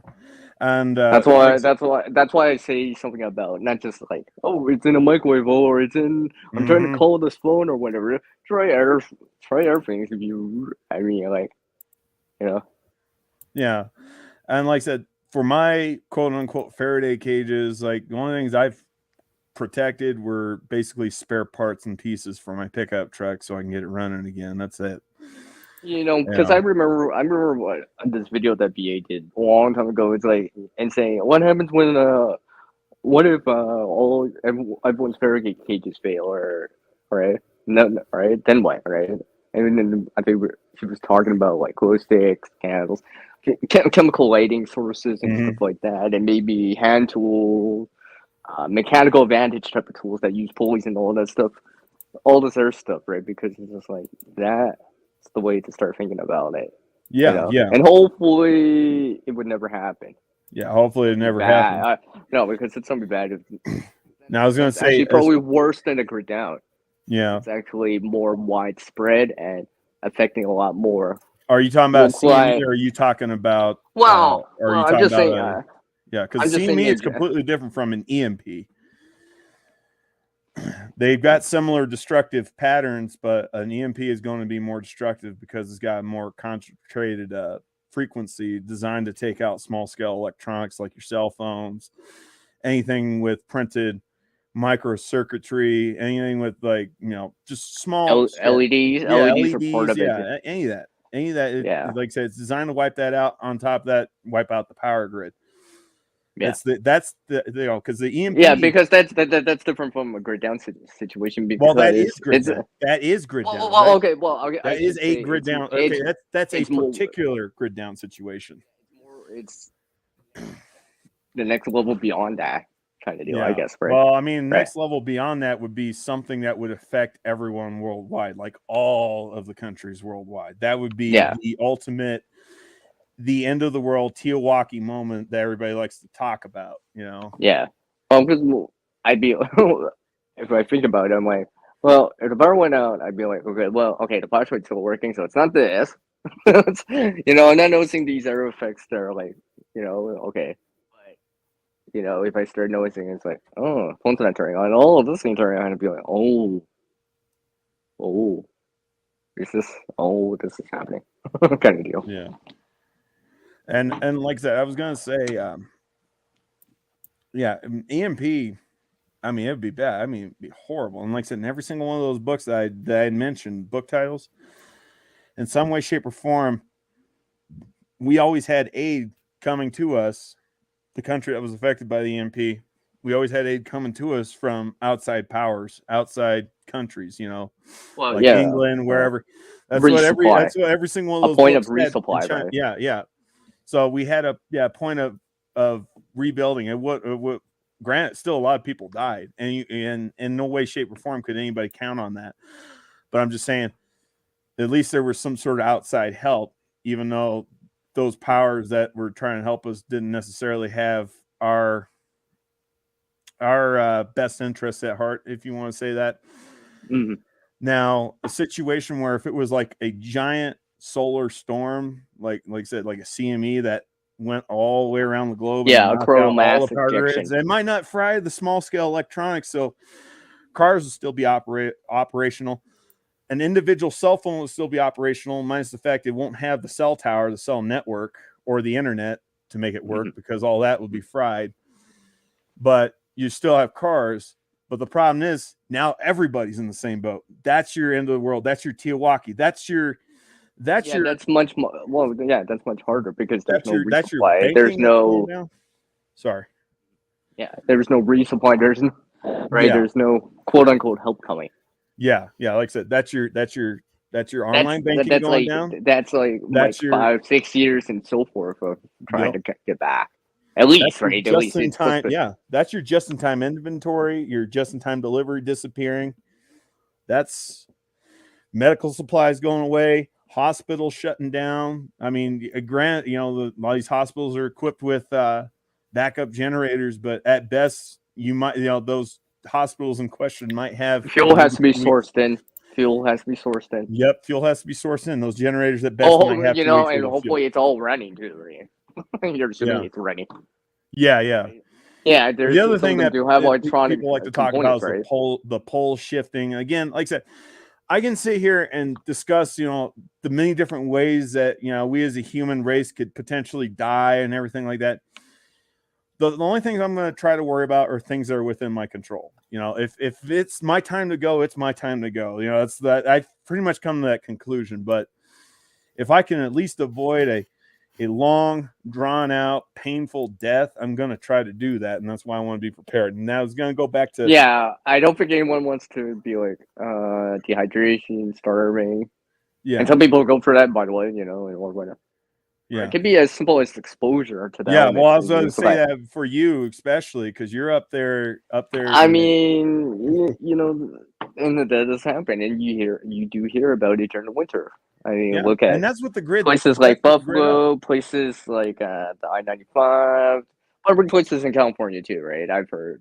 Yeah, I've been hearing about stuff like that too, where at least 2 people, right?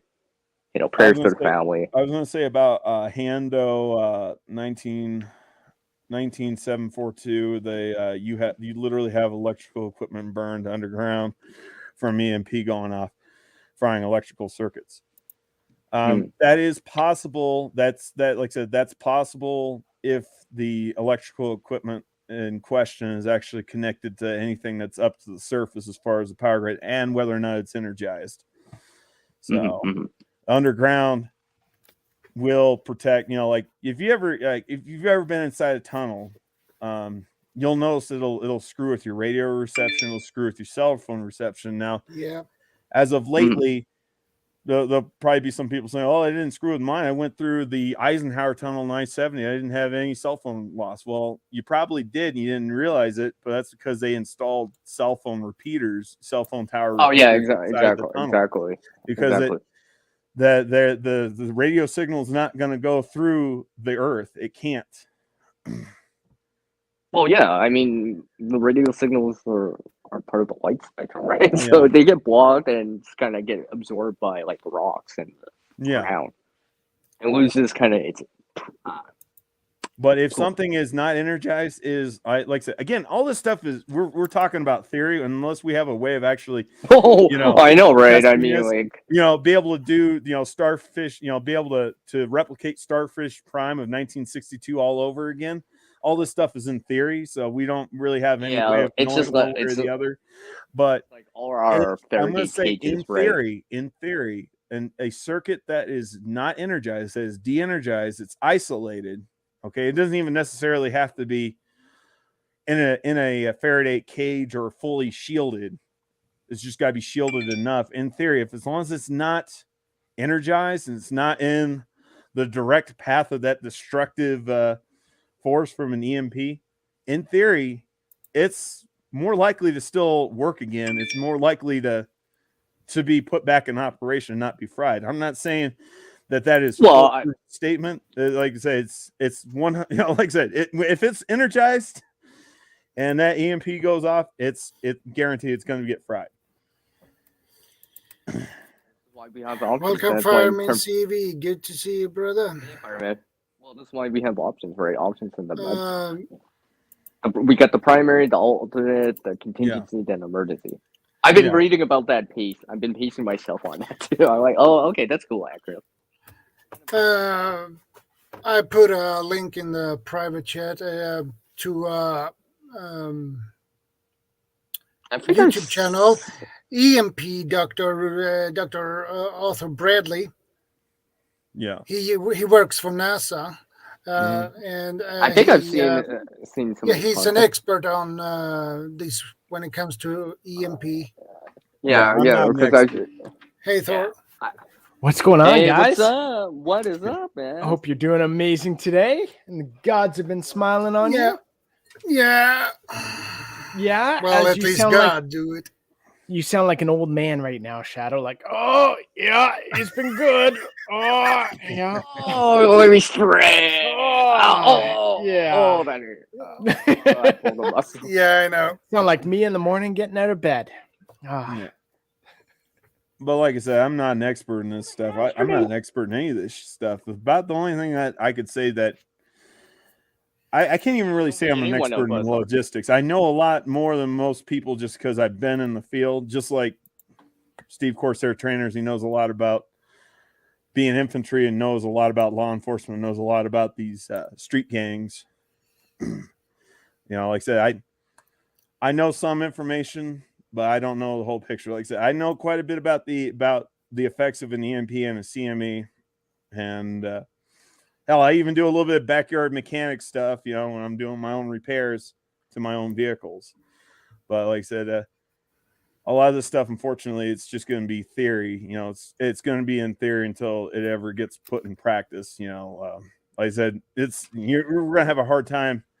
Like I said, my classic example is just bring up EMP. We're going to have a hard time trying to test whether or not our knowledge about EMPs are correct until we have like another Starfish Prime or something like that.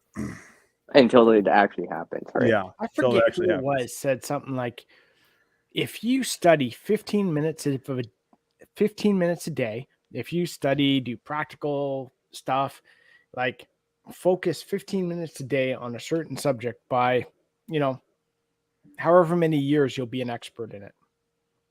Yeah, wow. It's like you'll just be more proficient at it. More experienced. Expert. I always see as like the depends on the highest level possible. The highest level possible. I like to consider myself the highest level possible. The jack of all trades, but the master of none. Yeah, I consider myself more like the human Swiss Army knife. Yeah, I'm good at a lot of things, but I can't do anything great, specifically great. It was funny because earlier you guys were talking, and Steve, you're talking about, you know, you were Navy, and I got the pleasure of meeting a lot of U.S. military. Yeah. And one of the funny things was we had Military X, and we had a bunch of National Guard come up to Canada here. Yeah. And in Canada, I think it's kind of similar to a lot of Scandinavian countries where you're not a specialist, you're a generalist, versus US, where I think they focus a lot on being a specialist. So we had the National Guard come up. We did an exercise with them. Mm-hmm.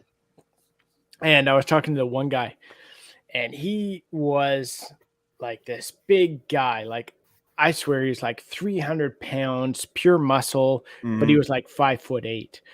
And he was holding the, what you guys would call the saw gun, the C9, like a pistol. Like, it was just like, yeah. And I said, so what do you do? He's like, I'm the saw gunner. I'm like, what else you do? I'm the saw gunner.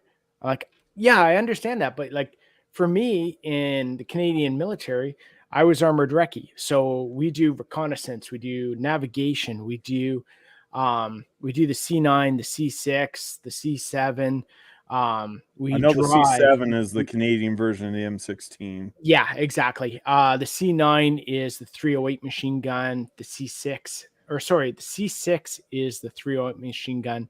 The C9 is the 223, the saw, the mini-me. So, you know, and we also use the radio and that sort of thing. So we do all of these things. Yeah. I'm like, what else do you do? And he's like, I'm the saw gunner. I'm like, dude, like, what happens if you go down? Well, that's it. There's no more saw gunner. I'm like, what the hell? I'm like, so no, what really? you're talking about What is kind like of contingency plan cross-training. is that? But, you know, that is kind of, the US has so many guys, kind of like Russia, China, that sort of thing, where they can have specialists in their area. Yeah. And where we are so few here, we have to do it all. Yeah, you have to cross train. Yeah. And I did some cross training while I was in the Navy, but my cross training, again, it had a little bit of weapons, a little bit of guard duty, but it was a lot of maintenance. I did the rest of the military, they call it KP, kitchen prep, you know, but we called it FSA in the Navy. I was food service attendant, so I washed dishes and all that crap. You know, that wasn't fun, but I had to do that for 3 months because everybody, when you get in, that's something you got to do. But I also did casualty drills, like fight. You know, what do you do for fire and flooding, poisonous gas on a submarine? You know, you got to know what to do. You got to know what your roles are. And I also, I did a little bit of comms, but it was mostly just inside the, it was just in-house, on the ship, just doing sound power telephone. That was it. That's all I did. Like I said, nothing special as far as me go. And like I said, probably two of the scariest things on a submarine that happened. I mean, a lot of people think, oh, flooding is scary. Yeah, it is. It is scary. Believe it or not, it is scary. And I guess it depends on how fast that would the flooding freak me the happens. hell out.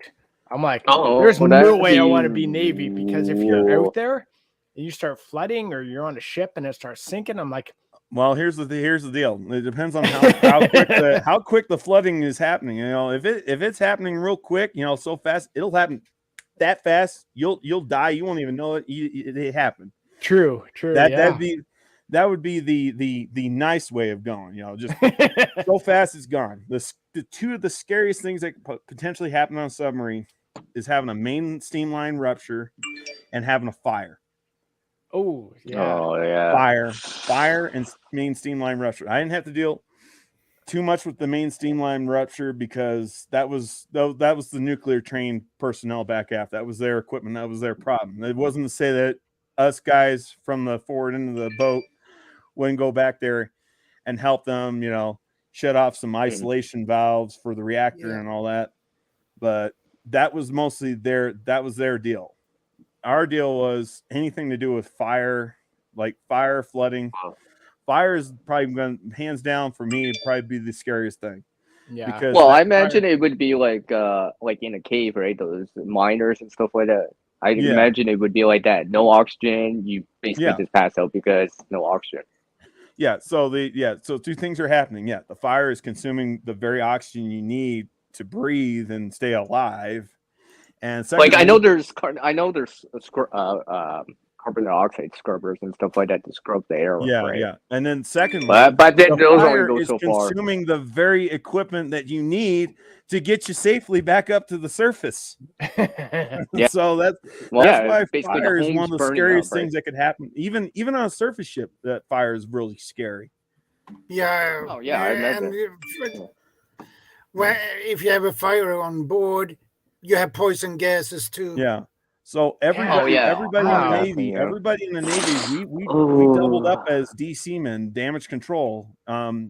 Civilian sector, they call out those firefighters, firemen. We doubled as damage control. I was a part-time fireman on the ship. I learned how to operate the different firefighting equipment.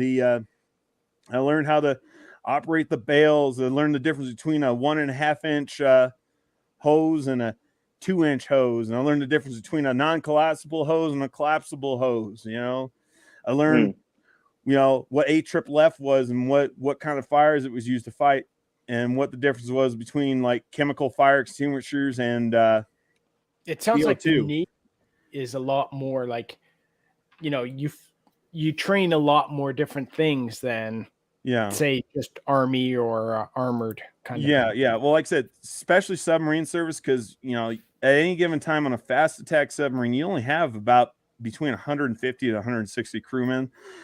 So everybody has to be diversified and cross-trained on being able to do many different roles. So like I said, me, if there was a casualty, like I said, my job, because I did maintenance, would be either fight that flooding or fight that fire. For the CSs, the culinary specialists, aka the cooks, their job, even though we had one doctor on board, their job was to assist the doctor. And in any of those casualty drills, their job was to assist the doctor. They were cross-trained on how to perform just basic, medical first aid, and they would actually assist with carrying the stretcher and carrying the medical bags, to wherever the casualty was going to be taking place. So, and generally support these major roles, right? Like a doctor, blah blah blah, and so forth, right? Yeah. I'm trying. It's been so long since I've been out, but I'm trying to remember. Well, because you might just need people power itself. Right? I'm trying to remember what the heck they refer. Like we just call him a doc. I'm trying to remember what the heck they call him. I mean, he's always a chief petty officer. What the heck? I forget what the heck they call those senior corpsmen that are chief petty officers at this point. I forget now. Like, so there was a terminology, and I don't even remember now, as I've been a civilian for so damn long now. But yeah, what'd you do, Thor? I was only reservist for just less than 4 years in Canadian Forces, armored reconnaissance. Okay, yeah. So armored with an Iltis, the Jeep. Oh, okay. Yeah, so basically we called it death recce. So it was one of those where, we'd go out and find the enemy, technically, and the rest of us would know where the enemy was by who did not radio back. So you're sacrificial lambs. Basically, they were like, so if you ever get engaged with the enemy, you have about 7 seconds to live. Like, oh boy, goody. Yeah. Just enough to say something right at the end. Yeah. Oh, dope. Yeah. Yeah. I have lots of buddies who were reg force and that kind of stuff. One of my best friends was Warrant, Master Gunner with one of the big RCR. And then a bunch of other good friends and that sort of stuff in the military and that. But yeah, me, I was just a reservist and driving an Iltis around. Never got deployed, volunteered multiple times, but I always got passed up because in the Canadian military, if you're not a kiss butt, that sort of thing, you don't get chosen to go overseas to do stuff. So, yeah. I know that's the way it works. If it's any consolation, I didn't get deployed either. Boat I got attached to was a brand spanking new boat. In fact, they spent 26 months in the shipyards. When I got there, I spent 11 months on that boat while it was still in the shipyards, and then spent another 2 months out at sea. We did some sea trials. So like I tell a lot of people, like, I didn't get to see anything, do anything special. All I did was some figure eights out in the Atlantic. Literally, that's it. We went as far down as down to like the Bahamas and the Caribbean because we had some midshipments on board that we were dropping off down there. They were just on a ride for, like I said, midshipments are, soon to be officers. They're still in the, they're still cadets. They're still, going to the Naval Academy. But yeah, like I said, that's all I did. That's all I got to do. Got exposed to some nasty chemicals, got a traumatic head injury, and got out. So, like I said, my military career unfortunately got cut short.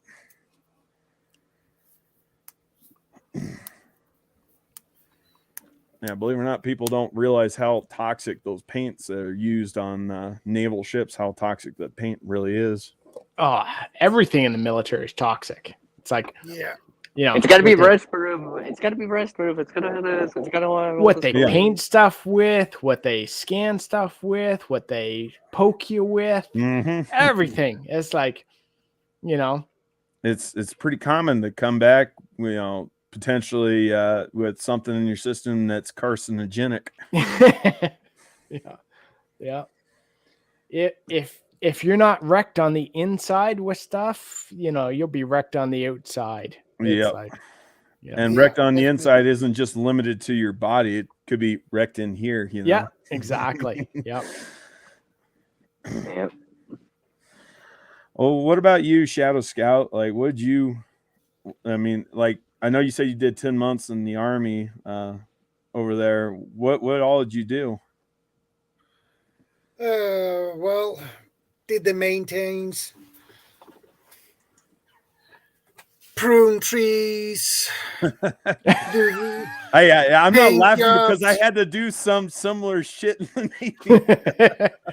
We're all paint- like, yep, yeah, we did that Yeah. stuff, you know, you Oh my painted God. rocks white and crap like that. cut down bushes to clean out that. And we helped an old lady with her house. And the interesting thing was she was a nice old lady, and Yeah. she just wanted to give us something to eat and some snack. And you know what? She would give us some sandwiches. You know what? I thought it would be 1 or 2 sandwiches, but there was a whole plate with Jeez. sandwiches and cookies and everything else above Shadow. that. And you what? Oh boy! You're getting me hungry. I'm craving food now. Yeah. You're saying I it like figured. it's a problem, Shadow. Yeah. It was a grueling task to eat that mountain of actually- It was sandwiches. so exhausting. I was so hard done by. I you had know? a We were cramp in eight- my we were jaw 8 by the time I guys. was done. No, just kidding. Yeah. Sorry. 8 guys, and it was still left. Yeah, and Really? 8 guys, eight young, fully grown guys can get really hungry. You know, you need to go through a lot of food. But yeah, she made so much that it didn't matter because you guys were overwhelmed. Life's rough Yeah. sometimes in the military, eh? Well, no, seriously, like no joke. So let me tell you something, Thor. Let me tell you something, okay? So when when he started bringing up trimming bushes and everything, that reminded me of the bullshit I had to do at my last command before I left. Okay, my last command, I was attached to sub base, so like I was actually sub base staff.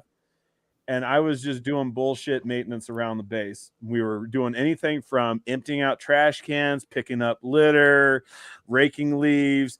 I shit you not, we were also painting the lines on the roads on the base and painting the lines in the parking lots and posting up custom-made signage for the reserved parking spaces for these COs and XOs of these different boats and different commands. So I feel 100% with Shadow and we pick up garbage too Yeah. with a truck, and we get that to the The worst is the BS that goes along with a lot of that stuff. Yeah. Like I remember the one time we were on X and we were at one of the most anal retentive bases in Canada. So we were there and I was on, I forget what course I was on. It was like one of my first courses. And they were like, okay, so you're going over to, I forget what it was, but it was like you go over, you can grab some food, some coffee, some munchies, some snacks, that sort of thing. Like It a wasn't buffet. That's what I'm doing right now. It wasn't the Canex. The Canex is something different here in Canada, but it was just kind of like, you can go grab coffee in the morning and bring it back. Well, on your break, you could go over, grab coffee. Well, they were so brutal about it because they were like, you can't be carrying coffee like this because you're not marching properly. So the new directives came down and like, if you're going over there to grab coffee, you need to put it in a paper bag. So you're like, okay, so I'm going to put my coffee cup in a paper bag so that way I could actually march properly back to my tent. Like, are you kidding me? Like, that's how brutal this one base was. It was like, Trust me. And I had some guard duty as well. So oh yeah, I didn't mind guard duty. Like I especially loved my favorite role when I was doing guard was being topside sentry. So that I was the guy that was armed with a shotgun and armed with the sidearm, and I'd just get to walk around, top side of the boat, and then walk the pier and everything, check up on the gate guard. If we had a gate guard, check up on the petty officer of the deck, make sure neither one of those guys were falling asleep, check in with the bottom deck roving watch. That to me was fun. And then checking on the side of the boat. I forget what the hell they call those. They have these markers they paint on the side of the boat, basically to tell you the buoyancy of the boat, tell you whether or not you got too much water and you need to like pump bilges or pump pump the wastewater. Something's wrong, guys. Yeah. But like I said, it was mindless task, but it was better than just standing there. Like I said, I didn't really care too much for gate guard because it got a little bit lonely. And same as like when they petty called officer it deck fire wasn't bad, watch. but yeah. And Yeah. petty officer of the deck, you're basically just watching. I forget what the hell they call it. It's I don't remember if they call that a catwalk. I don't even remember now. I don't remember if they call that a catwalk, but basically it's that structure that goes between the ship and the pier that you walk across. I forget what the hell they call it now. Oh my god! Sounds like it should be a catwalk. Yeah, but you walk across that whenever you're boarding or disembarking the ship. But plank. Gotta watch a plank. Yeah, I'd have to freaking crack open my Blue Jackets manual because I can't remember now. But petty officer of the deck, you'd be watching that. You'd salute the commanding officer, the XO who's coming on board, and then you'd announce it on the 1MC, which is the general announcement channel. And it would broadcast on the loudspeaker inside the boat.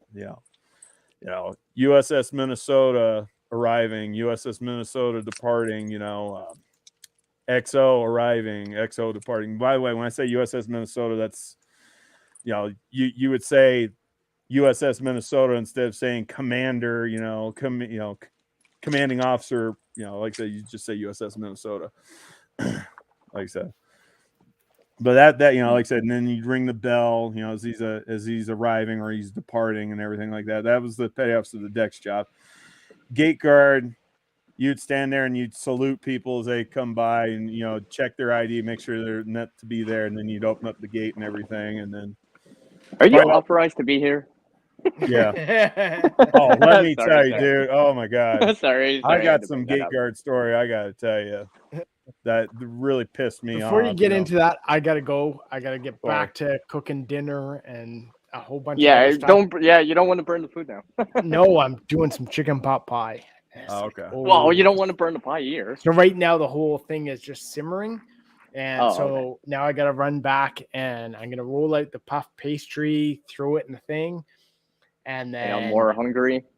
I'll save that gate guard story for another time. Yeah. So CR, I'm gonna roll out the puff pastry when I go back up. Oh, okay. I'm gonna take the keep describing it to me. I've got the face chicken on my face. Right now, simmering in the pot is the chicken, the leeks, the celery, the carrot, and the thyme, and it's mixed in with some wine and water and cream and, just doing its thing. So I got to go back. I got to roll out the puff pastry, put it in the dish, and then I'll take that mixture off the stove, throw it in the thing, and then put the puff pastry on the top as well. Throw on some butter. And cook Porcelain that send up. me an image so I can roll I will it. send You you know, an image. I'll yeah, throw that yeah. up somewhere. Yeah, so Yeah. you can see that. Type CR on the There'll be a page. note that says Yeah. just for CR. Just for CR. Here's to make you hungry. I could just see a note on the plate. Hey, I left this for you. do me a favor before you go. At least put your information out there on the chat so I can look you up after this is over with. Haven Farm. Let me see if I can.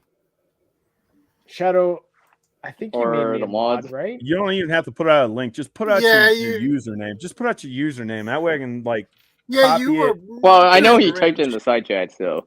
I was typing in before. Okay. Let me see. I'll scroll back up. Boy, it was sure a long ways away. Hold on, here we go. Give me 1 sec. Sorry, I'm on my phone, so it's hard to bring in a I know. Yeah. That's the worst is when you moderate and you're on your phone, it's like, I can't do anything here. Well, because you got to There it actually is, go there it into is, the there it is. YouTube side, right? I keep forgetting Haven it. Farm. Because we're all on the did you StreamYard get it? side right now. Yeah, I see it. I finally scrolled back up. I've seen it. I had to scroll way the hell back up. Yeah. Yeah, there we go. Yeah. All right. I just dropped it there. Yeah. You can check out the seeds that Flora has going. Yeah, and I'll have to do a good video of my range, which is what we were talking, which was what I mentioned before, is like when we cleared like 2 acres for our Highland cows, we asked them to take all that stuff, like the trees, the roots, the branches, some of the moss and stuff, and basically they took it back to our sand pit, dumped it there, and then they took the excavator that was doing the removal of Clearing. trees, Yep. drove it back there, jumped on top of that, and then they just piled it around. So it was like 180 I could just picture that. degree. So I go back there with the kids, and we're able to shoot like the 22s and our lever actions and shotguns and that kind of stuff. Yeah. So yeah, we got. I could shoot other stuff, but that's not legal here. So. Yeah. Well, there's legal, and then there's legal.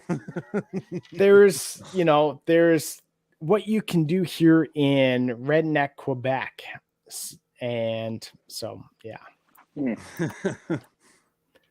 Anyway, guys, I'm gonna get dinner going.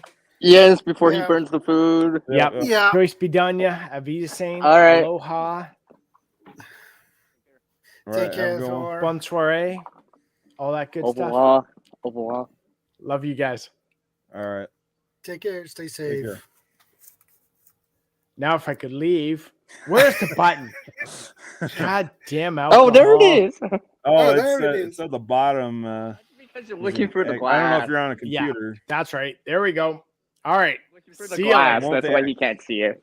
I'm looking for the glass. you That's why I later. can't see it. Oh.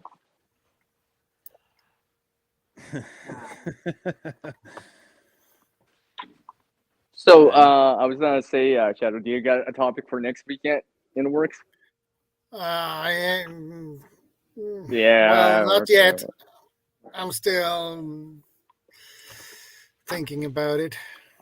Yes. If people want to drop some ideas for stream content for the Saturdays. Yeah. Yeah. I don't know. I mean, we about- always check it and chit chat about other stuff too, but we always come back to the topic, or at least I try to. Yeah. I don't go all the way over here and all the way over here and then come back. I try not to hijack people's streams. I don't like. I don't feel comfortable doing that. But you want some insight from me on what way I think things are. Way things are going. Like I said, I'm not. Don't take my word as gospel. I'm not correct about everything. Like I said, I'm a human just as much as the next guy, but Yeah. I make mistakes. But We all do. I understand there's some really screwed up things in this world, and I understand there are some really bad actors that try to affiliate themselves with this community and give this community a bad rep. And yeah, I'm kind of like Steve, Corsair trainers. I'm like, I don't like. There are too many people out there that like to talk. They just like to talk a big game and they don't do anything. Well, that reminds me of talking big game. Not to boast or anything like that, because people were asking me because I said a few things of what I did before, right? In terms of like, let's say, walking or whatever, right? So I'm like, okay, I think it's about time that I actually share something. Real world experience of it. Real world experience of it, right? Because I used to mention to the Zerd channel because they're talking about like practicing or training or whatever you want to call it, experience. It's actually experiencing it, right? It's one thing to say, oh yeah, I can walk this, let's say whatever distance, it'll be easy, right? Have you actually done that? And just did it, right? Yeah. Even if it's out of the blue or pre-planned for some way or whatever, right? Then I was just thinking to myself, oh, and I had this opportunity, so I walked 6 miles back, about 10 kilometers. I'm just like, yeah, okay. In the cold too, by the way. Yeah. So for you, it'd be like -2, -3 Fahrenheit. Oh shit! So, I mean, yeah, we've been having some really cold over here in Colorado, man. Like, I don't live in Craig. I live a lot further south than Craig. But like I was saying in my live stream, last week, like back in early February, man, we had this extreme cold come down. Like this is probably the cold that you Canadians are used to dealing with on a normal basis, but it's like up there in below Craig, -22 those guys, they're Fahrenheit. dealing with Yeah, minus below 38. Minus 38 Fahrenheit. Yeah, so I don't know what that would be in Celsius. That's probably, remember, -40 is the same in both scales. Okay. So pretty much, but still, it's still gonna be cold. Probably windshield and all that stuff, right? Oh yeah. Because I'm just because I figured try this out, and I was testing out how to keep my battery warm at the same time. Well, because I've got to record, right? Yeah. It zaps your device so fast, right? I'm just I'll do this at the same time. I'll go for a walk. Hard way when I was I don't know if you know who Wes S is. If you don't, that's fine. Yeah, I know Wes. Yeah. I know Wes. Yeah, I was down there back in May, and we were trying to record. Okay. Yeah, we were trying to record a video of me posting signs, some custom no trespassing signs on his property. The camera shut down. The phone, I was using my phone as a camera. The camera was shut down because the battery got too hot because it was like 105 degrees Fahrenheit that day, and believe me, that wasn't even the warmest day where I was down there, it got a lot warmer, but it just shut down 105 degree heat. So yeah, I wouldn't imagine it being any different with it getting extremely cold. The batteries, they just don't like that. They don't like those extreme temperature fluctuations. Yeah, they haven't optimized the range that good working range. So whenever you stay in it, you're typically good. But those are things you wouldn't know about until you actually go through it. It's like, oh, that was only 5 minutes. Like I've seen like the temperature you were saying about -38. I went outside to record some real quick. My battery went down from like literally like 50% in like 5 minutes. Next thing I know, I'm like, I have 1% left. Dang, I gotta charge it now. I mean, it'll warm up, and then the battery just goes back up so fast because it's warming back up. But I mean, that's why you have one of these battery banks, little portable. Yeah, true. Right. Battery. Yeah, because I actually did the measurement of like the distance. I wasn't actually planning on it. Then I brought my phone anyways. I didn't have any of my tripod or whatever, and I didn't record as much as I wanted because it was so cold. Yeah. I mean, in terms for the phone, right? I was fine, right? Personally, I was fine, right? It's just the camera equipment wasn't doing so. Yeah, right. Yeah, because a lot of the time it's not that I don't want to show it. It's because I can't. It's hard to record it. Fair enough. Because it's like so cold. I'm like, I might get 5 minutes, Right? I think of people like Les Stroud, Survivor Man. Yeah, It's like think about how much time it actually takes him to actually set up all those cameras and the tripods to get the shots of him he walking mentions that into wherever he's sometimes going or walking out wherever he's going. It's like, most people exposure, don't think that probably took about, probably about 10 or 15 minutes to get that shot just right and everything. and trying to warm up the warm up the camera. equipment. If he's in a cold Yeah. environment. Well, because I could imagine if you were doing that, you would have to, after recording, you would have to bring it back and kind of into your shelter area and just kind of hunker down with it. Well, then I'm thinking, wow, people that do these time lapses and all this other stuff. Well, like I know he's got a partial crew that does previous things beforehand, right? But some of his like. Well, he's also using a lot more expensive equipment too, Well, yeah, I imagine. But right. so it's probably got a little bit more tolerance to the extreme cold. But like I keep thinking about people like him, where he's legit. He's out there doing it on his own, surviving out in the bush. He got no help, no assistance. Not like Bear Grylls, where Bear Grylls has a freaking camera crew following him wherever he goes. No, freaking Les Stroud. He's out there by himself. Yeah, but safety team as well. I mean, it's pre-planned usually, but I mean, like obviously he still has to improvise and adapt too. Yeah. He knows where he's going. He kind of has a general idea. It's just like, I'm trying to make my way from this boat to this island. Like an episode like that, or kind of first-hand experience of like the typical thing to do, or like the common thing to do, or what most people would do, right?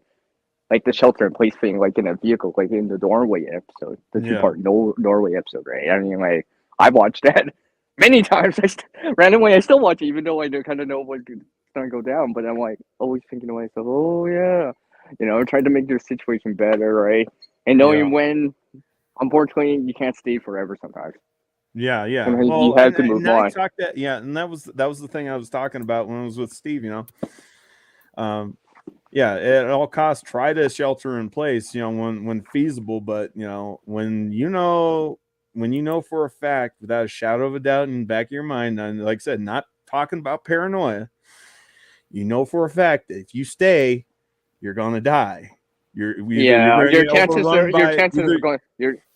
are going down. Your food supply is going down. Either you're going to get overrun by evil people with weapons and the ability to do great harm, will get to you, or like in Steve's case, he was talking about bugging out because of an incoming wildfire. Yeah, things like that will stick force around. your hand. Yeah, stuff like that will force your hand. It does not matter, right? But you tried to prevent it by having fire breaks and all that stuff, but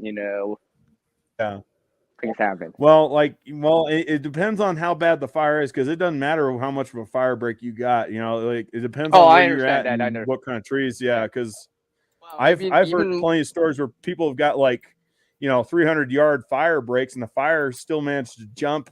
The fire break due to the wind, the sparks, and all this stuff. Yep. Yeah, exactly. Right. The ashes get covered on the other side, and because I kind of imagine it's just like the ashes or covered the other side, and then the embers start flying over. Then because there's ash, it kind of can.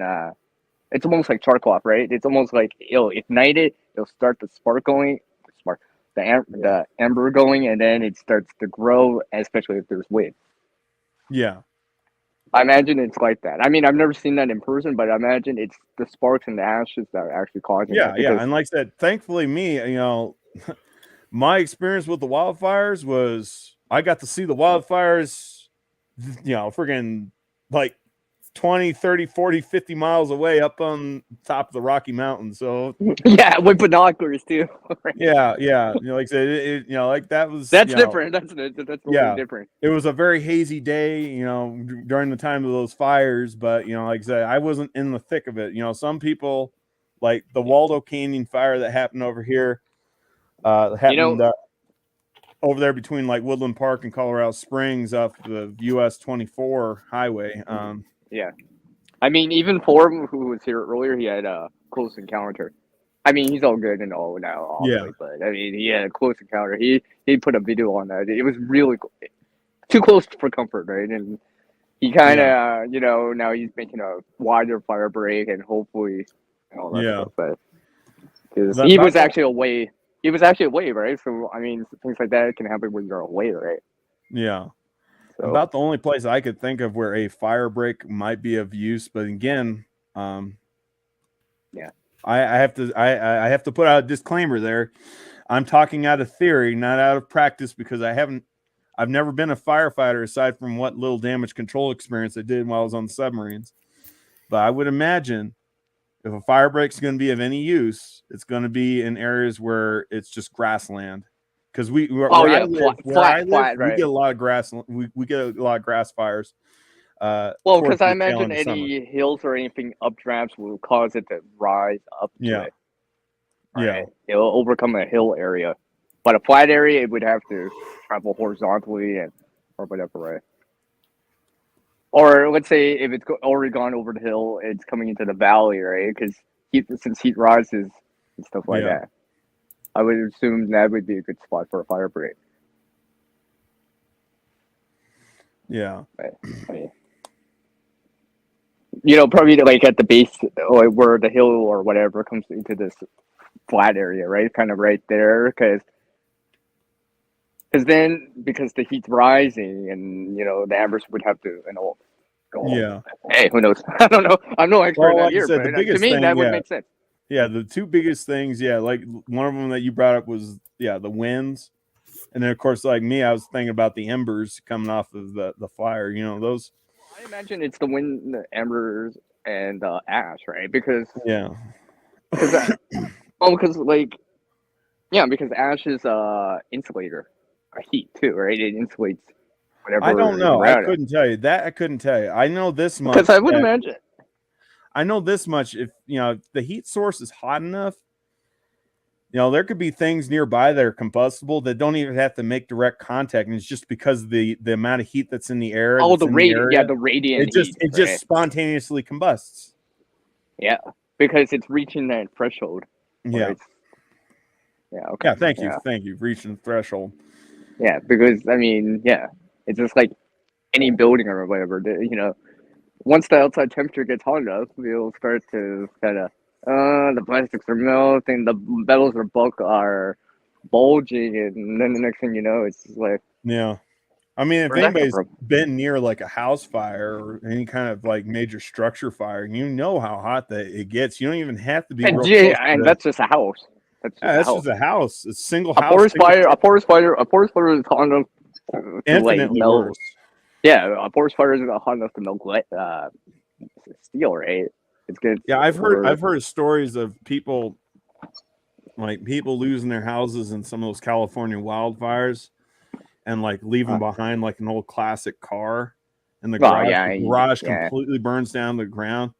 And I heard stories where you gotta understand with a classic car. Well, most of those cars they got cast iron engine blocks, and I've heard where the cast iron engine block itself completely melted. Like maybe not fully turned into a molten pile, but it melted enough. Yeah, it's coming closer to that kind of want to liquefy. It liquefy, right? That's the only thing that's left is things that can even handle that, right? Yeah. maybe brick or something like that. That's rated for something. Yeah, that's rated for something even higher.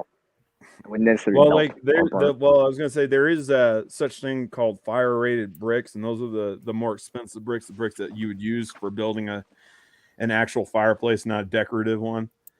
Like there's some bricks out there that aren't even fire rated. The urine is supposed to be exposing the flame, so and those would be usually relegated for like facade, decorative kind of stuff, landscaping. I wouldn't know how well those would handle the heat. So really, true. The only thing that would, in all honesty, in that situation, probably the only thing that would probably stand the test of time or survive a fire like that would be anything that's a fire rated item, like I said, like a fire rated brick. Mm-hmm.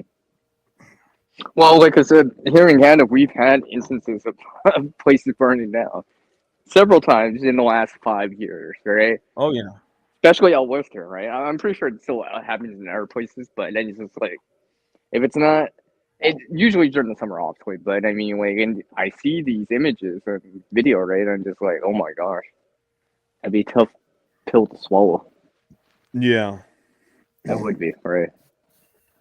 Hey, real quick, if you don't mind, kind of give me your backstory, your back history, how you got to, got into this, because like I love hearing. Like, well, you know what, like I said, when I was younger, I guess I sort of had an interest in it, and it's like, seeing things like, let's say, a pantry or whatever. I guess it didn't really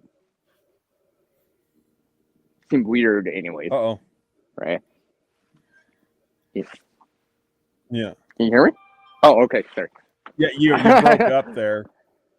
Can you guys hear me? Sorry, I didn't. Yeah, I can hear you now. All right. Sorry. I'm using a headset and I'm using Wi-Fi, so sometimes I'm walking and I don't realize I'm like, oh, too far. But yeah, I guess I just kind of enjoying that kind of understanding about the preparedness aspect to a certain degree. Yeah. Just things that I've seen, I like to watch, things I like to do, things I've done in the past, right? I mean, yeah, I don't have some of the experience like you guys have, right? But I have different experiences. Oh, some of these guys got way more experience than I've got, man. Oh, no, I understand that, right? We're all at different levels here. Yeah, we all come from different parts of the same boat, right? We're on the same boat, but different parts of the same boat. Right? I'm not gonna lie. Until 2 nights ago, I didn't know who ShadowScoutSwede was, and I've still learned who he is. I still got to go. Well, I mean, more of his videos. The only video I've watched was a book about growing. Hang on, I have to look again. Was it a book about seeds or? Yeah, growing all the year round. Yeah. I still have to watch it, by the way. I'm actually quite behind on some of the videos lately. I'm trying to keep up, and then I tried to make them, and I got to make my own content. And I want to join the streams, join live, right? Because I like the interaction too, right? Yeah, I do like the interaction. Yeah, because it's nice, right? So but I always got to remember, okay, but I should probably watch some of these static videos, not just the live streams, right? Yeah. I mean, I've gone through things too when I was younger, teenager, and stuff like that. I mean, one of the stories. Well, I've told Bob this one story this one time, but I mean, I won't get into that. That's a little different. But I mean, that was kind of dicey. That was a dicey situation. That was a dicey situation. But that was when I was younger, right? But it showed me the way, I guess, right? What situation was this? Because I wasn't here with this conversation with you and Bob. No, I wasn't. No. I've only spoken about this off lives. I don't usually bring this. Oh, okay, it's private. Gotcha. Yeah. 10-4. I'm not gonna bother you. No, but let's just say in short, it was a good learning experience. It showed me street smarts, not just having book smarts, right? Yeah. Right. Like I said, that exercise I did when I was in school, that's a book smart thing, right?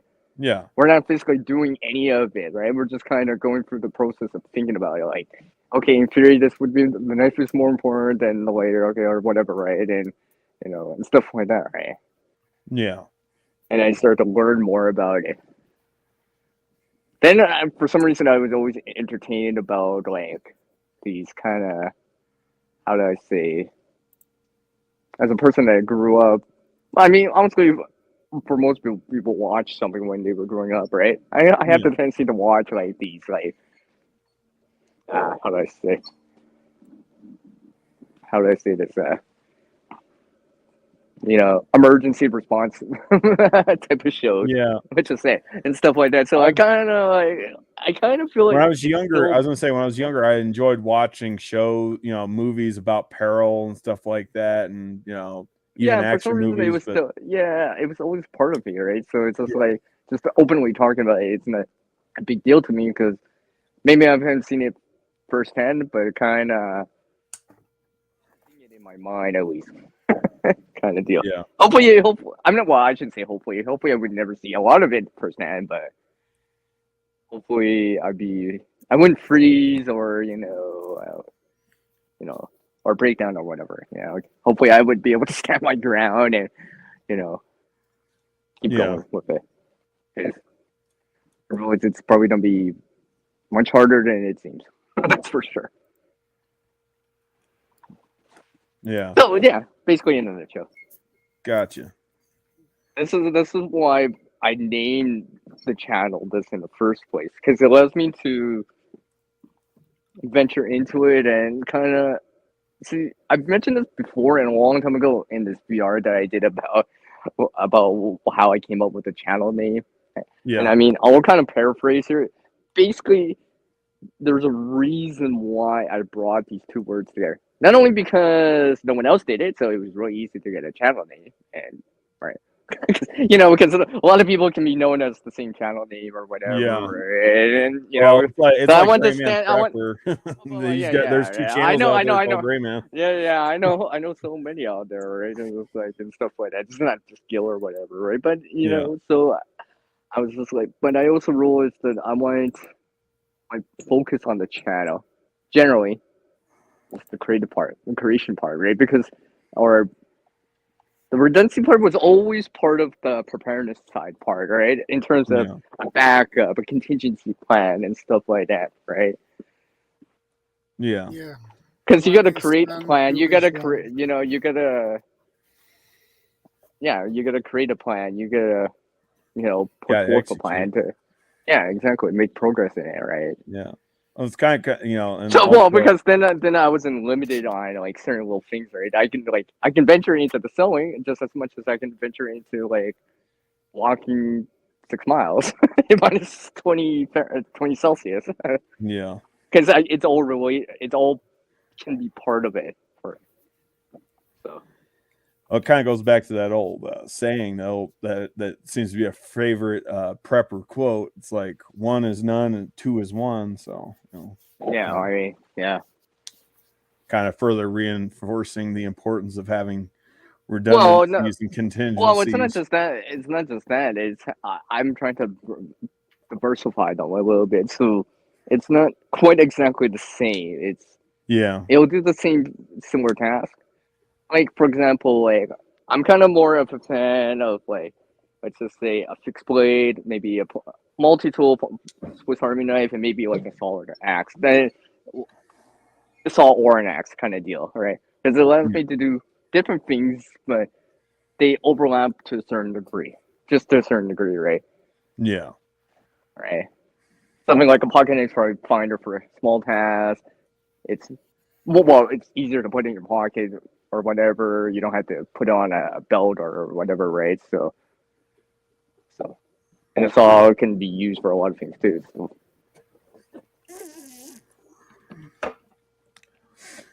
Yeah. Hey, I was going to ask you real quick, ShadowScoutSwede, Yeah. since you're a lot more closer to what's going on, up there in Europe. I mean, how are things over there in Sweden? Well, I try to keep an eye on what's going on, and now we are waiting for full membership in NATO. Mm-hmm. Also, you guys aren't even NATO. No, we have applied at the same time with Finland. Okay. And we did that when Captain Tripp in Russia invaded Ukraine. Well, I imagine things are going to start changing again. So that is 2 countries we are waiting for at the moment, and that is Turkey and Hungary. Yeah. Yeah, because I think Turkey. I know Turkey. They get both military hardware from Russia and NATO. Yeah. Yeah. I've got some. I'm just going to say this much, at least for the U.S., I don't think we should be getting ourselves involved with that. I mean, call me. People can call me a coward and then call me a pacifist or whatever. I don't give a crap. Call me whatever name you want to call me in the book if it makes you feel better. But well, I feel that we need to get putting our noses in other people's business. Well, Steve, I'll mention this as my point of view, and Shadow knows kind of my point of view of certain things. I would say, you can't, and I say this as part of my message too, right? You can't help everyone out there, right? But you can Yes, help thank someone. you, thank you. Oh my God, that's why. Like I said, you can't help everyone, but you can help someone. But with that said, sometimes you gotta help yourself so you can help other people. Remember, in an airplane, for example, right? That's the one thing that they say, right? Like I'm quoting that, right? They say, "Put on your oxygen mask so you can help someone else," right? Because if you pass out, you ain't doing nobody you else. can't help. You can't help anyone then, right? So I mean, I'm kind of like saying, help, but realize that home matters too. Yeah. And at the same time, I also feel that we ain't getting the full story on the news channels of what's actually going on between Russia and Ukraine. Yeah, I mean, like we're entering into spring, so kind of winter stuff or or whatever. It's start disappearing just like the snow. Yeah, like I said, I've got any kind of advantage or whatever. Right now, it's like okay, we're entering into spring. Right? Yeah. So certain routes or whatever are like crossings aren't available anymore, right? You'll have to do you're not crossing over like a lake or an ice area. It's yeah. You're talking about like an ice highway, like stuff like that. It's not start changing, right? So the tactics and will probably start changing, adapting to the season, right? If I remember right, the frozen tundra, at least over there, like I know nothing's going on in Canada, but I'm saying like, correct me if I'm wrong, but like the frozen tundras, they turn into marshlands, don't they, during the spring and summer months? Well, yeah. Well, I imagine that stuff like mud, blah blah blah, right? The terrain will start slowing it down to a certain degree. I mean, it's not like it's a cement or a flat space that's like dry, like a nice road. Like even with tanks and all those machinery, they mud probably still slows. They're not going as fast. Probably instead of going 60, they're going 55, right? Because it's just they're just sliding just a little, right? I've seen plenty of images of U.S. military equipment here in the States, like doing drills and stuff like that, doing training, and they're literally having to bring out the tank recovery vehicles because they got bogged down in too much mud. Like that is a thing. Tanks will get even with the treads, right? Even with the treads, right? They'll get to a point I think I've where learned about that even. Yeah, I think I learned about that in a documentary about World War II and World War I, right? It's part of, some of them. Obviously, the technology got better, right? So it's less, it's more reliable. But if it's like really, really muddy and really, really deep, it's gonna be very, very hard to traverse that on the ground, right? Obviously, you're flying whatever, right? But because that, places like that, it'll be like. Well, probably an ambush spot, right? Because it slows you down. Yeah, but like I said, my honest opinion of this whole thing is like I don't think NATO or United States should be getting themselves involved with any of this. I mean, as I understand it, Ukraine, along with some of the other former Soviet states, they were meant to be kind of as a buffer between what the heck is it? Was it St. Petersburg and NATO itself? And with Ukraine wanting to threaten parking some missile launchers on their border, I could understand why Vladimir Putin gets a little pissed and a little fanatic about that. It'd be no different than us, when I say us, I'm just talking about me, United States, it'd be no difference from us, back in 1960s during the Bay of Pigs, the Red Missile scare, the Cuban Missile Crisis, when Soviet Union decided to park some missiles over there on Cuba, and they were basically within range of nailing, Washington, D.C. and other parts of the United States. It's within range and within viewing range. Yeah. Right. I mean, if you can see something with binoculars or a telescope, it's always within shooting range. Well, for sure, it's in shooting range, right? So, like I said, I can see it from Russia's point of view, Mhm. and like I said, I can understand from a civilian side, at least for the individual civilians that are being affected by this on the Ukraine side. I can see it from that point of view too. no, yeah, okay. I think there's a lot more going on than what they're willing to tell us in the media. It's their personal SHTF. Yeah, it is. Yeah, 'Cause definitely. I can understand, right? Like it's only been a year, right? I you saw the images last year of people leaving, right, and all that stuff. It didn't even matter if you had. What I said was, it didn't matter if you had a backpack or anything because everyone was leaving anyways, right? Everyone had something, so you're not, wearing a backpack's not to make you, or not wearing one's not making you less or more stand out. Yeah. Everyone had one, right? So it's just like no one even cared. It's just like that was the real issue at that time for them.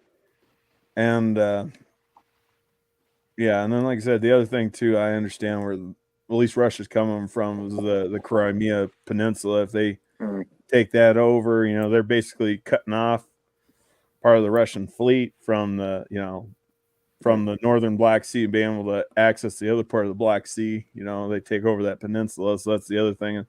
I guess that's been an issue for going on for well over a decade now, is that Crimea Peninsula. But well, remember these things just didn't happen out of nowhere. They've been simmering for a while, right? Yeah, they've been simmering. It's just kind of but everybody's saying, a boiling point. Putin's bad. I'm not saying he's a saint or he's an angel, but when you start doing when you as a nation start doing some saber rattling, and it's got some real implications of potentially getting everybody else involved in this little bullshit war, I take issue with that. I'd say probably about the only war that'd be worth fighting right now at this point in present time, if we were to start off and fight a war right now, would be to go to war with China over freaking Taiwan. If I was to pick a war, and that's mostly because Taiwan is an independent nation, and they're actually one of the largest producers of the semiconductors of the world. Like they produce, like, I think it was like upwards of like 50% of the semiconductors in the world. Everything that we take in the 21st century requires the use of those semiconductors. And like I said, that's been simmering for a long time, right? Yeah, that's been simmering for a long time. And they're doing saber rattling about taking that over.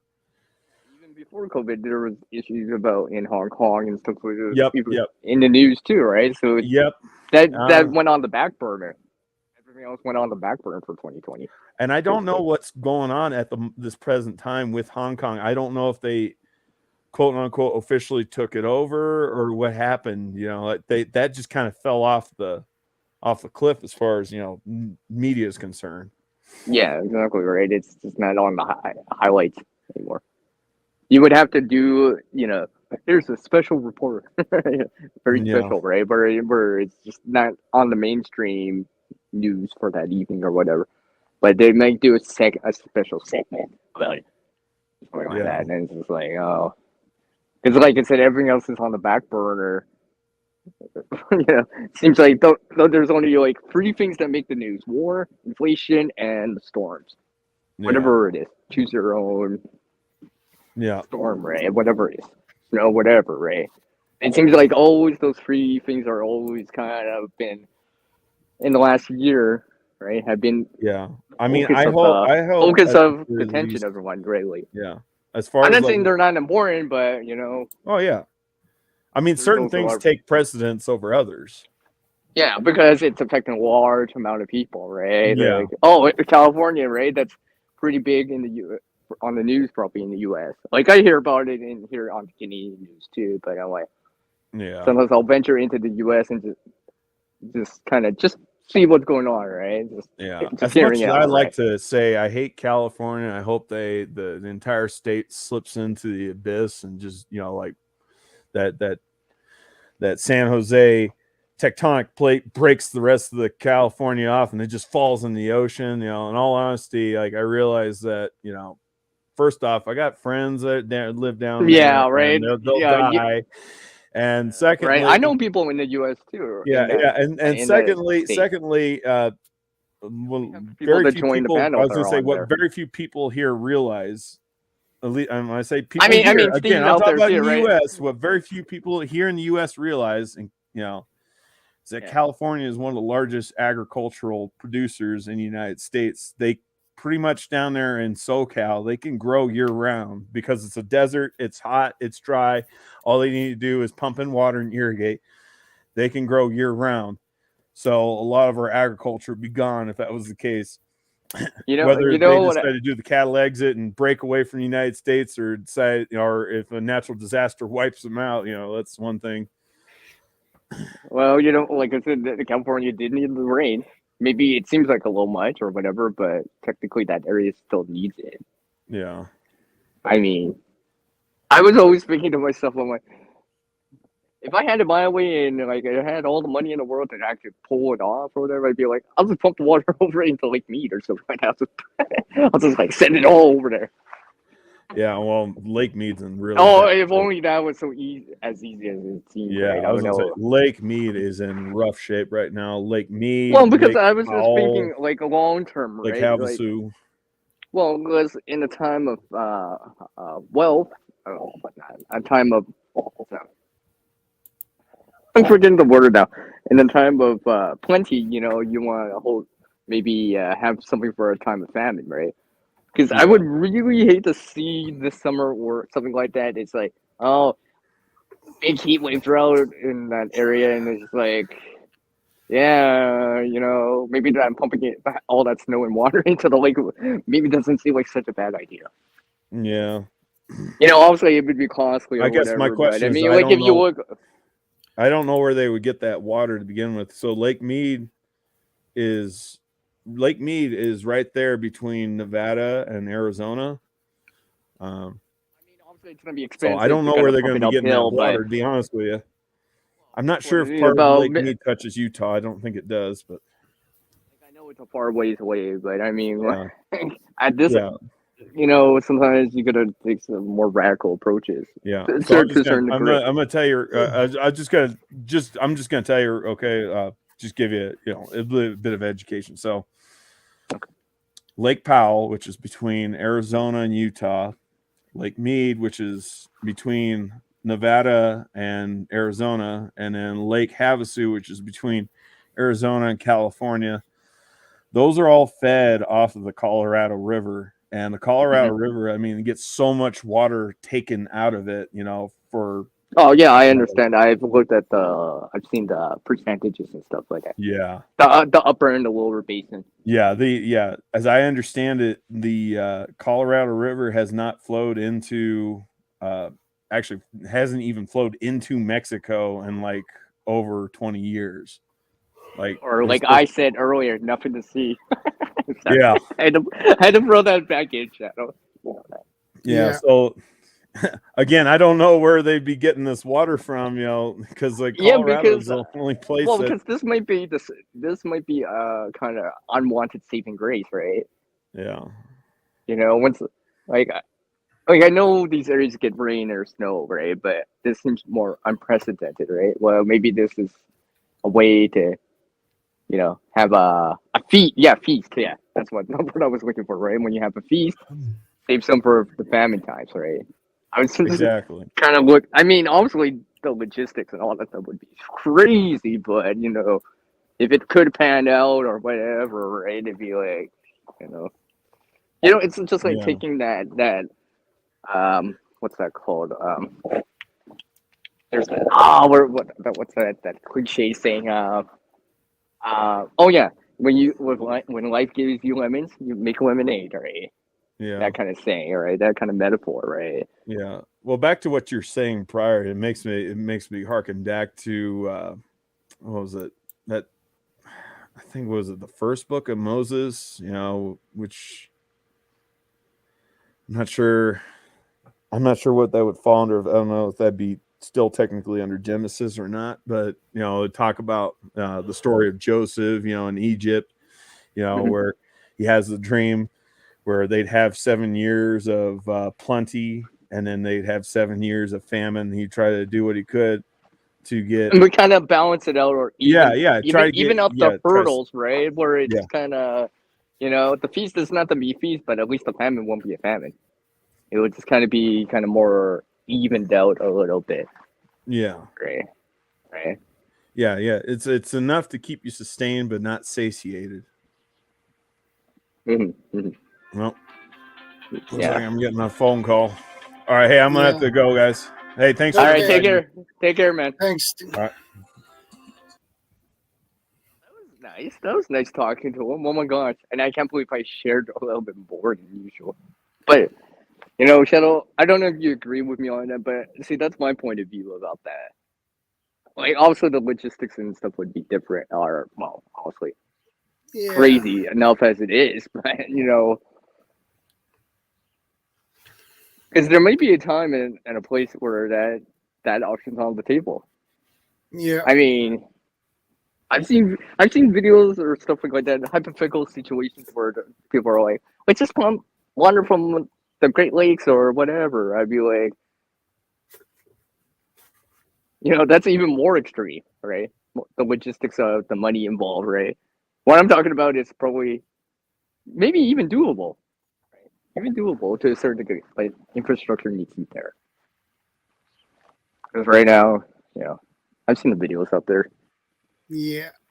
Well, I sent you guys that picture of the sandbags. You see people bagging up sands, and there's snow behind them because they're expecting to see the runoff, right? That kind of flux of melting snow, right? Melting snow or rain, right? Yeah. Because I think what they were saying, from what I've heard, is that the sewer entrances and all that stuff are plugged up with ice, right? So water can't just naturally flow into that. Not yet, anyways, right? So it's going to go the third direction, probably down the street or whatever, right? That has the least resistance, and obviously water always travels downhill, downwards, right? So it's going to start curving its path through, no matter what. You can't stop that. The only thing you could probably do is divert it or kind of relocate it if you could. I mean, yeah, because I feel for the people down there. I mean, I know people down there, not just here on YouTube or whatever, but people I've actually talked to personally, right? Or consider as a friend too, right? So, I feel for them, right? Yeah.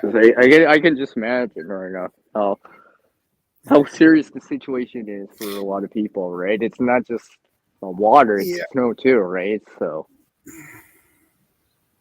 I kind of feel for those kind of people.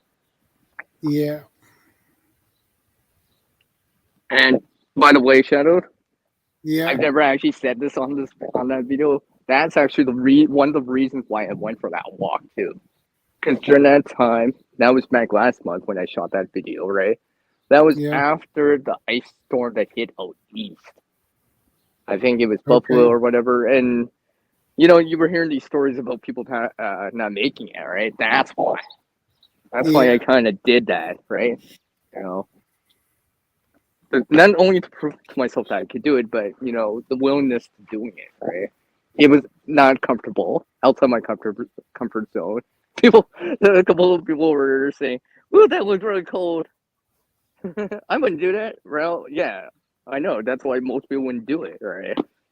Because some people didn't make it because they sheltered in place in their vehicle, right? Even though it was walkable or potentially walkable, right? So I kind of figured, okay, this is probably not the worst it's going to be if I had to, but this ain't the best. So, if I can do this, then at least I can put it underneath my belt, like I said in that video, because that was a good experience.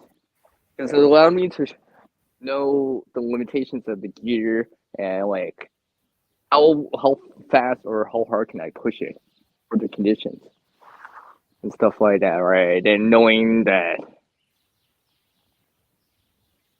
I can do it now allows me, at least to give me a little confidence. I wouldn't say I don't want to be overconfident, but I'll be like, well, I did try this at least once.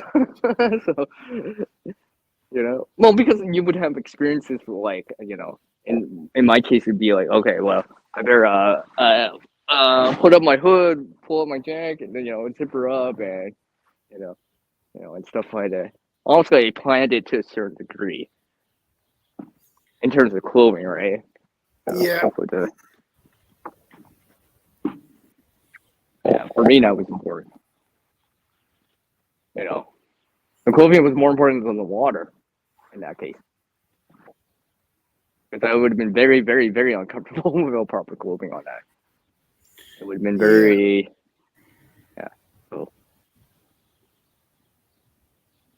And sometimes exposure can get to people too. And, and there's examples in the last couple of years in Silk, right? Every so often you hear about that. Every so often, and I know other people have done videos and stuff like that, VRs and stuff like that, talking about that, right? And apparently my battery is dying. Can you hear me? I didn't realize.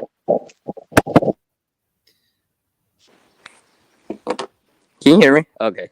Yeah, I can hear you. Sorry, my headset died. I didn't realize and I don't have my charger unit to it. So. Well, it's okay. Nope, I don't have it. No, but yeah, I mean, that's why I did it in the first place, because in water reasons, right? And that was my willingness to keep going at it, right? I'm just like, so. Well, because I figured, honestly, I'm not going to subject myself into putting myself in a snowstorm and whatever, but at least I can get a taste of it and get an understanding of people's point of view, right? I can understand not wanting to travel in a blizzard, right? Yeah. Or shelter in place in your vehicle, right? Or that vehicle's like your saving grace, and per se, leaving the vehicle means 4 or 5, 6, 8 hour walk, right? So I imagine that, I just had a taste of it, right?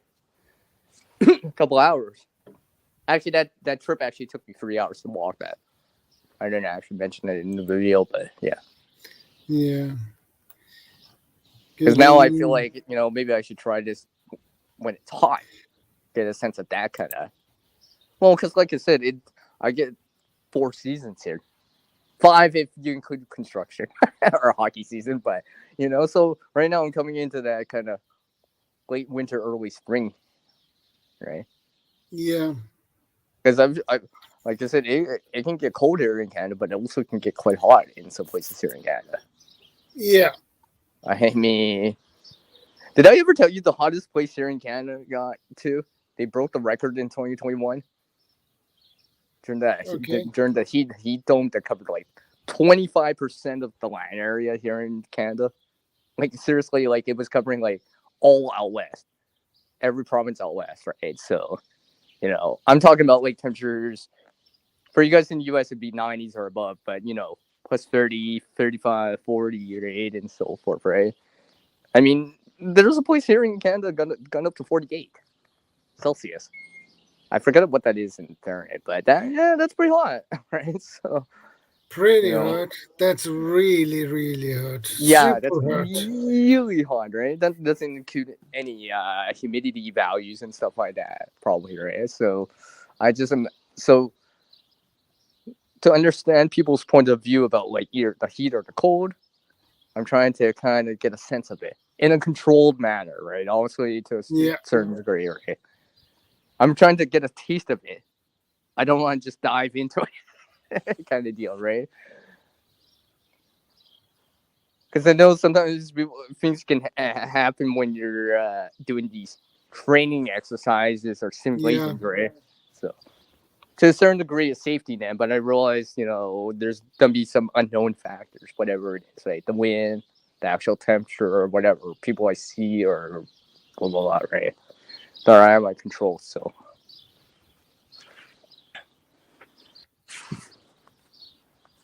You see the comments? Oh, wow. Hi, Nicole. I see you in there, by the way. I saw you earlier. Oh, yeah. It was nice to see you, man.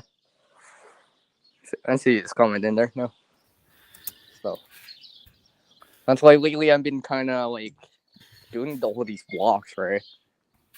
I've done plenty of walks in the winter, but I'm like, oh, I'm getting more of a sense of it, right? Like I know it's cold at certain times, right? Not today. Like today's actually quite nice, very pleasant, sunny, and all that stuff. But I also realize that it gets cold here, and just to understand what my body would naturally tell me. It's like, yeah, this for what the conditions and for what you're wearing. Yeah, this is cold, CR. Okay, can we go back inside? Okay, buddy. I'm trying. I'm walking. All right. Yeah. I hope that makes sense, because sometimes the best way to understand someone's point of view is to be in their shoes. And I've been using that as a metaphor because, I might not be able to simulate plus 40, 48, but I could sure go for a walk when it was plus like 39 here, 39 or whatever here, or in places that I've been, and just kind of get a sense of, oh, this is kind of what they mean about the humidity and such, and right? Yeah. Because you could say, oh, I could walk this or that, right? What about in the temperature range, right? Yeah.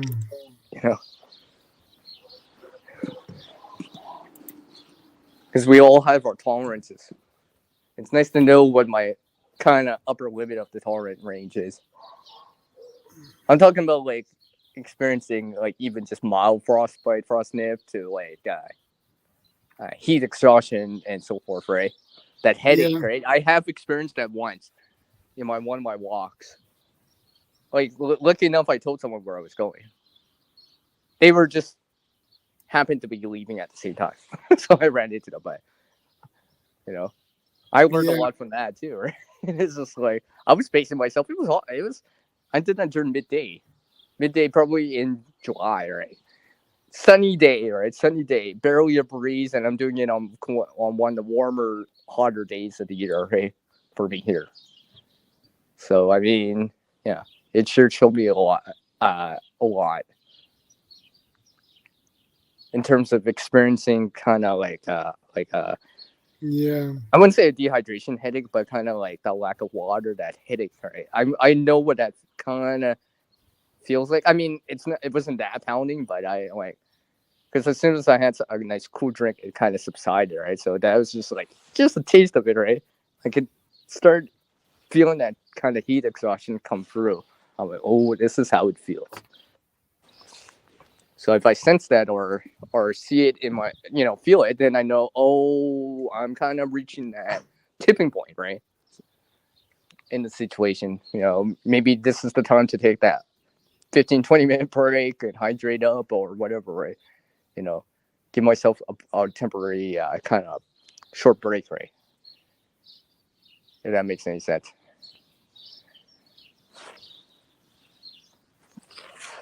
Yeah. So yeah, I mean, I'm not trying to toot my own horn, but that's my reasoning for doing it now. And stuff like that. Yeah. Because I had in mind to begin to wrap things up now. It's late. Well, my battery's starting to go down. It's like 38%. Yeah. So I think it's a good idea to wrap things up now. And I begin to feel pretty tired, so. Yeah, that's another thing I gotta try. Try doing stuff when I'm really, really tired. See if I can still coordinate it together.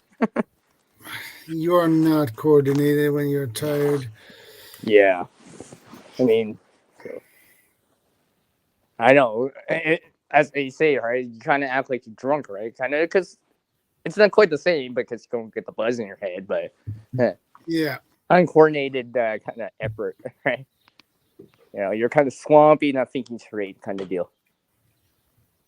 Because even for me, the heat exhaustion or like a headache was starting to affect my judgment to a certain degree, right? Where I'm like, why am I sitting in the sun when there's perfectly good shade over here? You know what I mean? Just because it's comfortable in the sun and less comfortable in the shade, I'm like, see, I made that mistake. I'm like, why am I, I was picking comfort in the sun because it was a nice place to sit down versus in the shade where I could cool down, but less comfortable, right?